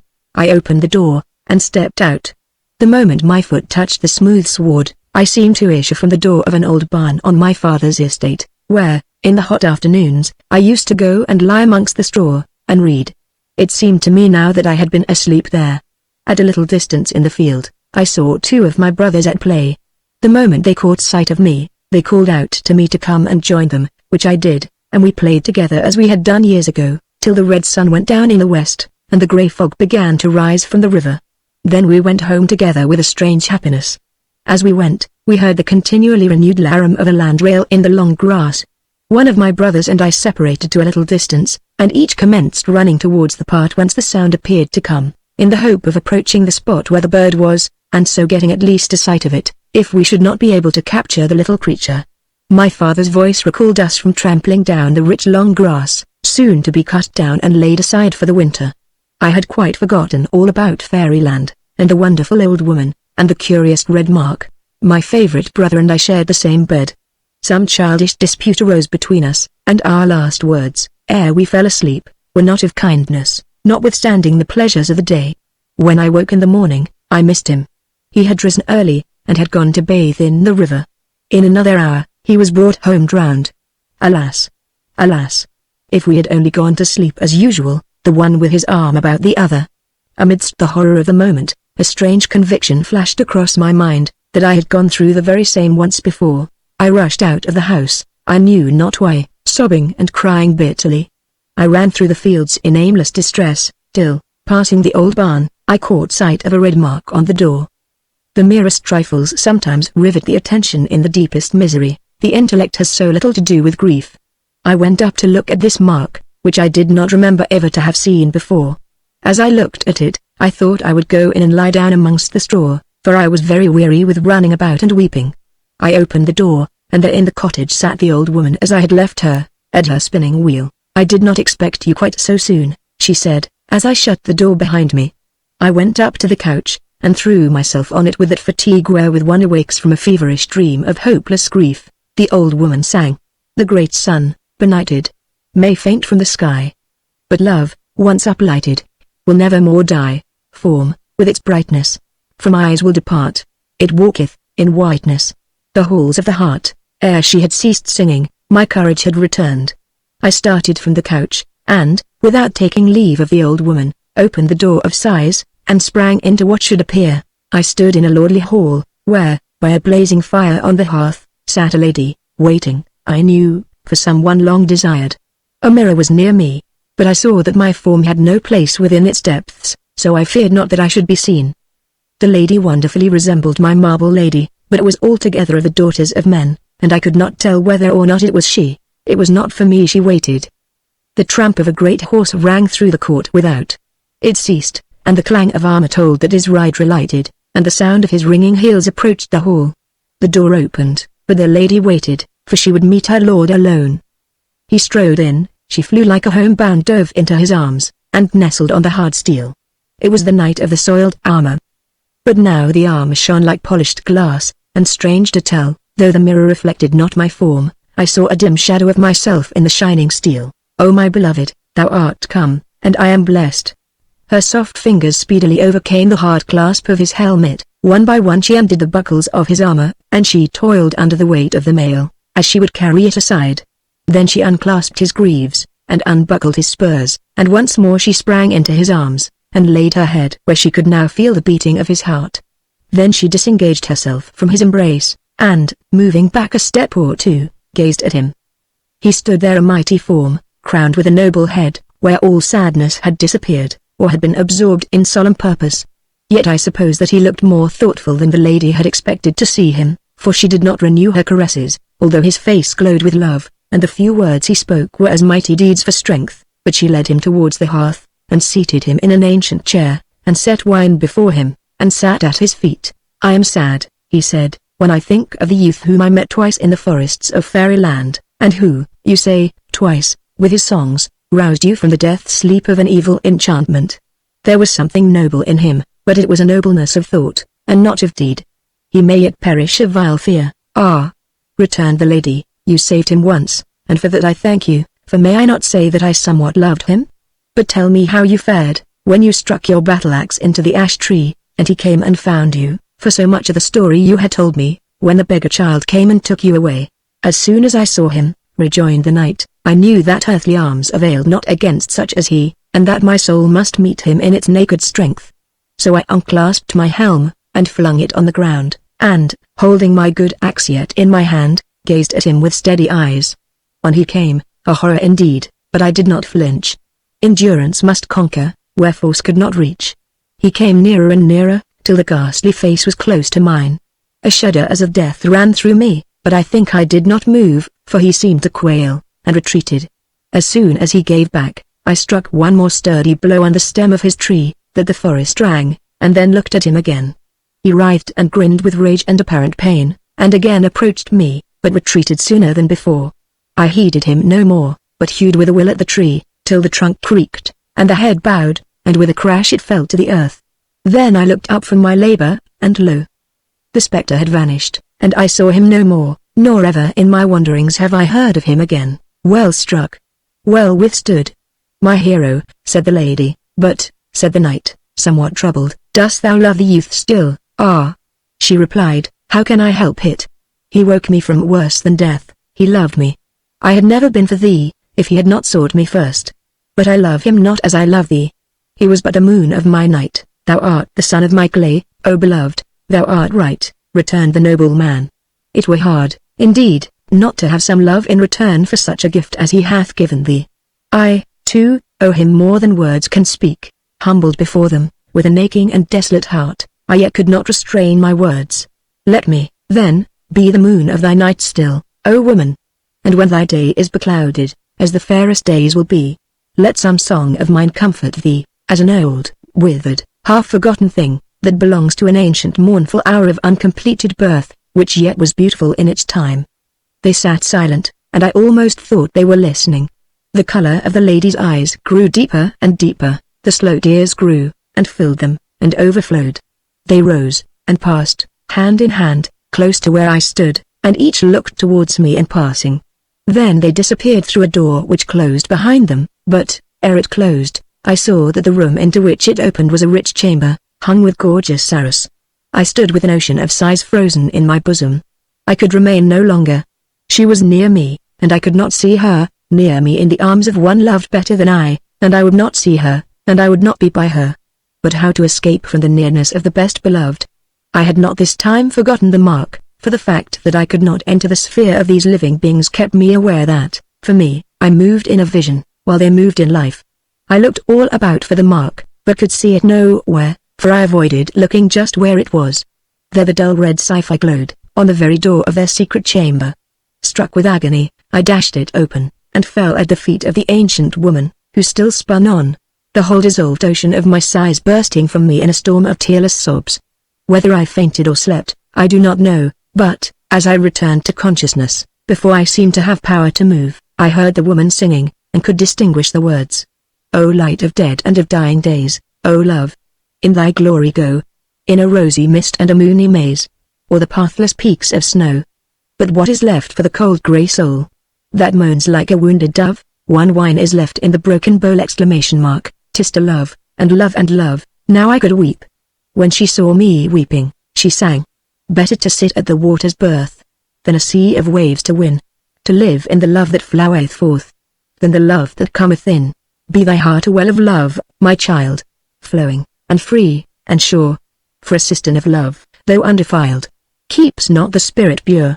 I rose from the earth, loving the white lady as I had never loved her before. Then I walked up to the door of dismay, and opened it, and went out. And lo! I came forth upon a crowded street, where men and women went to and fro in multitudes. I knew it well, and, turning to one hand, walked sadly along the pavement. Suddenly I saw approaching me, a little way off, a form well known to me, well known! Alas, how weak the word, in the years when I thought my boyhood was left behind, and shortly before I entered the realm of fairyland. Wrong and sorrow had gone together, hand in hand as it is well they do. Unchangeably dear was that face. It lay in my heart as a child lies in its own white bed, but I could not meet her, anything but that, I said, and, turning aside, sprang up the steps to a door, on which I fancied I saw the mystic sign. I entered not the mysterious cottage, but her home. I rushed wildly on, and stood by the door of her room. She is out, I said, I will see the old room once more. I opened the door gently, and stood in a great solemn church. A deep-toned bell, whose sounds throbbed and echoed and swam through the empty building, struck the hour of midnight. The moon shone through the windows of the cloistery, and enough of the ghostly radiance was diffused through the church to let me see, walking with a stately, yet somewhat trailing and stumbling step, down the opposite aisle, for I stood in one of the transepts, a figure dressed in a white robe, whether for the night, or for that longer night which lies too deep for the day, I could not tell. Was it she? And was this her chamber? I crossed the church, and followed. The figure stopped, seemed to ascend as it were a high bed, and lay down. I reached the place where it lay, glimmering white. The bed was a tomb. The light was too ghostly to see clearly, but I passed my hand over the face and the hands and the feet, which were all bare. They were cold, they were marble, but I knew them. It grew dark. I turned to retrace my steps, but found, ere long, that I had wandered into what seemed the little chapel. I groped about, seeking the door. Everything I touched belonged to the dead. My hands fell on the cold effigy of a knight who lay with his legs crossed and his sword broken beside him. He lay in his noble rest, and I lived on in ignoble strife. I felt for the left hand and a certain finger. I found the ring I knew. He was one of my own ancestors. I was in the chapel over the burial vault of my race.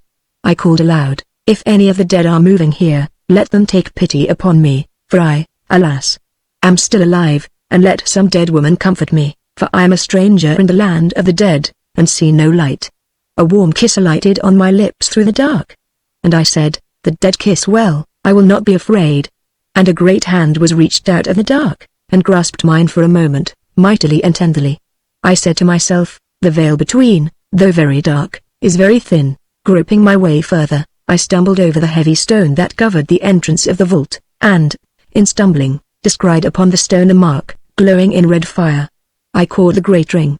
All my effort could not have moved the huge slab, but it opened the door of the cottage, and I threw myself once more, pale and speechless, on the couch beside the ancient dame. She sang once more. Thou dreamest, on a rock thou art. High o'er the broken wave, thou fallest with a fearful start. But not into thy grave, for, waking in the morning's light, thou smilest at the vanished night, so wilt thou sink, all pale and dumb, into the fainting gloom. But ere the coming terrors come, thou walk'st where is the tomb, thou walk'st the dead one's smile above. With hovering arms of sleepless love, she paused, then sang again. We weep for gladness, weep for grief. The tears they are the same. We sigh for longing, and relief. The sighs have but one name. And mingled in the dying strife, are moans that are not sad. The pangs of death are throbs of life. Its sighs are sometimes glad. The face is very strange and white. It is earth's only spot, that feebly flickers back the light. The living seeth not. I fell asleep, and slept a dreamless sleep, for I know not how long. When I awoke, I found that my hostess had moved from where she had been sitting, and now sat between me and the fourth door. I guessed that her design was to prevent my entering there. I sprang from the couch, and darted past her to the door. I opened it at once and went out. All I remember is a cry of distress from the woman, "Don't go there, my child. Don't go there." But I was gone. I knew nothing more, or, if I did, I had forgot it all when I awoke to consciousness, lying on the floor of the cottage, with my head in the lap of the woman, who was weeping over me, and stroking my hair with both hands, talking to me as a mother might talk to a sick and sleeping, or a dead child. As soon as I looked up and saw her, she smiled through her tears, smiled with withered face and young eyes, till her countenance was irradiated with the light of a smile. Then she bathed my head and face and hands in an icy cold, colorless liquid, which smelt a little of damp earth. Immediately I was able to sit up. She rose and put some food before me. When I had eaten, she said, "Listen to me, my child. You must leave me directly." "Leave you?" I said. "I am so happy with you. I never was so happy in my life, but you must go," she rejoined sadly. "Listen. What do you hear?" "I hear the sound as of a great throbbing of water." "Ah. You do hear it? Well, I had to go through that door, the door of the timeless," and she shuddered as she pointed to the fourth door, "to find you, for if I had not gone, you would never have entered again, and because I went, the waters around my cottage will rise, and flow and come, till they build a great firmament of waters over my dwelling. But as long as I keep my fire burning, they cannot enter. I have fuel enough for years, and after 1 year they will sink away again, and be just as they were before you came. I have not been buried for 100 years now." And she smiled and wept. "Alas! Alas!" I cried. "I have brought this evil on the best and kindest of friends, who has filled my heart with great gifts." "Do not think of that," she rejoined. "I can bear it very well. You will come back to me some day, I know. But I beg you, for my sake, my dear child, to do one thing. In whatever sorrow you may be, however inconsolable and irremediable it may appear, believe me that the old woman in the cottage, with the young eyes," and she smiled, "knows something, though she must not always tell it, that would quite satisfy you about it, even in the worst moments of your distress. Now you must go." "But how can I go, if the waters are all about, and if the doors all lead into other regions and other worlds?" "This is not an island," she replied, "but is joined to the land by a narrow neck, and for the door, I will lead you myself through the right one." She took my hand, and led me through the third door, whereupon I found myself standing in the deep grassy turf on which I had landed from the little boat, but upon the opposite side of the cottage. She pointed out the direction I must take, to find the isthmus and escape the rising waters. Then putting her arms around me, she held me to her bosom, and as I kissed her, I felt as if I were leaving my mother for the first time, and could not help weeping bitterly. At length she gently pushed me away, and with the words, "Go, my son, and do something worth doing," turned back, and, entering the cottage, closed the door behind her. I felt very desolate as I went. Chapter 20. Thou hadst no fame, that which thou didst like good, was but thy appetite that swayed thy blood, for that time to the best, for as a blast, that through a house comes, usually doth cast things out of order, yet by chance may come, and blow some one thing to his proper room. So did thy appetite, and not thy zeal, sway thee by chance to do some one thing well. Fletcher's faithful shepherdess, the noble heart that harbors virtuous thought, and is with child of glorious great intent, can never rest, until it forth have brought, eternal brood of glory excellent. Spenser, the Fairy Queen. I had not gone very far before I felt that the turf beneath my feet was soaked with the rising waters. but I reached the isthmus in safety. It was rocky, and so much higher than the level of the peninsula, that I had plenty of time to cross. I saw on each side of me the water rising rapidly, altogether without wind, or violent motion, or broken waves, but as if a slow strong fire were glowing beneath it. Ascending a steep acclivity, I found myself at last in an open, rocky country.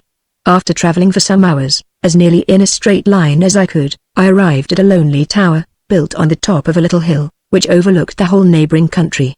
As I approached, I heard the clang of an anvil, and so rapid were the blows, that I despaired of making myself heard till a pause in the work should ensue.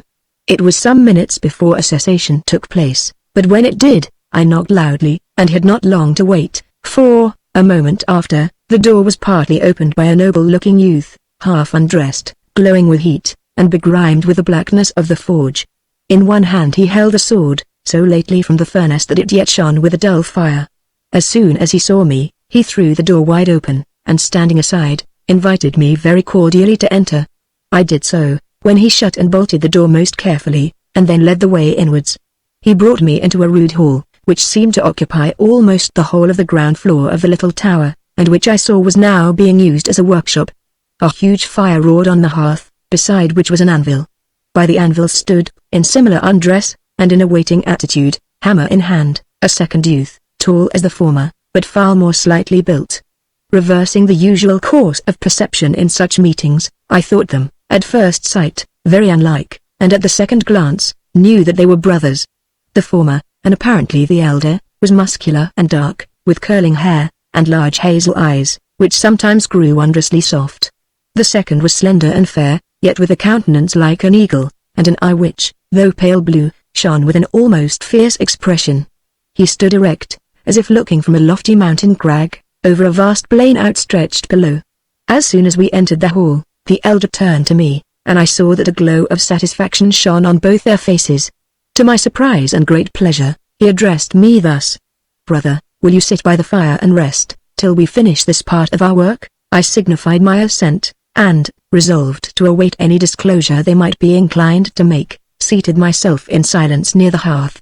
The elder brother then laid the sword in the fire, covered it well over, and when it had attained a sufficient degree of heat, drew it out and laid it on the anvil, moving it carefully about, while the younger, with a succession of quick smart blows, appeared either to be welding it, or hammering one part of it to a consenting shape with the rest.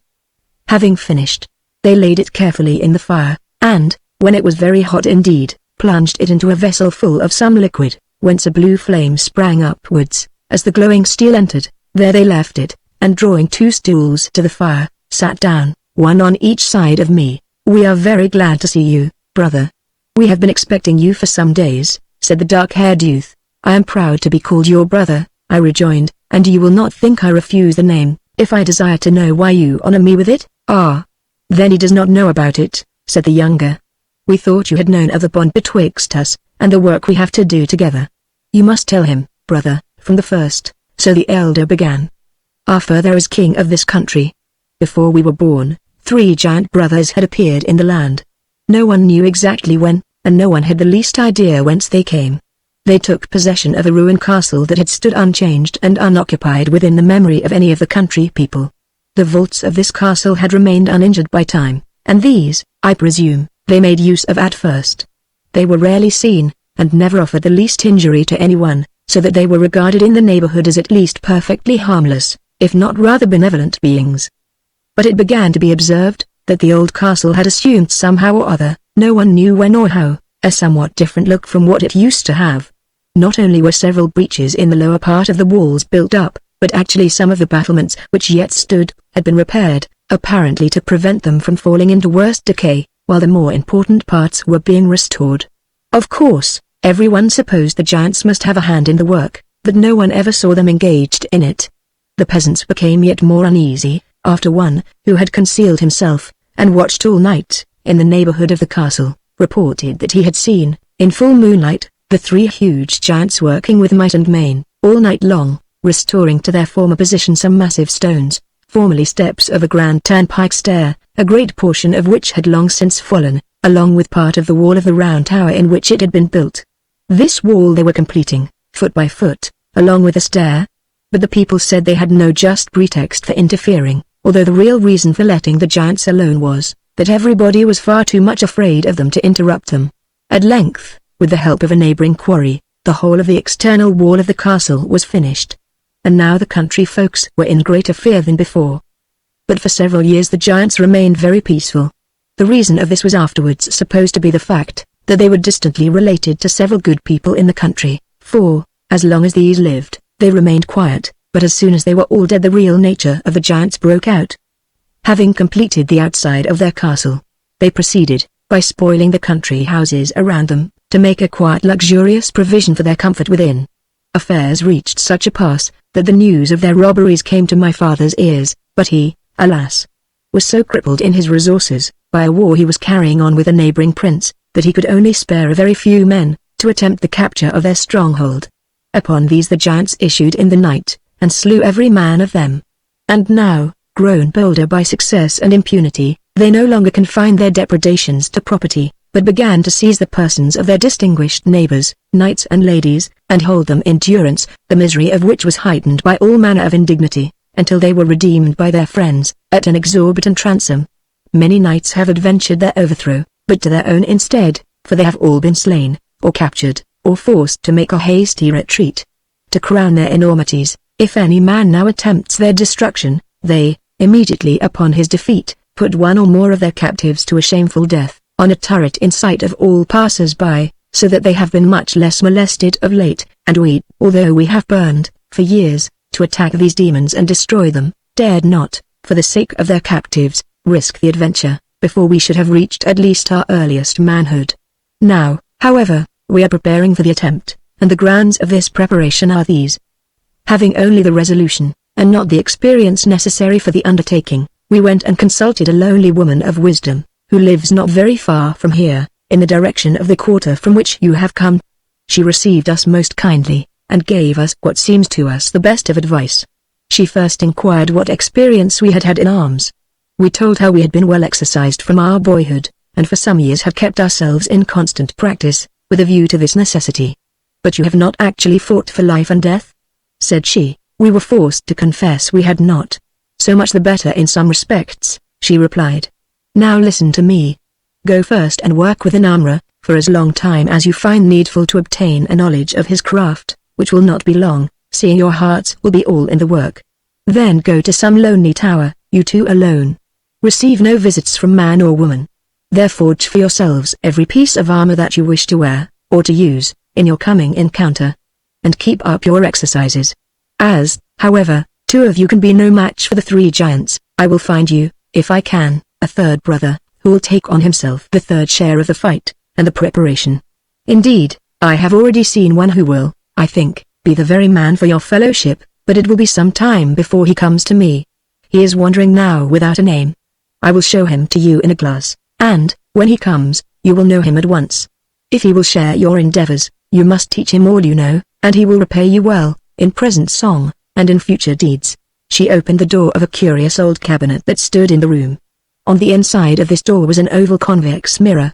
Looking in it for some time, we at length saw reflected the place where we stood, and the old dame seated in her chair. Our forms were not reflected. But at the feet of the dame lay a young man, yourself, weeping. Surely this youth will not serve our ends, said I, for he weeps. The old woman smiled. Past tears are present strength, said she. Oh, said my brother, I saw you weep once over an eagle you shot. That was because it was so like you, brother, I replied, but indeed, this youth may have better cause for tears than that. I was wrong. Wait a while, said the woman, if I mistake not, he will make you weep till your tears are dry forever. Tears are the only cure for weeping. And you may have need of the cure, before you go forth to fight the giants. You must wait for him, in your tower, till he comes. Now if you will join us, we will soon teach you to make your armor, and we will fight together, and work together, and love each other as never three loved before. And you will sing to us, will you not? That I will, when I can, I answered. But it is only at times that the power of song comes upon me. For that I must wait, but I have a feeling that if I work well, song will not be far off to enliven the labor. This was all the compact made, the brothers required nothing more, and I did not think of giving anything more. I rose, and threw off my upper garments. I know the uses of the sword, I said. I am ashamed of my white hands beside yours so nobly soiled and hard, but that shame will soon be wiped away. No, no, we will not work today. Rest is as needful as toil. Bring the wine, brother, it is your turn to serve today. The younger brother soon covered a table with rough viands, but good wine, and we ate and drank heartily, beside our work. Before the meal was over, I had learned all their story. Each had something in his heart which made the conviction that he would victoriously perish in the coming conflict, a real sorrow to him. Otherwise they thought they would have lived enough. The causes of their trouble were respectively these. While they wrought with an armorer, in a city famed for workmanship in steel and silver, the elder had fallen in love with a lady as far beneath him in real rank, as she was above the station he had as apprentice to an armorer. Nor did he seek to further his suit by discovering himself. But there was simply so much manhood about him, that no one ever thought of rank when in his company. This is what his brother said about it. The lady could not help loving him in return. He told her when he left her, that he had a perilous adventure before him, and that when it was achieved, she would either see him return to claim her, or hear that he had died with honor. The younger brother's grief arose from the fact, that, if they were both slain, his old father, the king, would be childless. His love for his father was so exceeding, that to one unable to sympathize with it, it would have appeared extravagant. Both loved him equally at heart, but the love of the younger had been more developed, because his thoughts and anxieties had not been otherwise occupied. When at home, he had been his constant companion, and, of late, had ministered to the infirmities of his growing age. The youth was never weary of listening to the tales of his sire's youthful adventures, and had not yet in the smallest degree lost the conviction that his father was the greatest man in the world. The grandest triumph possible to his conception was, to return to his father, laden with the spoils of one of the hated giants. But they both were in some dread, lest the thought of the loneliness of these two might occur to them, in the moment when decision was most necessary, and disturb, in some degree, the self-possession requisite for the success of their attempt. For, as I have said, they were yet untried in actual conflict. Now, thought I see to what the powers of my gift must minister. For my own part, I did not dread death, for I had nothing to care to live for, but I dreaded the encounter because of the responsibility connected with it. I resolved however to work hard, and thus grow cool, and quick, and forceful. The time passed away in work and song, in talk and ramble, in friendly fight and brotherly aid. I would not forge for myself armor of heavy mail like theirs, for I was not so powerful as they, and depended more for any success I might secure, upon nimbleness of motion, certainty of eye, and ready response of hand. Therefore I began to make for myself a shirt of steel plates and rings, which work, while more troublesome, was better suited to me than the heavier labor. Much assistance did the brothers give me, even after, by their instructions, I was able to make some progress alone. Their work was in a moment abandoned, to render any required aid to mine. As the old woman had promised, I tried to repay them with song, and many were the tears they both shed over my ballads and dirges. The songs they liked best to hear were two which I made for them. They were not half so good as many others I knew, especially some I had learned from the wise woman in the cottage, but what comes nearest to our needs we like the best. The king sat on his throne, glowing in gold and red. The crown in his right hand shone, and the grey hairs crowned his head. His only son walks in, and in walls of steel he stands. Make me, O father, strong to win. With the blessing of holy hands, he knelt before his sire, who blessed him with feeble smile. His eyes shone out with a kingly fire, but his old lips quivered the while. Go to the fight, my son. Bring back the giant's head, and the crown with which my brows have done, shall glitter on thine instead. My father, I seek no crowns, but unspoken praise from thee. For thy people's good, and thy renown, I will die to set them free. The king sat down and waited there, and rose not, night nor day, till a sound of shouting filled the air, and cries of a sore dismay. Then like a king he sat once more, with the crown upon his head. And up to the throne the people bore, a mighty giant dead. And up to the throne the people bore, a pale and lifeless boy. The king rose up like a prophet of yore. In a lofty, death-like joy, he put the crown on the chilly brow. Thou shouldst have reigned with me, but death is the king of both, and now, I go to obey with thee. Surely some good in me there lay, to beget the noble one. The old man smiled like a winter day, and fell beside his son, too. O lady, thy lover is dead, they cried. He is dead, but hath slain the foe. He hath left his name to be magnified, in a song of wonder and woe. Alas! I am well repaid, said she, with a pain that stings like joy. for I feared, from his tenderness to me, that he was but a feeble boy. Now I shall hold my head on high, the queen among my kind. If ye hear a sound, 'tis only a sigh, for a glory left behind. The first 3 times I sang these songs they both wept passionately. But after the 3rd time, they wept no more. Their eyes shone, and their faces grew pale, but they never wept at any of my songs again. Chapter 21. I put my life in my hands. The Book of Judges. At length, with much toil and equal delight, our armor was finished. We armed each other, and tested the strength of the defense, with many blows of loving force. I was inferior in strength to both my brothers, but a little more agile than either, and upon this agility, joined to precision in hitting with the point of my weapon, I grounded my hopes of success in the ensuing combat. I likewise labored to develop yet more the keenness of sight with which I was naturally gifted, and, from the remarks of my companions, I soon learned that my endeavors were not in vain. The morning arrived on which we had determined to make the attempt, and succeed or perish perhaps both. We had resolved to fight on foot, knowing that the mishap of many of the knights who had made the attempt, had resulted from the fright of their horses at the appearance of the giants, and believing with Sergal, that, though Mare's sons might be false to us, the earth would never prove a traitor. But most of our preparations were, in their immediate aim at least, frustrated. We rose, that fatal morning, by daybreak. We had rested from all labor the day before, and now were fresh as the lark. We bathed in cold spring water, and dressed ourselves in clean garments, with a sense of preparation, as for a solemn festivity. When we had broken our fast, I took an old lyre, which I had found in the tower and had myself repaired, and sung for the last time the 2 ballads of which I have said so much already. I followed them with this, for a closing song. Oh, well for him who breaks his dream, with the blow that ends the strife, and, waking, knows the peace that flows, around the pain of life. We are dead, my brothers. Our bodies clasp, as in armor, our souls about. This hand is the battle-axe I grasp, and this my hammer stout. Fear not, my brothers, for we are dead. No noise can break our rest. The calm of the grave is about the head, and the heart heaves not the breast, and our life we throw to our people back, to live with, a further store. We leave it them, that there be no lack, in the land where we live no more. Oh, well for him who breaks his dream, with the blow that ends the strife, and, waking, knows the peace that flows, around the noise of life. As the last few tones of the instrument were following, like a dirge, the death of the song, we all sprang to our feet. For, through one of the little windows of the tower, towards which I had looked as I sang, I saw, suddenly rising over the edge of the slope on which our tower stood, 3 enormous heads.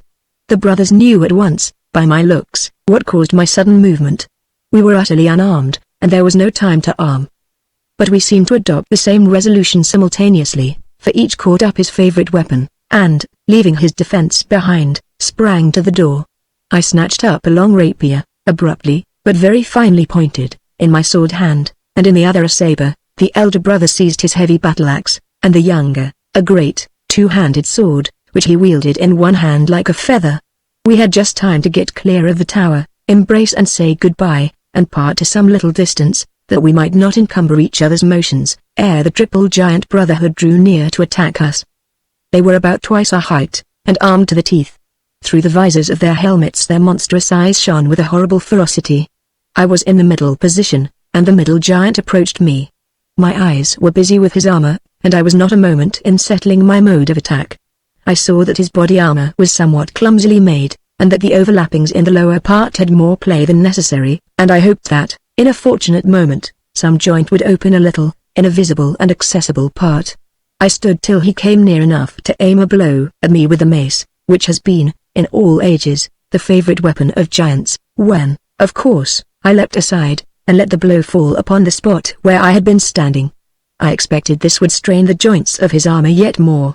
Full of fury, he made at me again, but I kept him busy, constantly eluding his blows, and hoping thus to fatigue him. He did not seem to fear any assault from me, and I attempted none as yet.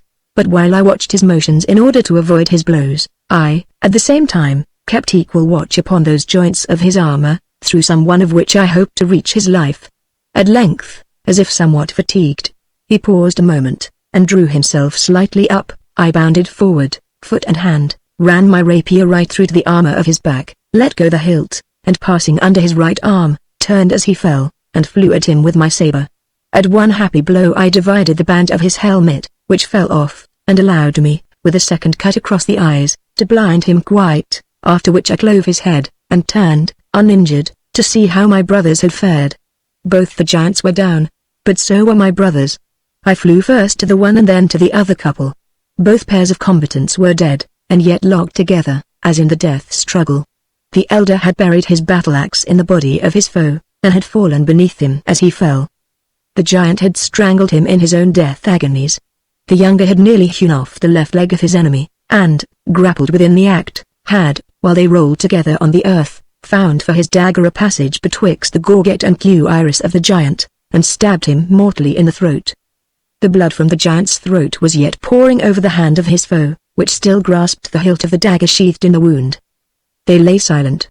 I, the least worthy, remained the sole survivor in the lists. As I stood exhausted amidst the dead, after the first worthy deed of my life, I suddenly looked behind me, and there lay the shadow, black in the sunshine. I went into the lonely tower, and there lay the useless armor of the noble youths supine as they. Ah, how sad it looked! It was a glorious death, but it was death. My songs could not comfort me now. I was almost ashamed that I was alive, when they, the true-hearted, were no more. And yet I breathed freer to think that I had gone through the trial, and had not failed. And perhaps I may be forgiven, if some feelings of pride arose in my bosom, when I looked down on the mighty form that lay dead by my hand. After all, however, I said to myself, and my heart sank, it was only skill. Your giant was but a blunderer. I left the bodies of friends and foes, peaceful enough when the death fight was over, and, hastening to the country below, roused the peasants. They came with shouting and gladness, bringing wagons to carry the bodies. I resolved to take the princes home to their father, each as he lay, in the arms of his country's foe. But first I searched the giants, and found the keys of their castle, to which I repaired, followed by a great company of the people. It was a place of wonderful strength. I released the prisoners, knights and ladies, all in a sad condition, from the cruelties and neglect of the giants. It humbled me to see them crowding round me with thanks, when in truth the glorious brothers, lying dead by their lonely tower, were those to whom the thanks belonged. I had but aided in carrying out the thought born in their brain, and uttered in visible form before ever I laid hold thereupon. Yet I did count myself happy to have been chosen for their brother in this great deed. After a few hours spent in refreshing and clothing the prisoners, we all commenced our journey towards the capital. This was slow at first, but, as the strength and spirits of the prisoners returned, it became more rapid, and in 3 days we reached the palace of the king. As we entered the city gates, with the huge bulks lying each on a wagon drawn by horses, and 2 of them inextricably intertwined with the dead bodies of their princes, the people raised a shout and then a cry, and followed in multitudes the solemn procession. I will not attempt to describe the behavior of the grand old king. Joy and pride in his sons overcame his sorrow at their loss. On me he heaped every kindness that heart could devise or hand execute. He used to sit and question me, night after night, about everything that was in any way connected with them and their preparations. Our mode of life, and relation to each other, during the time we spent together, was a constant theme.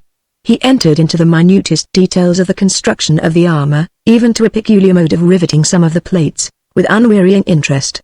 This armor I had intended to beg of the king, as my sole memorials of the contest, but, when I saw the delight he took in contemplating it, and the consolation it appeared to afford him in his sorrow, I could not ask for it, but, at his request, left my own, weapons and all, to be joined with theirs in a trophy, erected in the grand square of the palace. The king, with gorgeous ceremony, dubbed me knight with his own old hand, in which trembled the sword of his youth.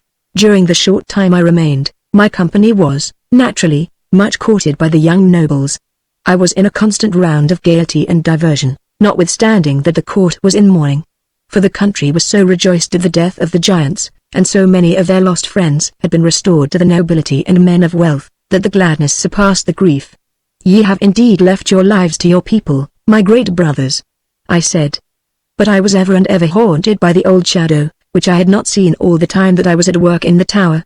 Even in the society of the ladies of the court, who seemed to think it only their duty to make my stay there as pleasant to me as possible, I could not help being conscious of its presence, although it might not be annoying me at the time. At length, somewhat weary of uninterrupted pleasure, and nowise strengthened thereby, either in body or mind, I put on a splendid suit of armor of steel inlaid with silver, which the old king had given me, and, mounting the horse on which it had been brought to me, took my leave of the palace, to visit the distant city in which the lady dwelt, whom the elder prince had loved. I anticipated a sore task, in conveying to her the news of his glorious fate, but this trial was spared me, in a manner as strange as anything that had happened to me in fairyland. Chapter 22. No one has my form but the eye. Scop, in Jean Paul's Titan. Joy's a subtle elf. I think man's happiest when he forgets himself. Cyril Tourne. The Revenger's Tragedy. On the third day of my journey, I was riding gently along a road, apparently little frequented, to judge from the grass that grew upon it. I was approaching a forest. Everywhere in fairyland forests are the places where one may most certainly expect adventures. As I drew near, a youth, unarmed, gentle, and beautiful, who had just cut a branch from a yew growing on the skirts of the wood, evidently to make himself a bow, met me, and thus accosted me. Sir Knight, be careful as thou ridest through this forest, for it is said to be strangely enchanted, in a sort which even those who have been witnesses of its enchantment can hardly describe. I thanked him for his advice, which I promised to follow, and rode on. But the moment I entered the wood, it seemed to me that, if enchantment there was, it must be of a good kind, for the shadow, which had been more than usually dark and distressing, since I had set out on this journey, suddenly disappeared. I felt a wonderful elevation of spirits, and began to reflect on my past life, and especially on my combat with the giants, with such satisfaction, that I had actually to remind myself, that I had only killed one of them, and that, but for the brothers, I should never have had the idea of attacking them, not to mention the smallest power of standing to it. Still I rejoiced, and counted myself amongst the glorious knights of old, having even the unspeakable presumption my shame and self-condemnation at the memory of it are such, that I write it as the only and sorest penance I can perform to think of myself, will the world believe it? As side by side with Sir Galahad. Scarcely had the thought been born in my mind, when, approaching me from the left, through the trees, I espied a resplendent knight, of mighty size, whose armor seemed to shine of itself, without the sun. When he drew near, I was astonished to see that this armor was like my own, nay, I could trace, line for line, the correspondence of the inlaid silver to the device on my own. His horse, too, was like mine in color, form, and motion, save that, like his rider, he was greater and fiercer than his counterpart. The knight rode with beaver up. As he halted right opposite to me in the narrow path, barring my way, I saw the reflection of my countenance in the center plate of shining steel on his breastplate. Above it rose the same face, his face only, as I have said, larger and fiercer. I was bewildered. I could not help feeling some admiration of him, but it was mingled with a dim conviction that he was evil, and that I ought to fight with him. Let me pass, I said. When I will, he replied. Something within me said, spear in rest, and ride at him. Else thou art forever a slave. I tried, but my arm trembled so much, that I could not couch my lance. To tell the truth, I, who had overcome the giant, shook like a coward before this knight. He gave a scornful laugh, that echoed through the wood, turned his horse, and said, without looking round, follow me. I obeyed, abashed and stupefied. How long he led, and how long I followed, I cannot tell. I never knew misery before, I said to myself. Would that I had at least struck him, and had had my death blow in return. Why, then, do I not call to him to wheel and defend himself? Alas! I know not why, but I cannot. One look from him would cow me like a beaten hound. I followed, and was silent. At length we came to a dreary square tower, in the middle of a dense forest. It looked as if scarce a tree had been cut down to make room for it. Across the very door, diagonally, grew the stem of a tree, so large that there was just room to squeeze past it in order to enter. One miserable square hole in the roof was the only visible suggestion of a window. Turret or battlement, or projecting masonry of any kind, it had none. Clear and smooth and massy, it rose from its base, and ended with a line straight and unbroken. The roof, carried to a center from each of the four walls, rose slightly to the point where the rafters met. Round the base lay several little heaps of either bits of broken branches, withered and peeled, or half-whitened bones, I could not distinguish which. As I approached, the ground sounded hollow beneath my horse's hooves. The knight took a great key from his pocket, and reaching past the stem of the tree, with some difficulty opened the door. Dismount, he commanded. I obeyed. He turned my horse's head away from the tower, gave him a terrible blow with the flat side of his sword, and sent him madly tearing through the forest. Now, said he, enter, and take your companion with you. I looked round, knight and horse had vanished, and behind me lay the horrible shadow. I entered, for I could not help myself, and the shadow followed me. I had a terrible conviction that the night and you were one. The door closed behind me. Now I was indeed in pitiful plight. There was literally nothing in the tower but my shadow and me. The walls rose right up to the roof, in which, as I had seen from without, there was one little square opening. This I now knew to be the only window the tower possessed. I sat down on the floor, in listless wretchedness. I think I must have fallen asleep, and have slept for hours, for I suddenly became aware of existence, in observing that the moon was shining through the hole in the roof. As she rose higher and higher, her light crept down the wall over me, till at last it shone right upon my head. Instantaneously the walls of the tower seemed to vanish away like a mist.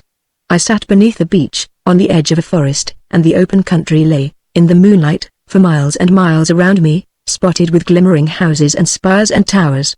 I thought with myself, oh, joy! It was only a dream, the horrible narrow waste is gone, and I wake beneath a beech tree, perhaps one that loves me, and I can go where I will. I rose, as I thought, and walked about, and did what I would, but ever kept near the tree, for always, and, of course, since my meeting with the woman of the beech tree far more than ever, I loved that tree. So the night wore on. I waited for the sun to rise, before I could venture to renew my journey. But as soon as the first faint light of the dawn appeared, instead of shining upon me from the eye of the morning, it stole like a fainting ghost through the little square hole above my head, and the walls came out as the light grew, and the glorious night was swallowed up of the hateful day. The long dreary day passed. My shadow lay black on the floor. I felt no hunger, no need of food. The night came. The moon shone. I watched her light slowly descending the wall, as I might have watched, adown the sky, the long, swift approach of a helping angel. Her rays touched me, and I was free. Thus night after night passed away. I should have died but for this. Every night the conviction returned, that I was free. Every morning I sat wretchedly disconsolate. At length, when the course of the moon no longer permitted her beams to touch me, the night was dreary as the day. When I slept, I was somewhat consoled by my dreams, but all the time I dreamed, I knew that I was only dreaming. But one night, at length, the moon, a mere shred of pallor, scattered a few thin ghostly rays upon me, and I think I fell asleep and dreamed. I sat in an autumn night before the vintage, on a hill overlooking my own castle. My heart sprang with joy. Oh, to be a child again, innocent, fearless, without shame or desire. I walked down to the castle. All were in consternation at my absence. My sisters were weeping for my loss. They sprang up and clung to me, with incoherent cries, as I entered. My old friends came flocking round me. A grey light shone on the roof of the hall. It was the light of the dawn shining through the square window of my tower. More earnestly than ever, I longed for freedom after this dream, more drearily than ever, crept on the next wretched day. I measured by the sunbeams, caught through the little window in the trap of my tower, how it went by, waiting only for the dreams of the night. About noon, I started as if something foreign to all my senses and all my experience, had suddenly invaded me, yet it was only the voice of a woman singing. My whole frame quivered with joy, surprise, and the sensation of the unforeseen. Like a living soul, like an incarnation of nature, the song entered my prison house. Each tone folded its wings, and laid itself, like a caressing bird, upon my heart. It bathed me like a sea, enwrapped me like an odorous vapor, entered my soul like a long draught of clear spring water, shone upon me like essential sunlight, soothed me like a mother's voice and hand. Yet, as the clearest forest well tastes sometimes of the bitterness of decayed leaves, so to my weary, prisoned heart, its cheerfulness had a sting of cold, and its tenderness unmanned me with the faintness of long-departed joys. I wept half bitterly, half luxuriously, but not long. I dashed away the tears, ashamed of a weakness which I thought I had abandoned. Ere I knew, I had walked to the door, and seated myself with my ears against it, in order to catch every syllable of the revelation from the unseen outer world. And now I heard each word distinctly. The singer seemed to be standing or sitting near the tower, for the sounds indicated no change of place. The song was something like this. The sun, like a golden knot on high, gathers the glories of the sky, and binds them into a shining tent, roofing the world with a firmament, and through the pavilion the rich winds blow, and through the pavilion the waters go, and the birds for joy, and the trees for prayer, bowing their heads in the sunny air, and for thoughts, the gently talking springs, that come from the center with secret things, all make a music, gentle and strong, bound by the heart into one sweet song. And amidst them all, the Mother Earth sits with the children of her birth. She tendeth them all, as a mother hen. Her little ones round her, 12 or 10. Oft she sitteth, with hands on knee, idle with love for her family, go forth to her from the dark and the dust, and weep beside her, if weep thou must, if she may not hold thee to her breast. Like a weary infant, that cries for rest, at least she will press thee to her knee, and tell a low, sweet tale to thee, till the hue to thy cheeky and the light to thine eye, strength to thy limbs, and courage high, to thy fainting heart, return amain. And away to work thou goest again, from the narrow desert, O man of pride. Come into the house, so high and wide, hardly knowing what I did, I opened the door. Why had I not done so before? I do not know. At first I could see no one, but when I had forced myself past the tree which grew across the entrance, I saw, seated on the ground, and leaning against the tree, with her back to my prison, a beautiful woman. Her countenance seemed known to me, and yet unknown. She looked at me and smiled, when I made my appearance. Ah! Were you the prisoner there? I am very glad I have wiled you out. Do you know me then? Do you not know me? But you hurt me, and that, I suppose, makes it easy for a man to forget. You broke my globe. Yet I thank you. Perhaps I owe you many thanks for breaking it. I took the pieces, all black, and wet with crying over them, to the fairy queen. There was no music and no light in them now. But she took them from me, and laid them aside, and made me go to sleep in a great hall of white, with black pillars, and many red curtains. When I woke in the morning, I went to her, hoping to have my globe again, whole and sound, but she sent me away without it, and I have not seen it since. Nor do I care for it now. I have something so much better. I do not need the globe to play to me, for I can sing. I could not sing at all before.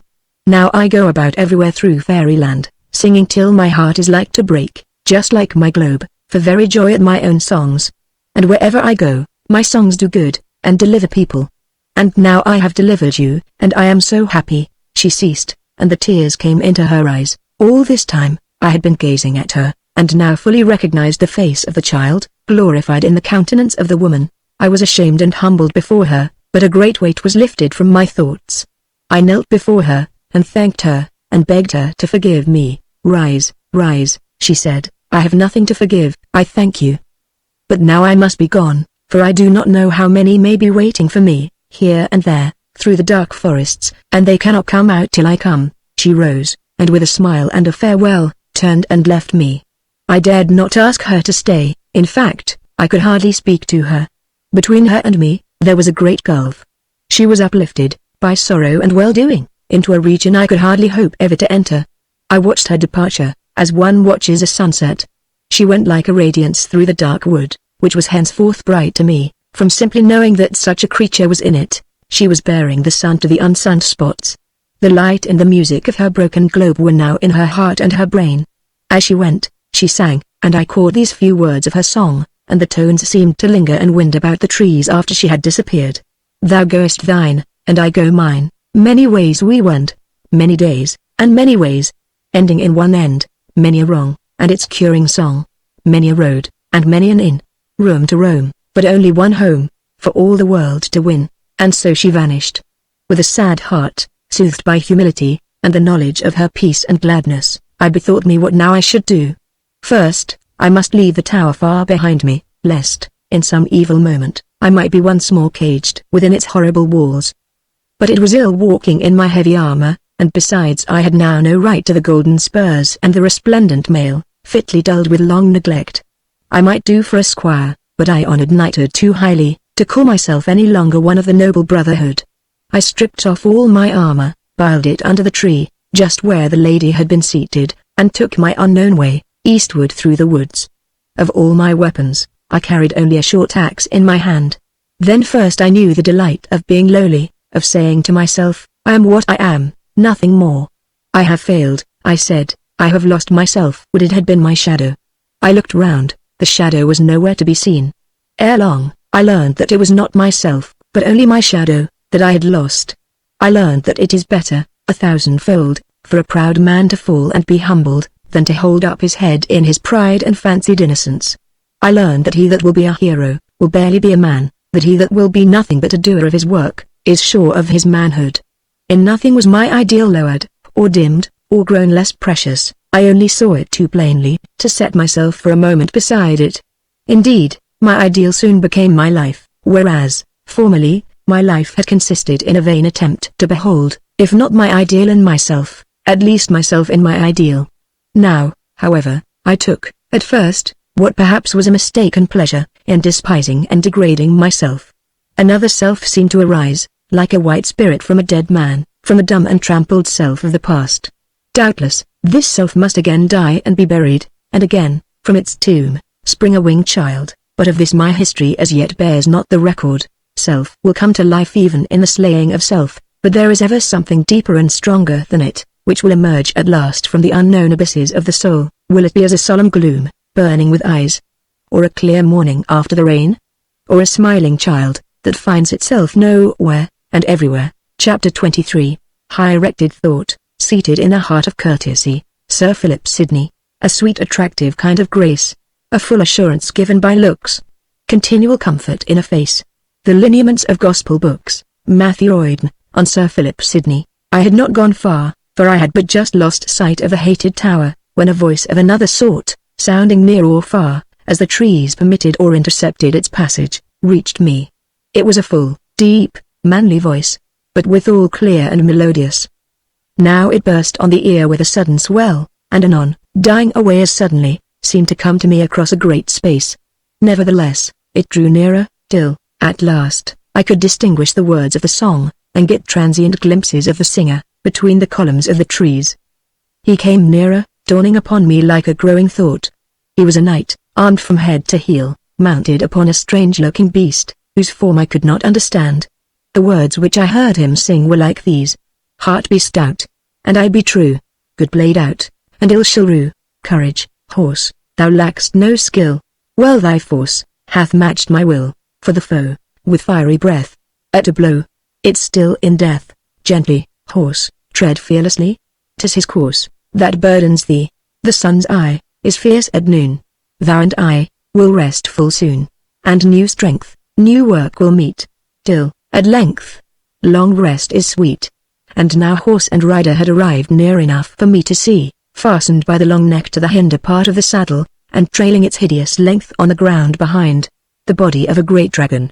It was no wonder that, with such a drag at his heels, the horse could make but slow progress, notwithstanding his evident dismay.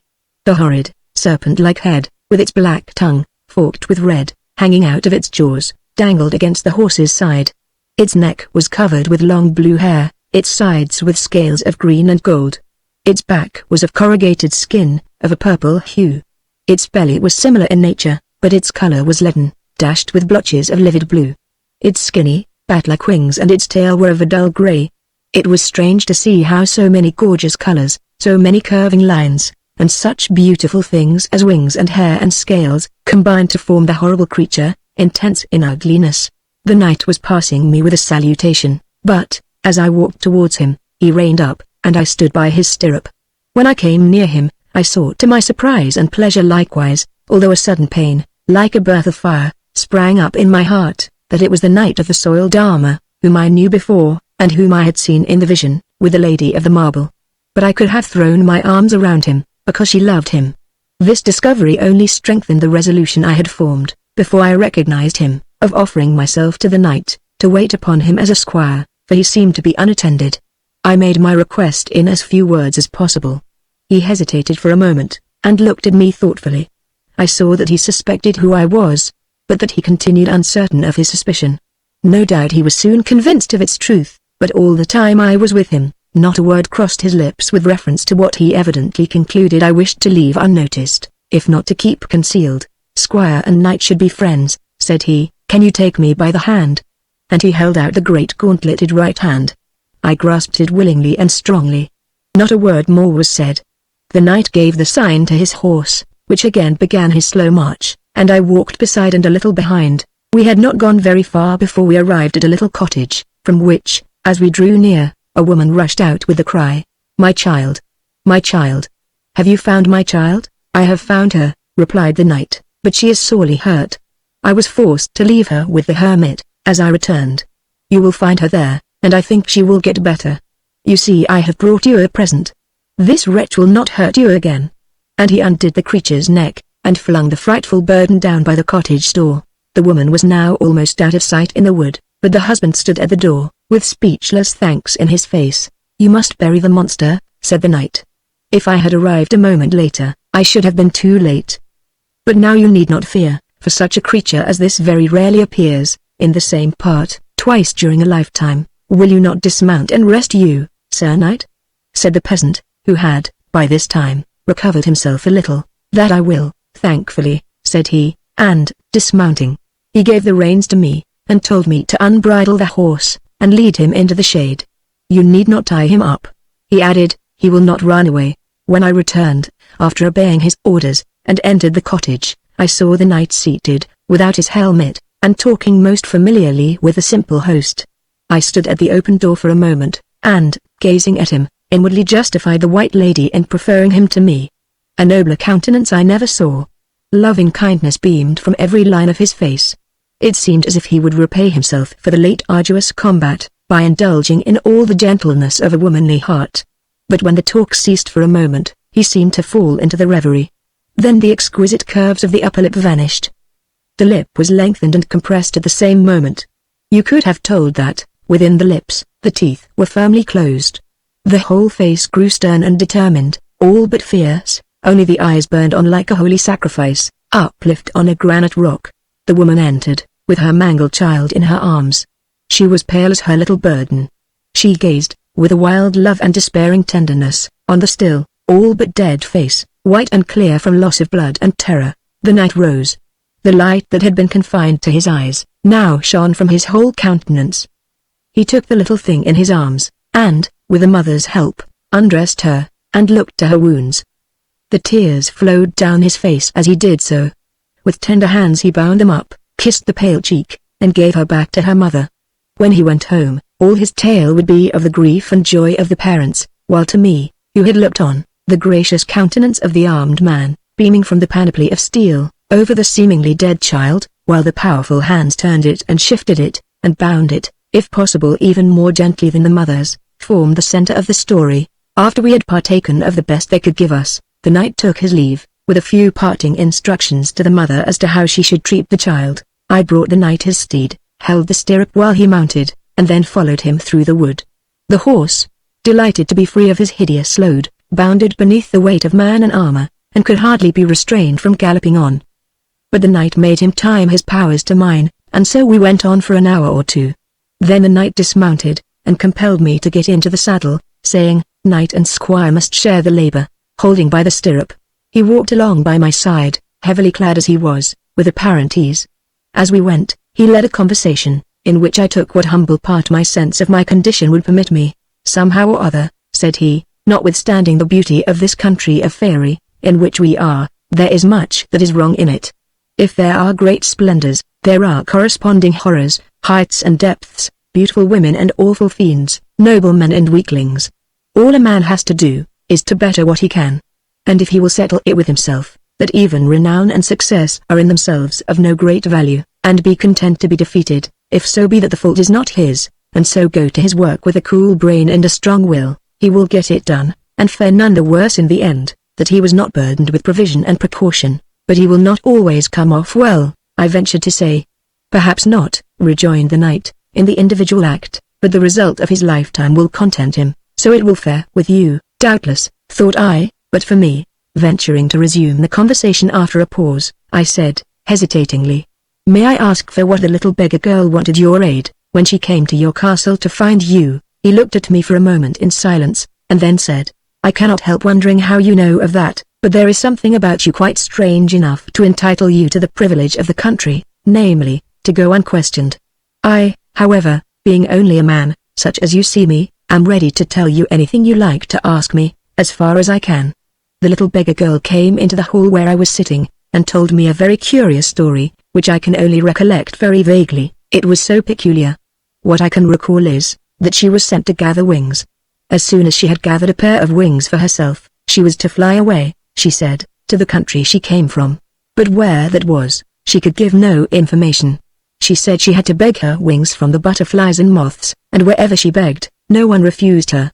But she needed a great many of the wings of butterflies and moths to make a pair for her, and so she had to wander about day after day, looking for butterflies, and night after night, looking for moths, and then she begged for their wings. But the day before, she had come into a part of the forest, she said, where there were multitudes of splendid butterflies flitting about, with wings which were just fit to make the eyes in the shoulders of hers, and she knew she could have as many of them as she liked for the asking, but as soon as she began to beg, there came a great creature right up to her, and threw her down, and walked over her. When she got up, she saw the wood was full of these beings stalking about, and seeming to have nothing to do with each other. As soon as ever she began to beg, one of them walked over her, till at last in dismay, and in growing horror of the senseless creatures, she had run away to look for somebody to help her. I asked her what they were like. She said, like great men, made of wood, without knee or elbow joints, and without any noses or mouths or eyes in their faces. I laughed at the little maiden, thinking she was making child's game of me, but, although she burst out laughing too, she persisted in asserting the truth of her story. Only come, night, come and see, I will lead you. So I armed myself, to be ready for anything that might happen, and followed the child, for, though I could make nothing of her story, I could see she was a little human being in need of some help or other. As she walked before me, I looked attentively at her. Whether or not it was from being so often knocked down and walked over, I could not tell, but her clothes were very much torn, and in several places her white skin was peeping through. I thought she was humpbacked, but on looking more closely, I saw, through the tatters of her frock, "Do not laugh at me," a bunch on each shoulder, of the most gorgeous colors. Looking yet more closely, I saw that they were of the shape of folded wings, and were made of all kinds of butterfly wings and moth wings, crowded together like the feathers on the individual butterfly pinion, but, like them, most beautifully arranged, and producing a perfect harmony of color and shade.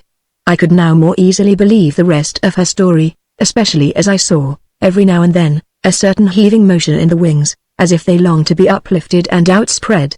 But beneath her scanty garments complete wings could not be concealed, and indeed, from her own story, they were yet unfinished.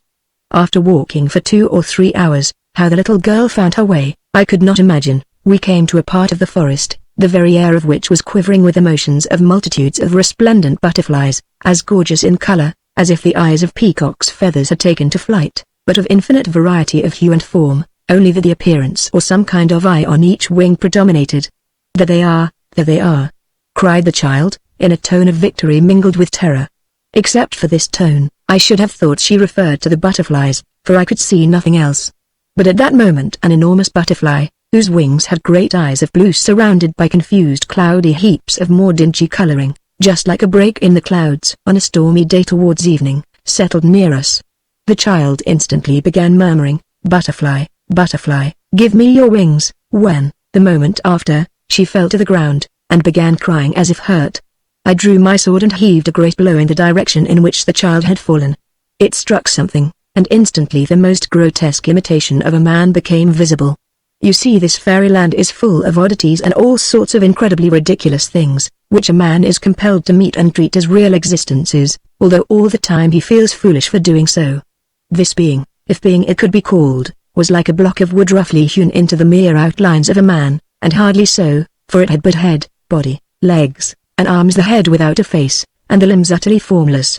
I had hewn off one of its legs, but the 2 portions moved on as best they could, quite independent of each other, so that I had done no good. I ran after it, and clove it in twain from the head downwards, but it could not be convinced that its vocation was not to walk over people, for, as soon as the little girl began her begging again, all 3 parts came bustling up, and if I had not interposed my weight between her and them, she would have been trampled again under them. I saw that something else must be done. If the wood was full of the creatures, it would be an endless work to chop them so small that they could do no injury, and then, besides, the parts would be so numerous, that the butterflies would be in danger from the drift of flying chips. I served this one so, however, and then told the girl to beg again, and point out the direction in which one was coming. I was glad to find, however, that I could now see him myself, and wondered how they could have been invisible before. I would not allow him to walk over the child, but while I kept him off, and she began begging again, another appeared, and it was all I could do, from the weight of my armor, to protect her from the stupid, persevering efforts of the 2. But suddenly the right plan occurred to me. I tripped one of them up, and, taking him by the legs, set him up on his head, with his heels against a tree. I was delighted to find he could not move. Meantime the poor child was walked over by the other, but it was for the last time. Whenever one appeared, I followed the same plan, tripped him up and set him on his head, and so the little beggar was able to gather her wings without any trouble, which occupation she continued for several hours in my company. What became of her? I asked. I took her home with me to my castle, and she told me all her story, but it seemed to me, all the time, as if I were hearing a child talk in its sleep. I could not arrange her story in my mind at all, although it seemed to leave hers in some certain order of its own. My wife. Here the knight checked himself, and said no more. Neither did I urge the conversation farther. Thus we journeyed for several days, resting at night in such shelter as we could get, and when no better was to be had, lying in the forest under some tree, on a couch of old leaves. I loved the knight more and more.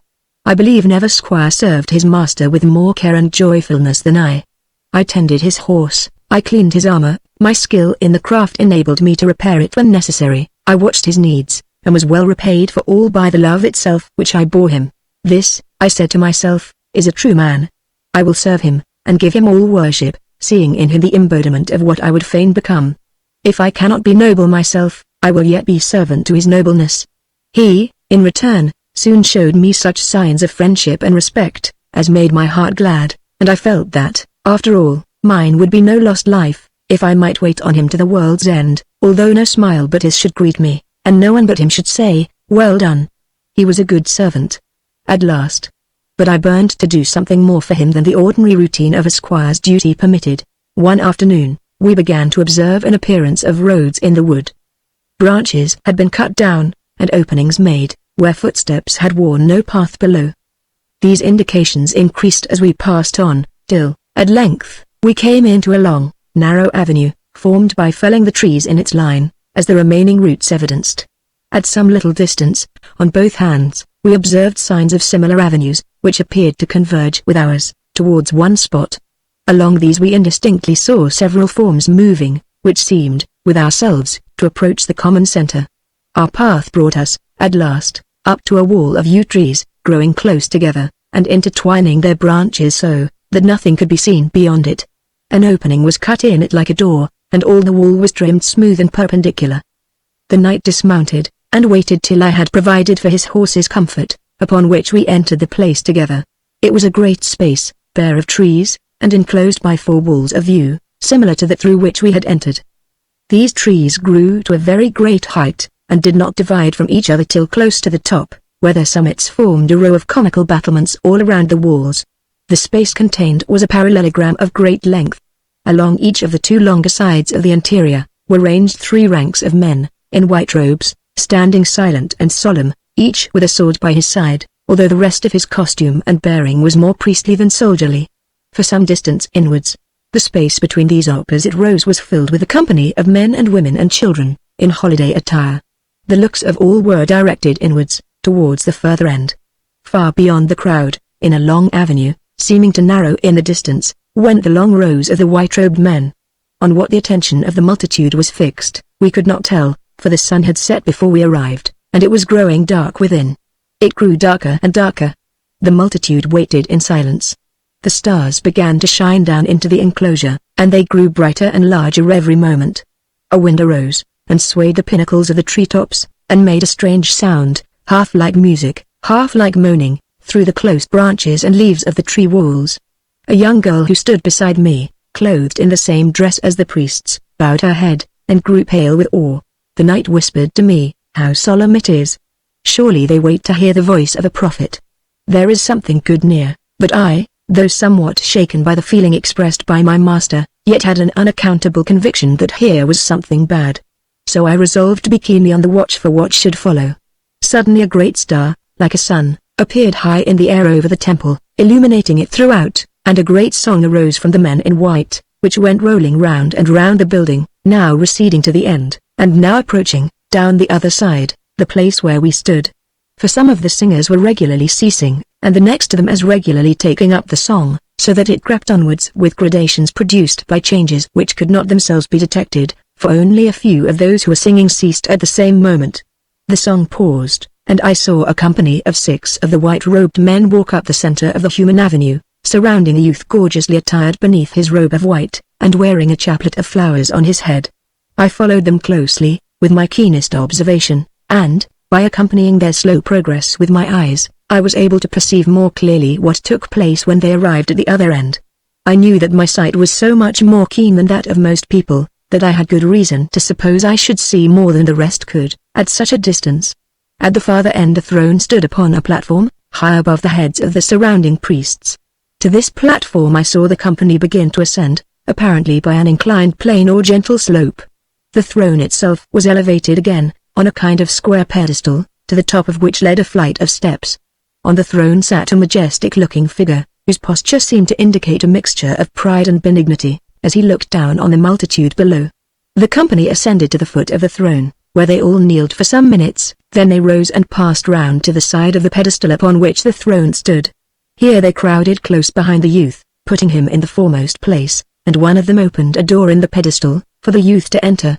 I was sure I saw him shrink back, and those crowding behind pushed him in.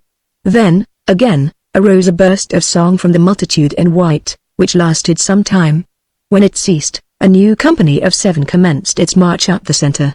As they advanced, I looked up at my master. His noble countenance was full of reverence and awe. Incapable of evil himself, he could scarcely suspect it in another, much less in a multitude such as this, and surrounded with such appearances of solemnity. I was certain it was the really grand accompaniments that overcame him, that the stars overhead, the dark towering tops of the yew trees, and the wind that, like an unseen spirit, sighed through their branches, bowed his spirit to the belief, that in all these ceremonies lay some great mystical meaning which, his humility told him, his ignorance prevented him from understanding. More convinced than before, that there was evil here, I could not endure that my master should be deceived, that one like him, so pure and noble, should respect what, if my suspicions were true, was worse than the ordinary deceptions of priestcraft. I could not tell how far he might be led to countenance, and otherwise support their doings, before he should find cause to repent bitterly of his error. I watched the new procession yet more keenly, if possible, than the former. This time, the central figure was a girl, and, at the close, I observed, yet more indubitably, the shrinking back, and the crowding push. What happened to the victims, I never learned, but I had learned enough, and I could bear it no longer. I stooped, and whispered to the young girl who stood by me, to lend me her white garment. I wanted it, that I might not be entirely out of keeping with the solemnity, but might have at least this help to passing unquestioned. She looked up, half amused and half bewildered, as if doubting whether I was in earnest or not. But in her perplexity, she permitted me to unfasten it, and slip it down from her shoulders. I easily got possession of it, and, sinking down on my knees in the crowd, I rose apparently in the habit of one of the worshippers. Giving my battle-axe to the girl, to hold in pledge for the return of her stole, for I wished to test the matter unarmed, and, if it was a man that sat upon the throne, to attack him with hands bare, as I supposed his must be, I made my way through the crowd to the front, while the singing yet continued, desirous of reaching the platform while it was unoccupied by any of the priests. I was permitted to walk up the long avenue of white robes unmolested, though I saw questioning looks in many of the faces as I passed. I presume my coolness aided my passage, for I felt quite indifferent as to my own fate, not feeling, after the late events of my history, that I was at all worth taking care of, and enjoying, perhaps, something of an evil satisfaction, in the revenge I was thus taking upon the self which had fooled me so long. When I arrived on the platform, the song had just ceased, and I felt as if all were looking towards me. But instead of kneeling at its foot, I walked right up the stairs to the throne, laid hold of a great wooden image that seemed to sit upon it, and tried to hurl it from its seat. In this I failed at first, for I found it firmly fixed. But in dread lest, the first shock of amazement passing away, the guards would rush upon me before I had effected my purpose, I strained with all my might, and, with the noises of the cracking, and breaking, and tearing of rotten wood, something gave way, and I hurled the image down the steps. Its displacement revealed a great hole in the throne, like the hollow of a decayed tree, going down apparently a great way. But I had no time to examine it, for, as I looked into it, up out of it rushed a great brute, like a wolf, but twice the size, and tumbled me headlong with itself, down the steps of the throne.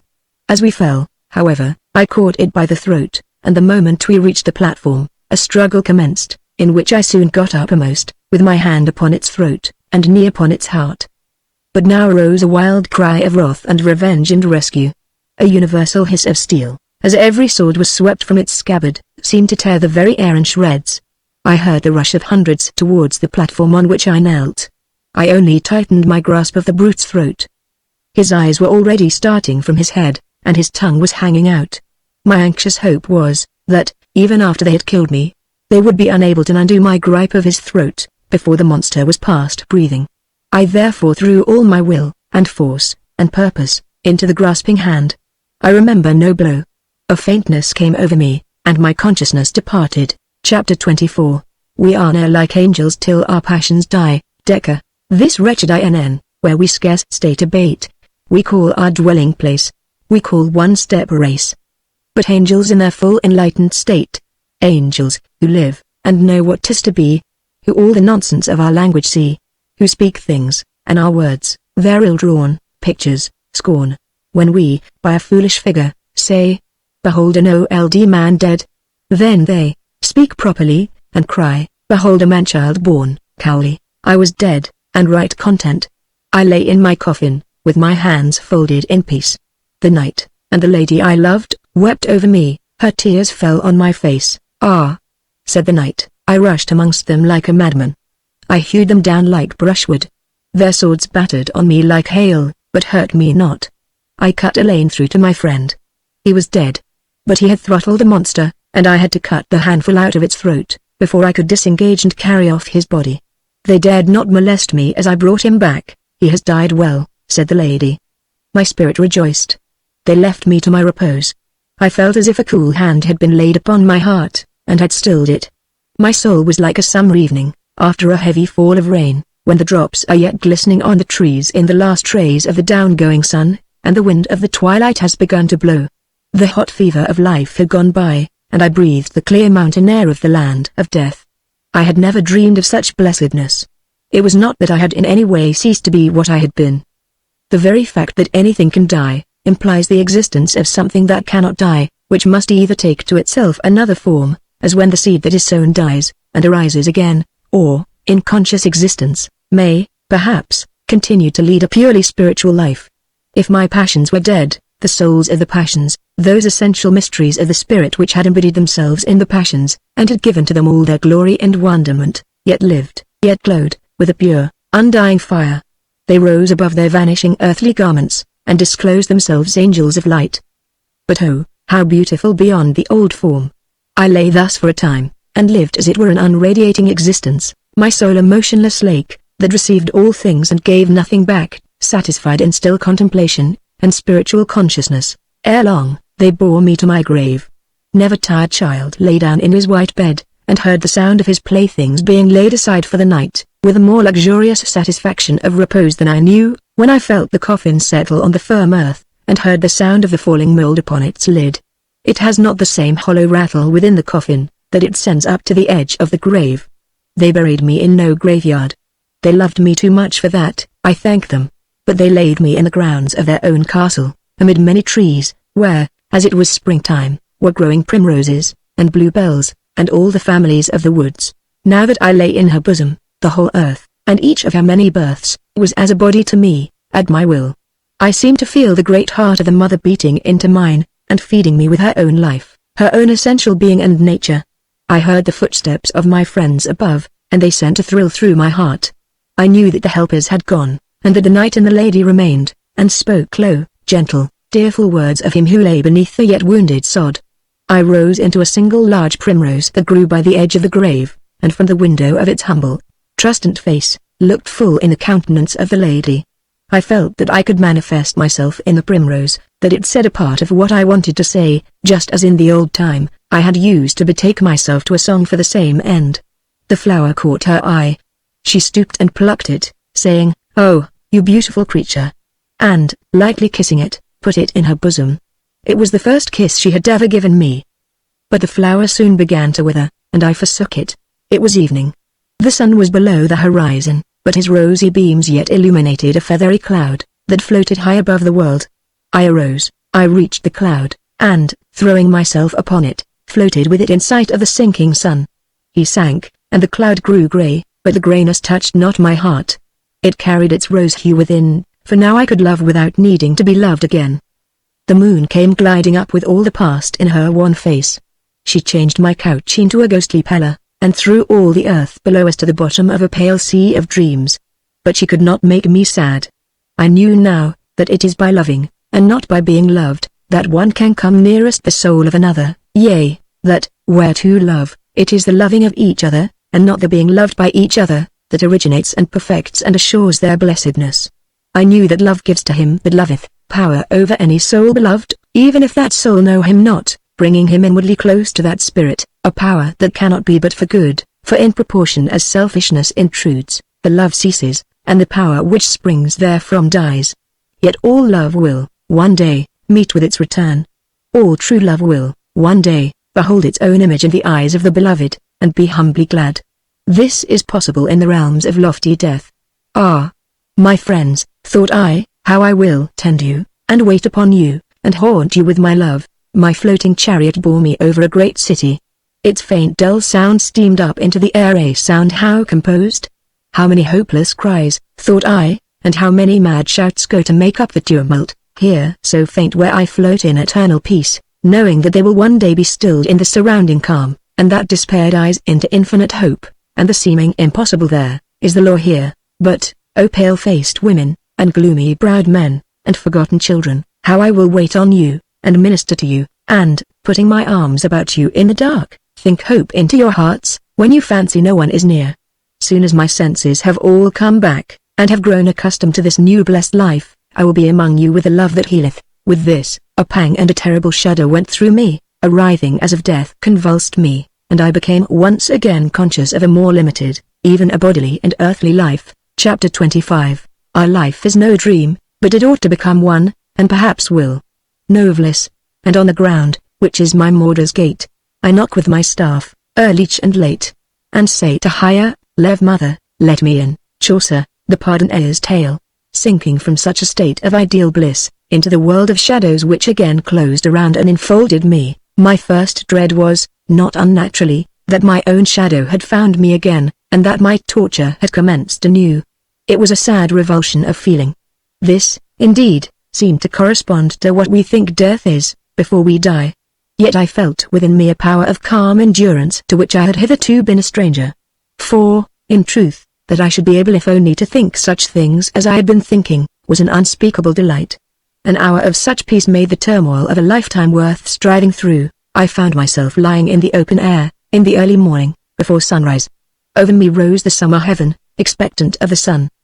The clouds already saw him, coming from afar, and soon every dewdrop would rejoice in his individual presence within it. I lay motionless for a few minutes, and then slowly rose and looked about me.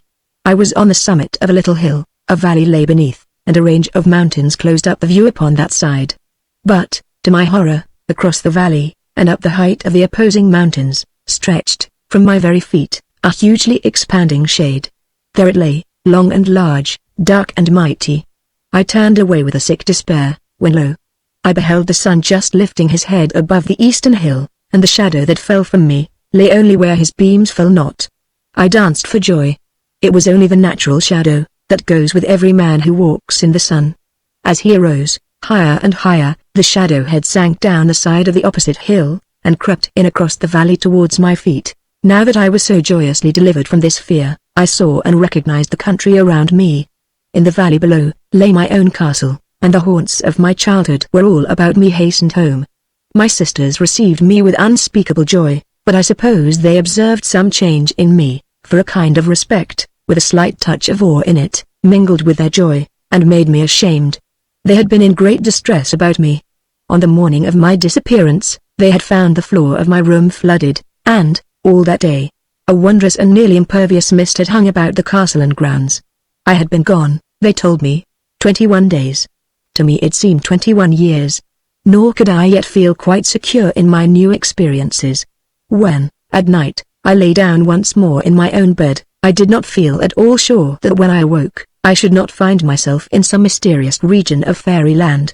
My dreams were incessant and perturbed, but when I did awake, I saw clearly that I was in my own home. My mind soon grew calm, and I began the duties of my new position, somewhat instructed, I hoped, by the adventures that had befallen me in fairyland.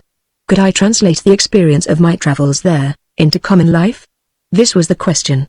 Or must I live it all over again, and learn it all over again, in the other forms that belong to the world of men, whose experience yet runs parallel to that of fairyland? These questions I cannot answer yet. But I fear, even yet, I find myself looking round sometimes with anxiety, to see whether my shadow falls right away from the sun or no. I have never yet discovered any inclination to either side. And if I am not unfrequently sad, I yet cast no more of a shade on the earth, than most men who have lived in it as long as I. I have a strange feeling sometimes, that I am a ghost, sent into the world to minister to my fellow men, or, rather, to repair the wrongs I have already done. May the world be brighter for me, at least in those portions of it, where my darkness falls not. Thus I, who set out to find my ideal, came back rejoicing that I had lost my shadow. When the thought of the blessedness I experienced, after my death in fairyland, is too high for me to lay hold upon it and hope in it, I often think of the wise woman in the cottage, and of her solemn assurance that she knew something too good to be told. When I am oppressed by any sorrow or real perplexity, I often feel as if I had only left her cottage for a time, and would soon return out of the vision, into it again. Sometimes, on such occasions, I find myself, unconsciously almost, looking about for the mystic mark of red, with the vague hope of entering her door, and being comforted by her wise tenderness. I then console myself by saying, I have come through the door of dismay, and the way back from the world into which that has led me, is through my tomb. Upon that the red sign lies, and I shall find it one day, and be glad. I will end my story with the relation of an incident which befell me a few days ago. I had been with my reapers, and, when they ceased their work at noon, I had lain down under the shadow of a great, ancient beech tree, that stood on the edge of the field.